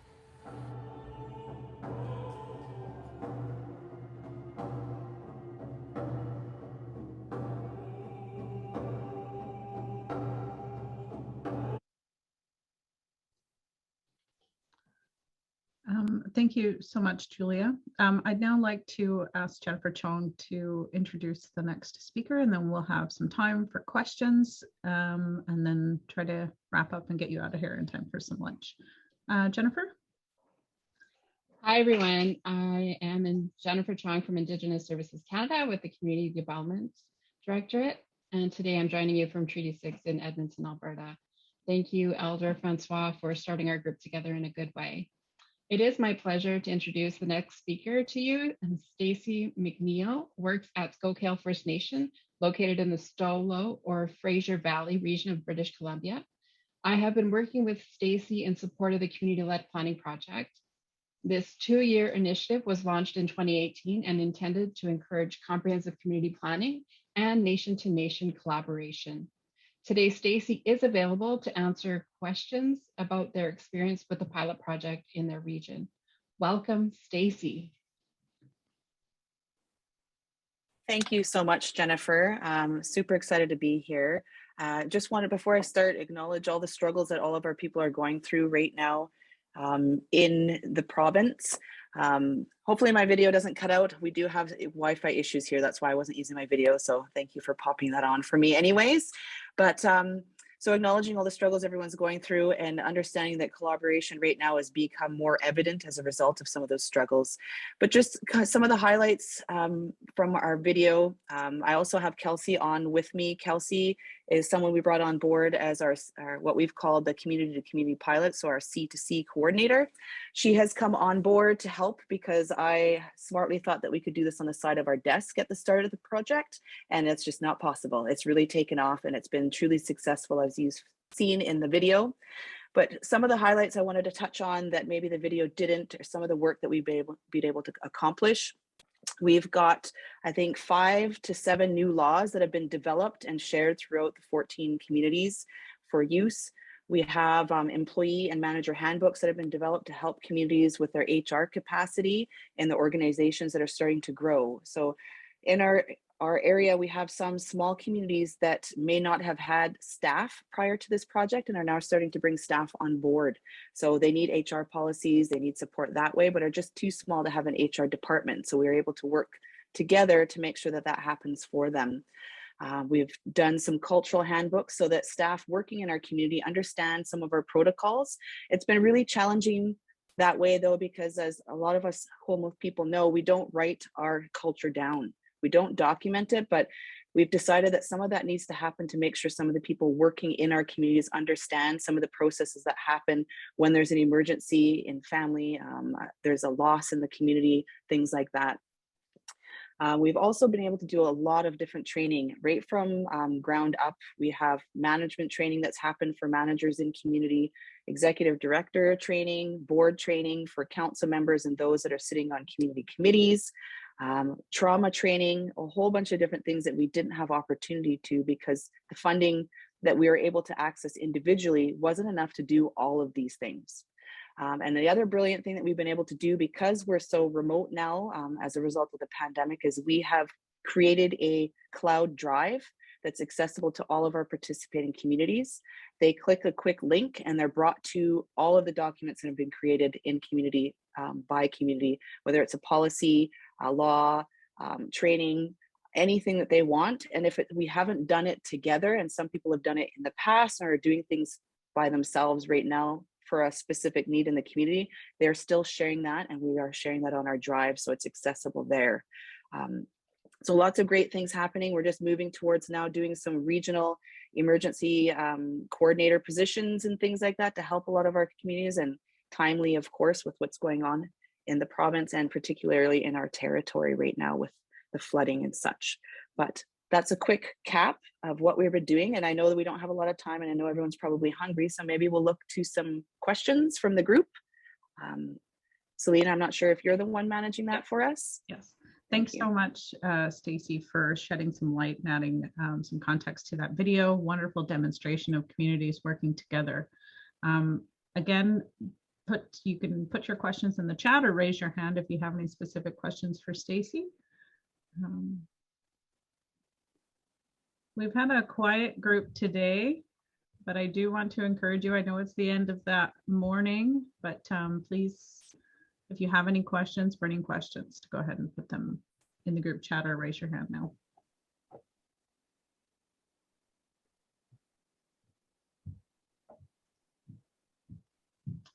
Okay. James. Thanks, Selena. I can't help myself. I just, these conversations are so enriching, and you know, one of the things that we are always interested in hearing, Stacy, and I've asked in some of the other sessions, is you know, because of the great benefits and synergies to come from community to community learning, and bringing different communities together around common and shared needs and interests. You know, looking forward, are there particular things that you could identify, you know, if we want to understand at ISK, how best to support mentorship and community learning? Are there some sort of key things looking forward that you would identify as, you know, here's what can really help communities and support them in that, you know, in that process moving forward?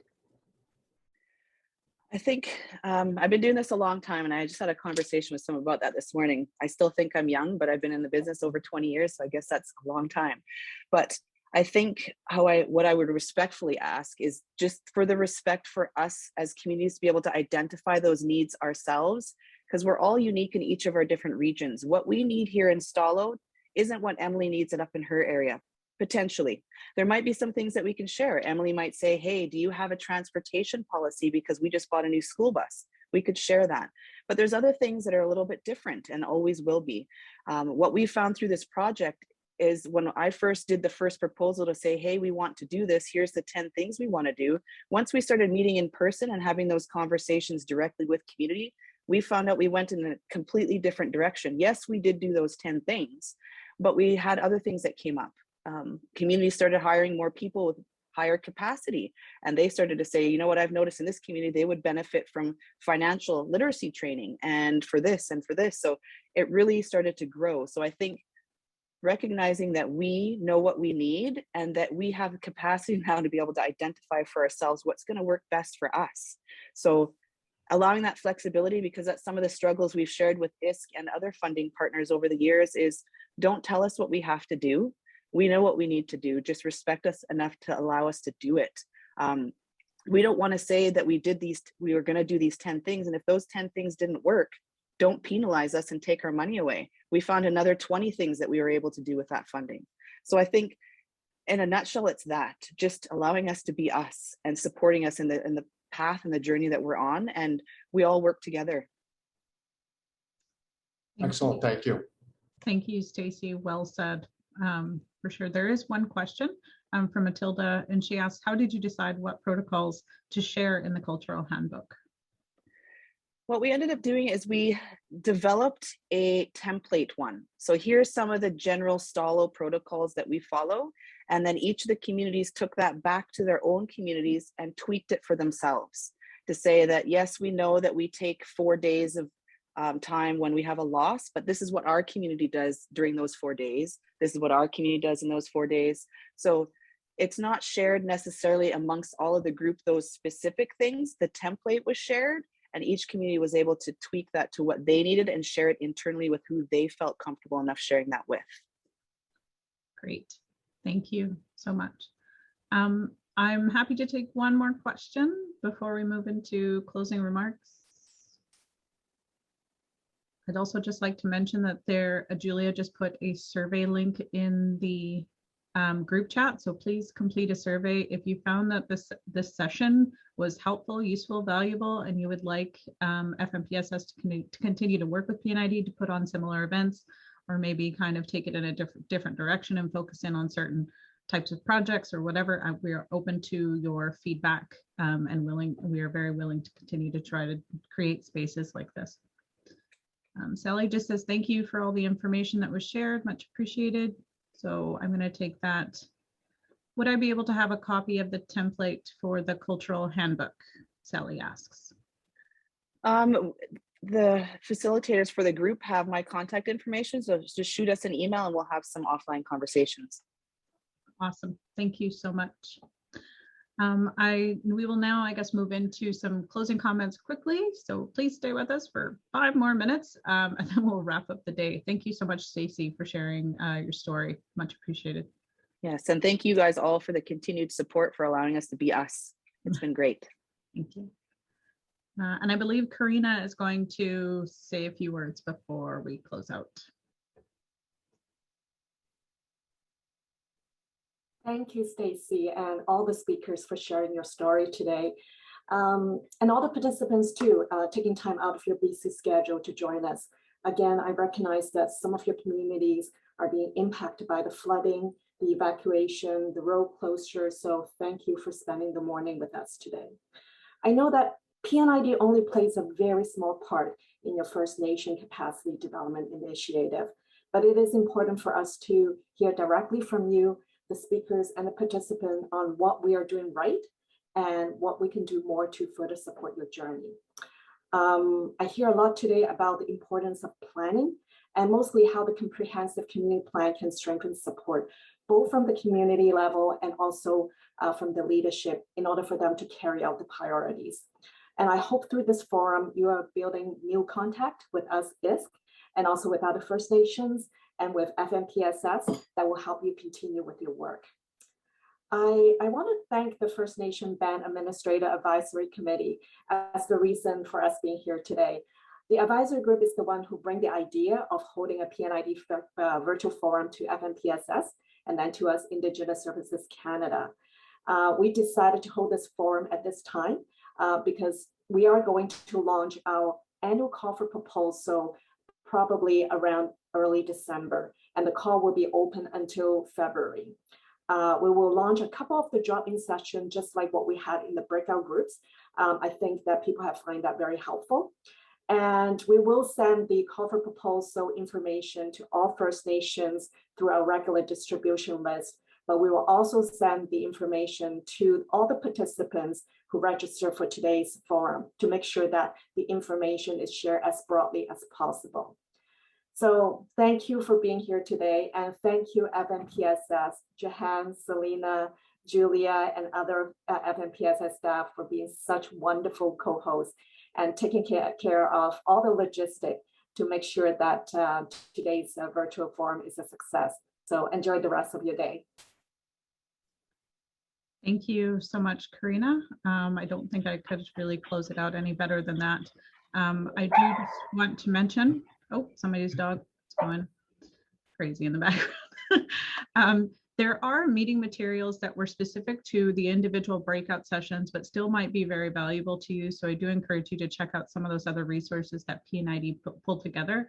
And that was some tips and things that you need to know for the application process. So if you weren't in the P&ID 101, you might not have been made aware that those resources are available. So again, the meeting link, and again, I do want to stress the survey link too as well. It will only take you a few minutes to complete. I encourage you to follow that link and complete the survey, because again, it does help us pull together events like this that are going to be helpful, useful, and relevant to First Nations trying to access this funding.